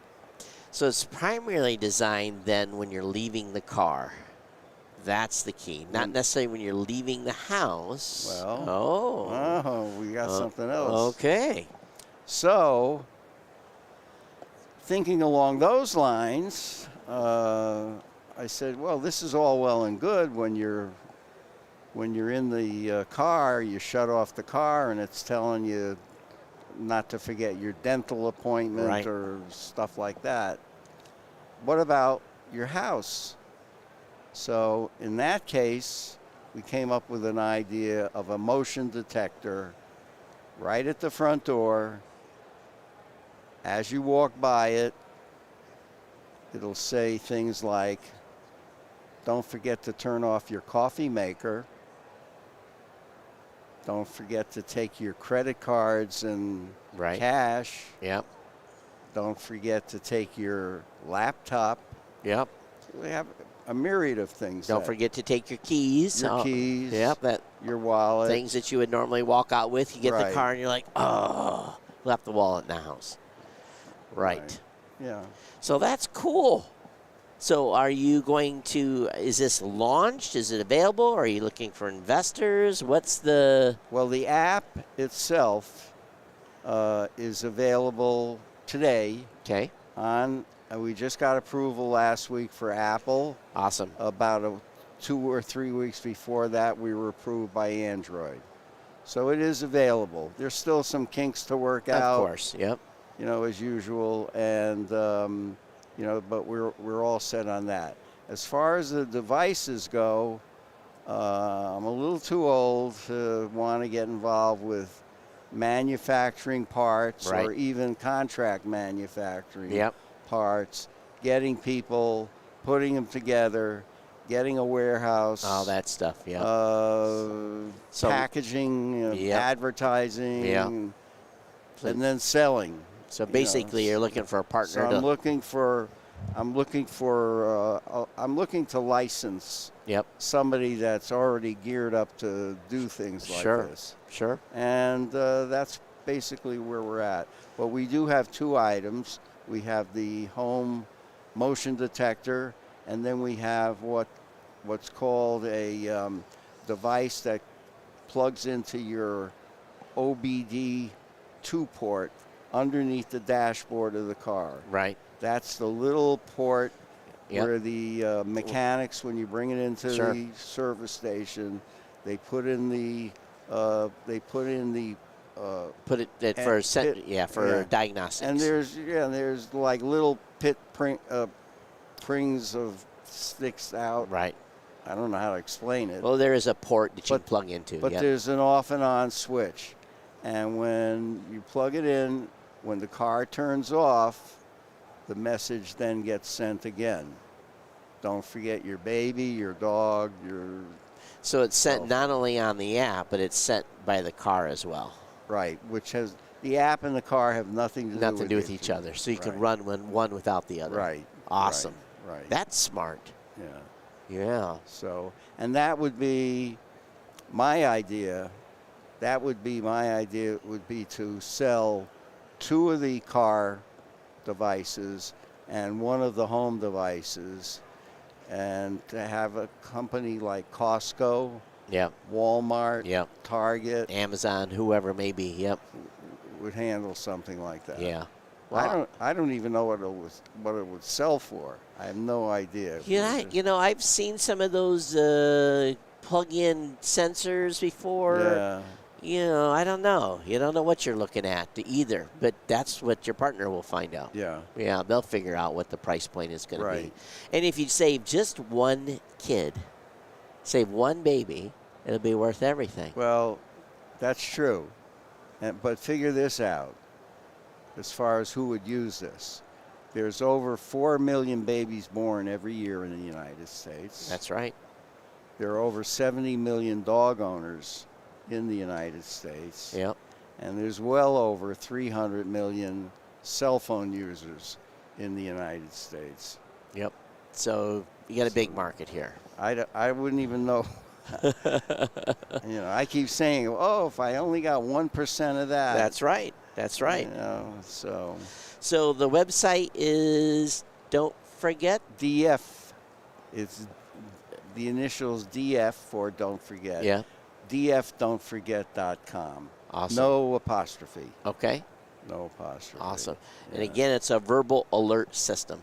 It's a verbal alert system. Congratulations. Thank you, Todd. Yeah, thank you for coming. Thank you. And good luck with the show. And I hope to see you next year strutting around here and with your entourage of people that you're partnered with. Well, I hope I can stay around another year longer.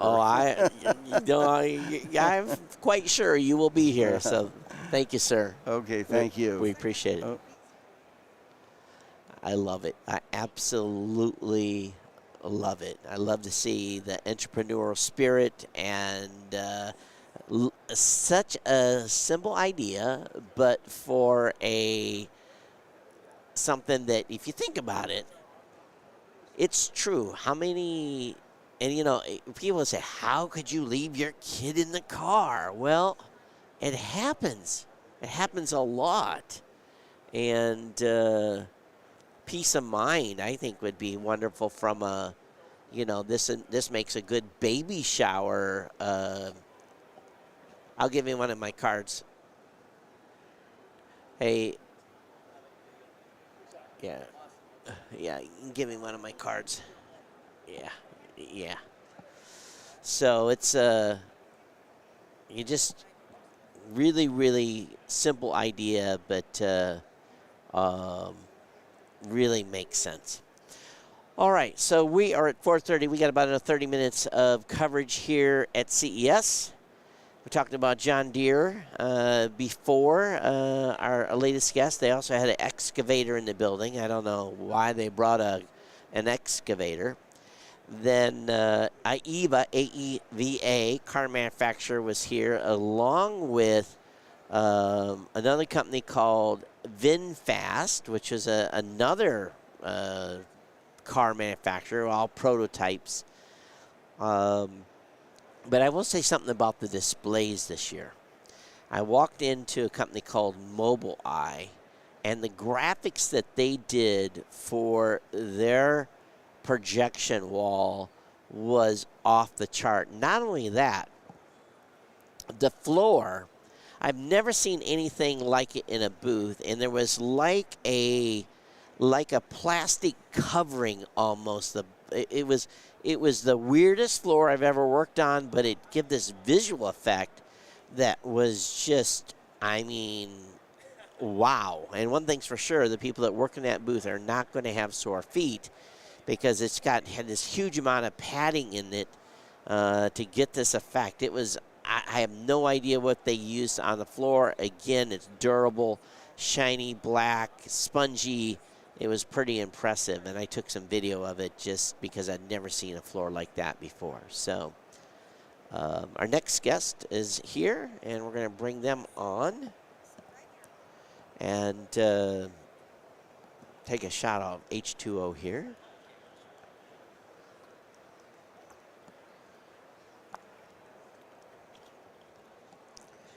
All right. Oh, okay. Hello. Hey, welcome to our coverage.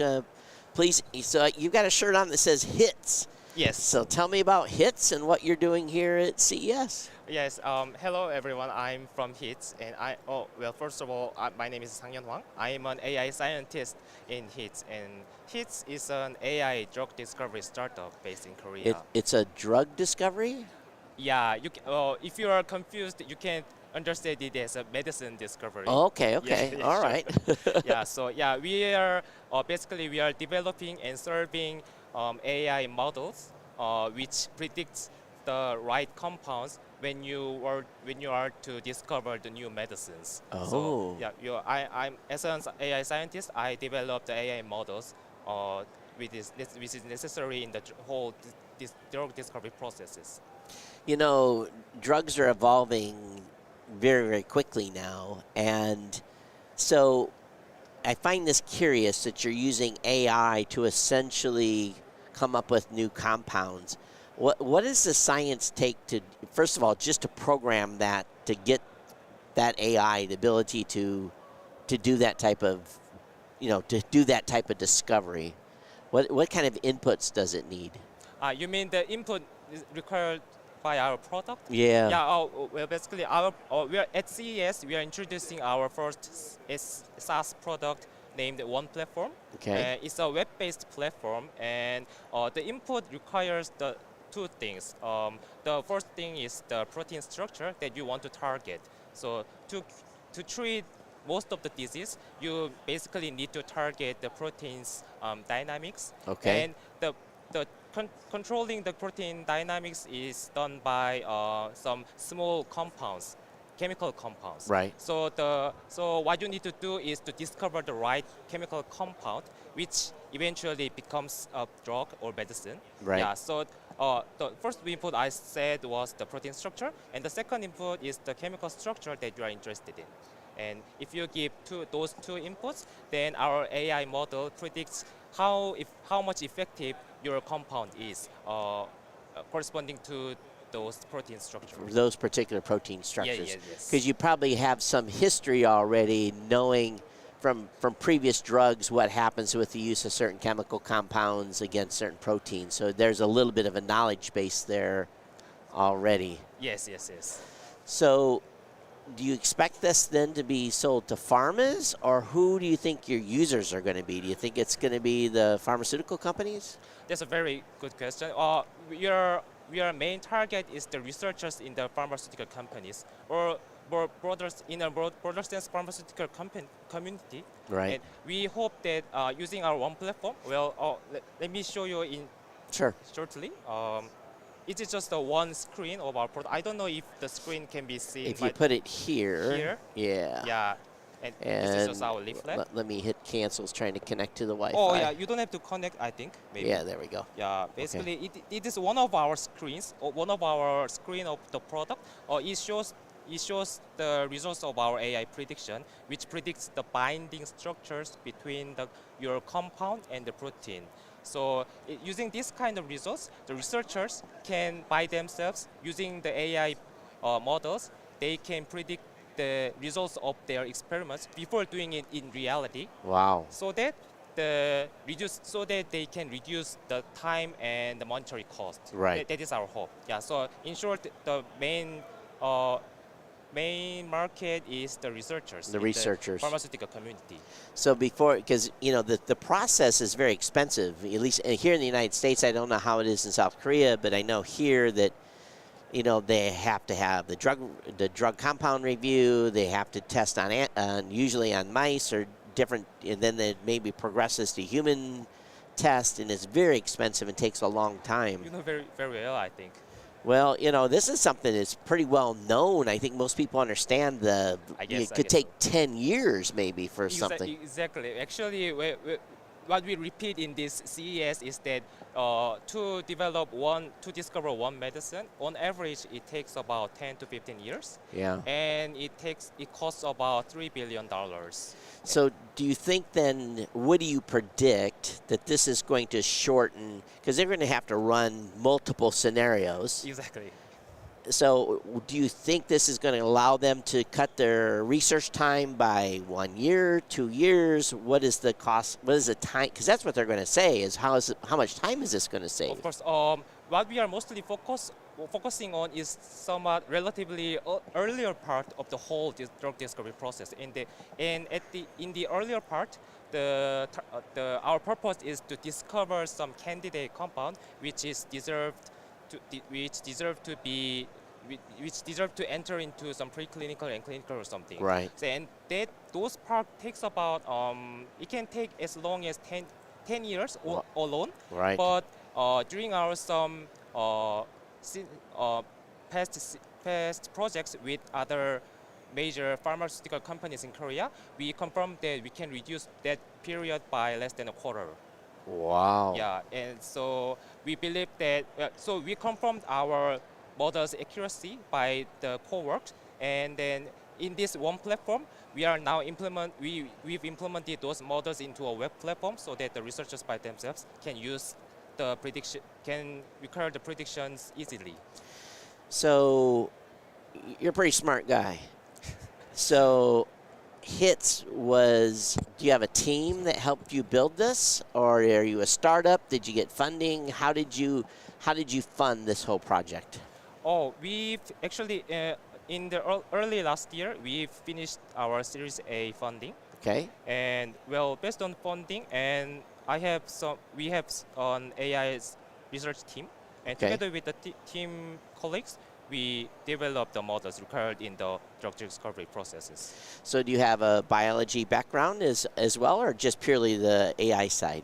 My major was chemistry, technically the computational chemistry. Yeah. So that was also a good question, because the scientists in the AI research team mostly know well about AI only, but this domain requires much larger knowledge related to biology and biochemistry or something. Right. So, and we have other team who specialize in those parts, conventional drug discovery process. So we co-work them. work with them. Do you think that this model, this AI model, obviously you want a feedback loop? Yes, we need to keep elevate the accuracy of the models. Right, because let's say we're 5 years down the road and they do some trial and the protein response was not what you expected, then you got to adjust the model. But don't you think, though, once the model starts getting adjusted based upon real-world stuff, that it's going to be, at some point, this is going to get really, really accurate? I would think so. As you put the adjustments to the model, I would think that over time, it's going to get a lot better. The accuracy of the prediction is going to get better, the AI model. Of course, that is our hope and expectation, because it is basically data science, so the data matters. Right. So the data is maybe all what you need that to develop an accurate model, but the reality is that this data requires the experiments. That's true. So we don't have enough data always. Yeah. So I think data is not all you need. So you need to design very well your model and architecture and the theory within it. So of course in the future more data will be compiled, but there will be new diseases whose data is not available. And you also have to run, at some point you have to tie into this model the possible risk of side effects, don't you? Yes, yes. Yeah, because that's the big thing. You know, when a new drug comes out, it's got a list this long of da-da-da-da-da, you know, be careful if you're sweating, or, you know, it's got all the... I understand. Yeah. I understand. So I would think, too, that if you know the side effects, then that helps the model as well, saying, okay, probably on this particular job, some people are going to have trouble with this, and that as potential side effect. This is very fascinating. Yes, I agree. I think that's related to something called multimodal data. Like, where to my understanding, what you said is that to accurately predict the efficacy of one drug, maybe incorporating some side effect information will help. Well, maybe it is possible, but I don't think the data related to that side effects or something is large. So I don't know if that is large. Don't even know if it exists. Yes, yeah. and it won't be very easy or straightforward to incorporate other other categorical information into the predictions. Right. It's amazing where we're at. Pretty soon we're going to live to be 200 years old. Maybe. But I don't know that is positive thing. I know. I'm not sure about that. It may be true. All right. Hey, thank you so much. Where can people find more information? Where's your website at? Our website is, we are currently demonstrating using just the demonstration site. And our company's official website is hits.ai. Hits.ai. You can visit to see more information of our company. Outstanding. Congratulations. Thank you so much. Thanks for stopping by. Wow. I'm impressed. That, ladies and gentlemen, the future is here. Okay, we're good. Okay. Yeah, thank you. Can I keep this? Okay, awesome. Okay, I'll definitely check it out. Thank you. All right, so we've got about, I don't know how many guests we've got left. I probably went way too long on that one. That one had my intrigue factor up quite a little bit. And hey, I know nothing about biology. I know nothing about chemistry. So just was going out just what little knowledge I had on some of that stuff. So, do we have another guest coming up? Hey, Kirk. Oh, he's going downstairs, so maybe we don't. Well, I tell you what, it's been an exciting day. Last night I had insomnia big time, so I'm running a little slow on sleep. When I came up here at 3 o'clock after trekking all over the Las Vegas Convention Center, I said, well, I could just about use a nap. Now I've caught my second wind, so I think I'm good, at least for a while. We'll see what happens. Hey, we're going to continue again, we're not done for the day yet, but we are going to continue this tomorrow. And we're streaming this live coverage everywhere. It's on Plug Hits. It's on Tech Podcast. It's on The Gadget Professor. It's on GNC Weekly. It's on Geek News Central. It's on TechPodcast.com. All of our different social media platforms. We're live on Twitch with Plug Hits. Then we're also on Twitter. We're on Facebook. We're on YouTube for our each individual personal channels. So doesn't matter where you're going to tune in, and I'm sure your weekend you're going to want to hang out with us. It's a great opportunity to see what's coming to market. We have a full schedule tomorrow, absolutely booked full, and a full schedule pretty much on Sunday as well. Sunday we don't go as late. I think we finished 2:33 on Sunday. The show's a little bit weird this year because it's a Thursday, Friday, Saturday, Sunday. Almost the entire crew will pack this thing up Sunday night and be on airplanes very, very early Monday morning. Personally, I have to be back because I'm on the hook for federal jury duty the rest of the month of January, which should be fun. So I have to check in actually today to see if my name has been drawn and I have to do my civic duty.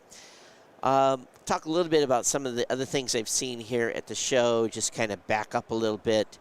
Let's see if I can get my phone back to where we've started a couple of days ago. Or actually, I saw a, we've all seen those defibrillators. Am I saying that right? Defibrillators that they have in airports and different businesses. Well, there is a company that is producing a life-saving defibrillator made for the home. So this company already has 10,000 of those devices in their home. Now, here's the challenge with this. I was watching the demo, and there is a little bit of training that you have to have, or a family member would have to have. But, you know, we're at a point today where if someone collapses and there is no pulse, this might be the one thing that is able to save them before you have true medical assistance that is available. So that's something I saw yesterday. It's from Defibrillator from Life AZ. I don't know if it's in the United States yet. It was in the French section of the show. So I thought that was pretty cool. Also, I saw a robot, and you see everything at this show. I saw a robot that goes down water mains. It actually is designed to be in a water main that has flowing water. It has sensors to check the water, there's a whole bunch of stuff it does. Basically checks the integrity of pipes. And it's not designed to clean. It'll even go around corners. This thing was impressive. And I have a little bit of video on it.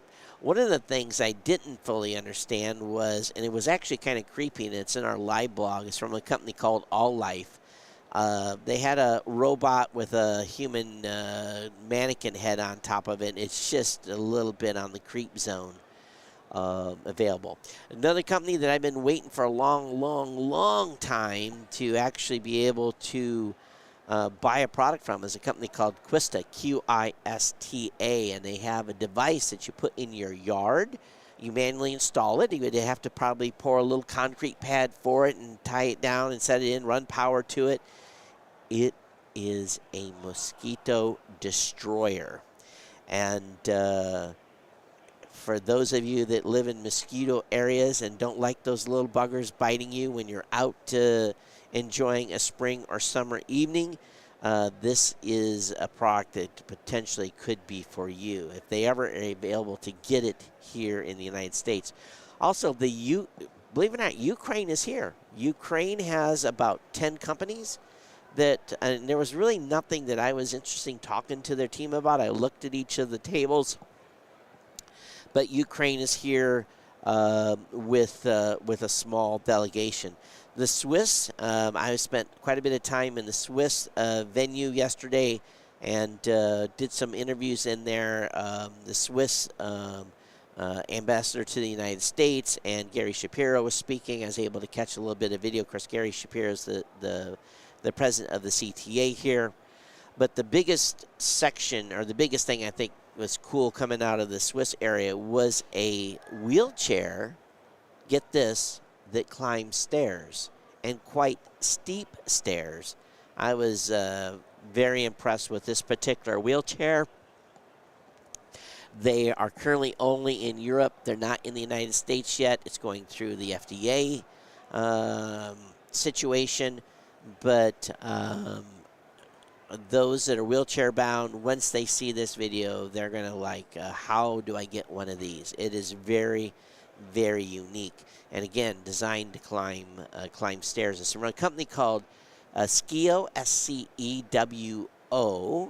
Scewo Bro, S-C-E-W-O Bro, and it's at scewo.com, and definitely check it out. But the demo video is what drugged me into the office. Is saw this wheelchair going up a side of outside stairs, not something that was inside, but he does describe the inclination that it will climb.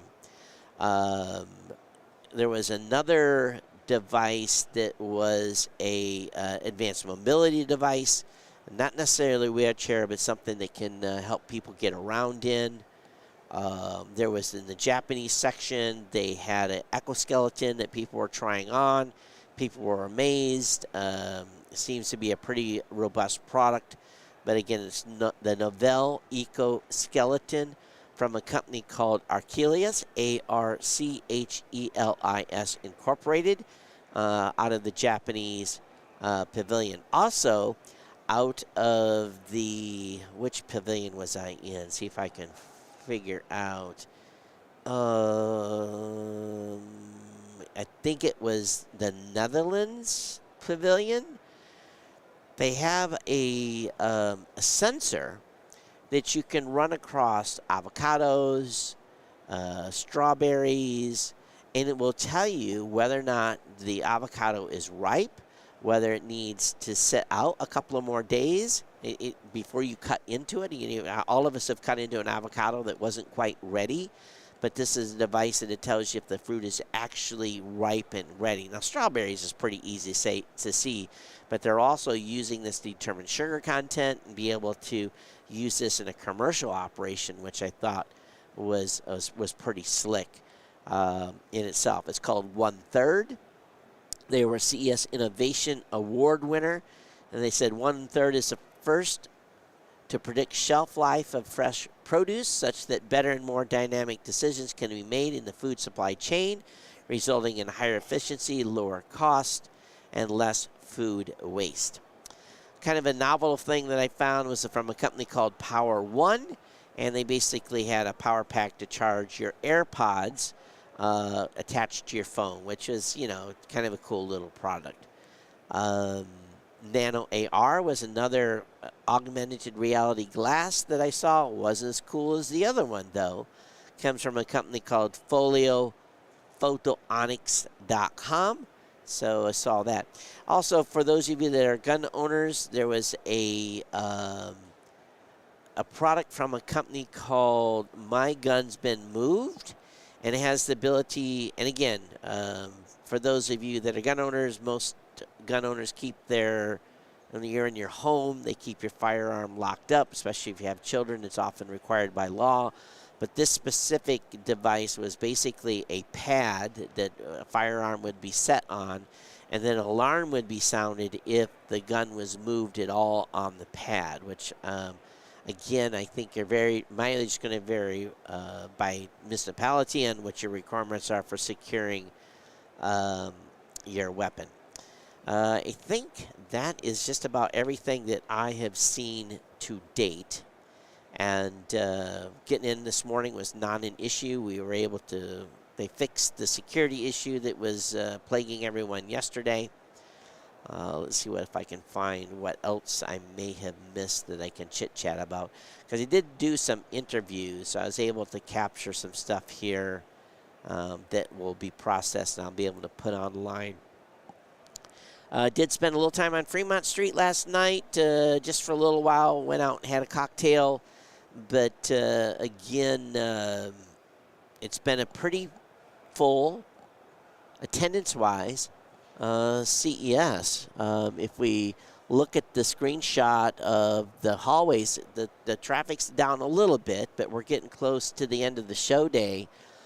But overall, we've had good traffic here at the event.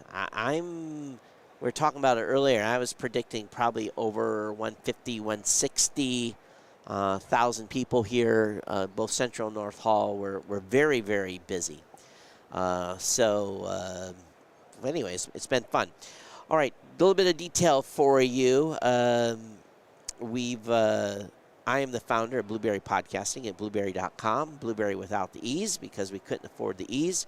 If you want to get a free 30-day trial to use to start your very own podcast, you can do that by using the promo code Blueberry004. Credit of you, that promo code will go to help the team here to cover expenses. Of course, we want to make sure that you get subscribed to all the podcasts that are part of this show. All you got to do is go over to techpodcast.com. When you're on techpodcast.com, you'll see a full listing of every single show that's here. Make sure that you get on your favorite podcasting app and subscribe to those podcasts so that you don't miss a single episode. That includes Plug It's Live, includes Geek News Central, includes the Gadget Professor, includes the Tech Ranch, and GNC Week in Review. The support team here has been fantastic today. Scott's team has been holding down the fort along with Kirk, and fortunately we're pretty close to the end. Do we know if we've got any more guests coming? I do not see anybody checked in. Yeah, so is there anybody that's missed that's supposed to be here in this last couple of segments, or? There should be two more, but. Should be two more, but we'll see if they show up. All right, cool. I do want to thank those of you that have boosted the show. Anonymous via Podverse did 10,000 sats saying, love the live stream. So we thank you for that donation. We're using, and I can talk about just a little bit, if you listen to podcast and you're using what I call a legacy podcast app, you are missing out on some new things that are happening in the podcasting space, specifically the ability to see when shows that you love that are part of the Podcasting 2.0 initiative when they go live. We've been live all today, and our listings on those apps have shown a live symbol beside them where you could actually listen to the show versus watching from the app that you use. It's called Lit. When we go Lit, it's basically lights things up and lets you know that we're live. You get a notification via a new podcast app from newpodcastapps.com. There's 4 apps over there that support the live item tag that allows us to basically be live, and we definitely encourage you to check out newpodcastapps.com. Get off a legacy app and use one of those brand new podcasting apps that's out there that's available. You can then, if you're doing that, utilize micropayments in the form of what's called a Satoshi, which I think is 1/1000th or 10 millionth of a Bitcoin, to be able to send micropayments and what's called boost grams, or you can stream Satoshis by the minute to support your favorite shows. It's a great way to show support and to engage with your favorite podcaster. So that's what's happening here. And I think I've just about talked myself to death. And at this point, if people show up, I think they're going to be too late. So what we're going to do is we're going to sign off, and we will be back with you tomorrow morning at 9 a.m.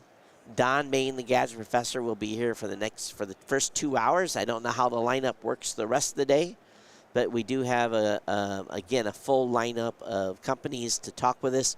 It's been my pleasure to bring you the show today, our last 2 hours of the show.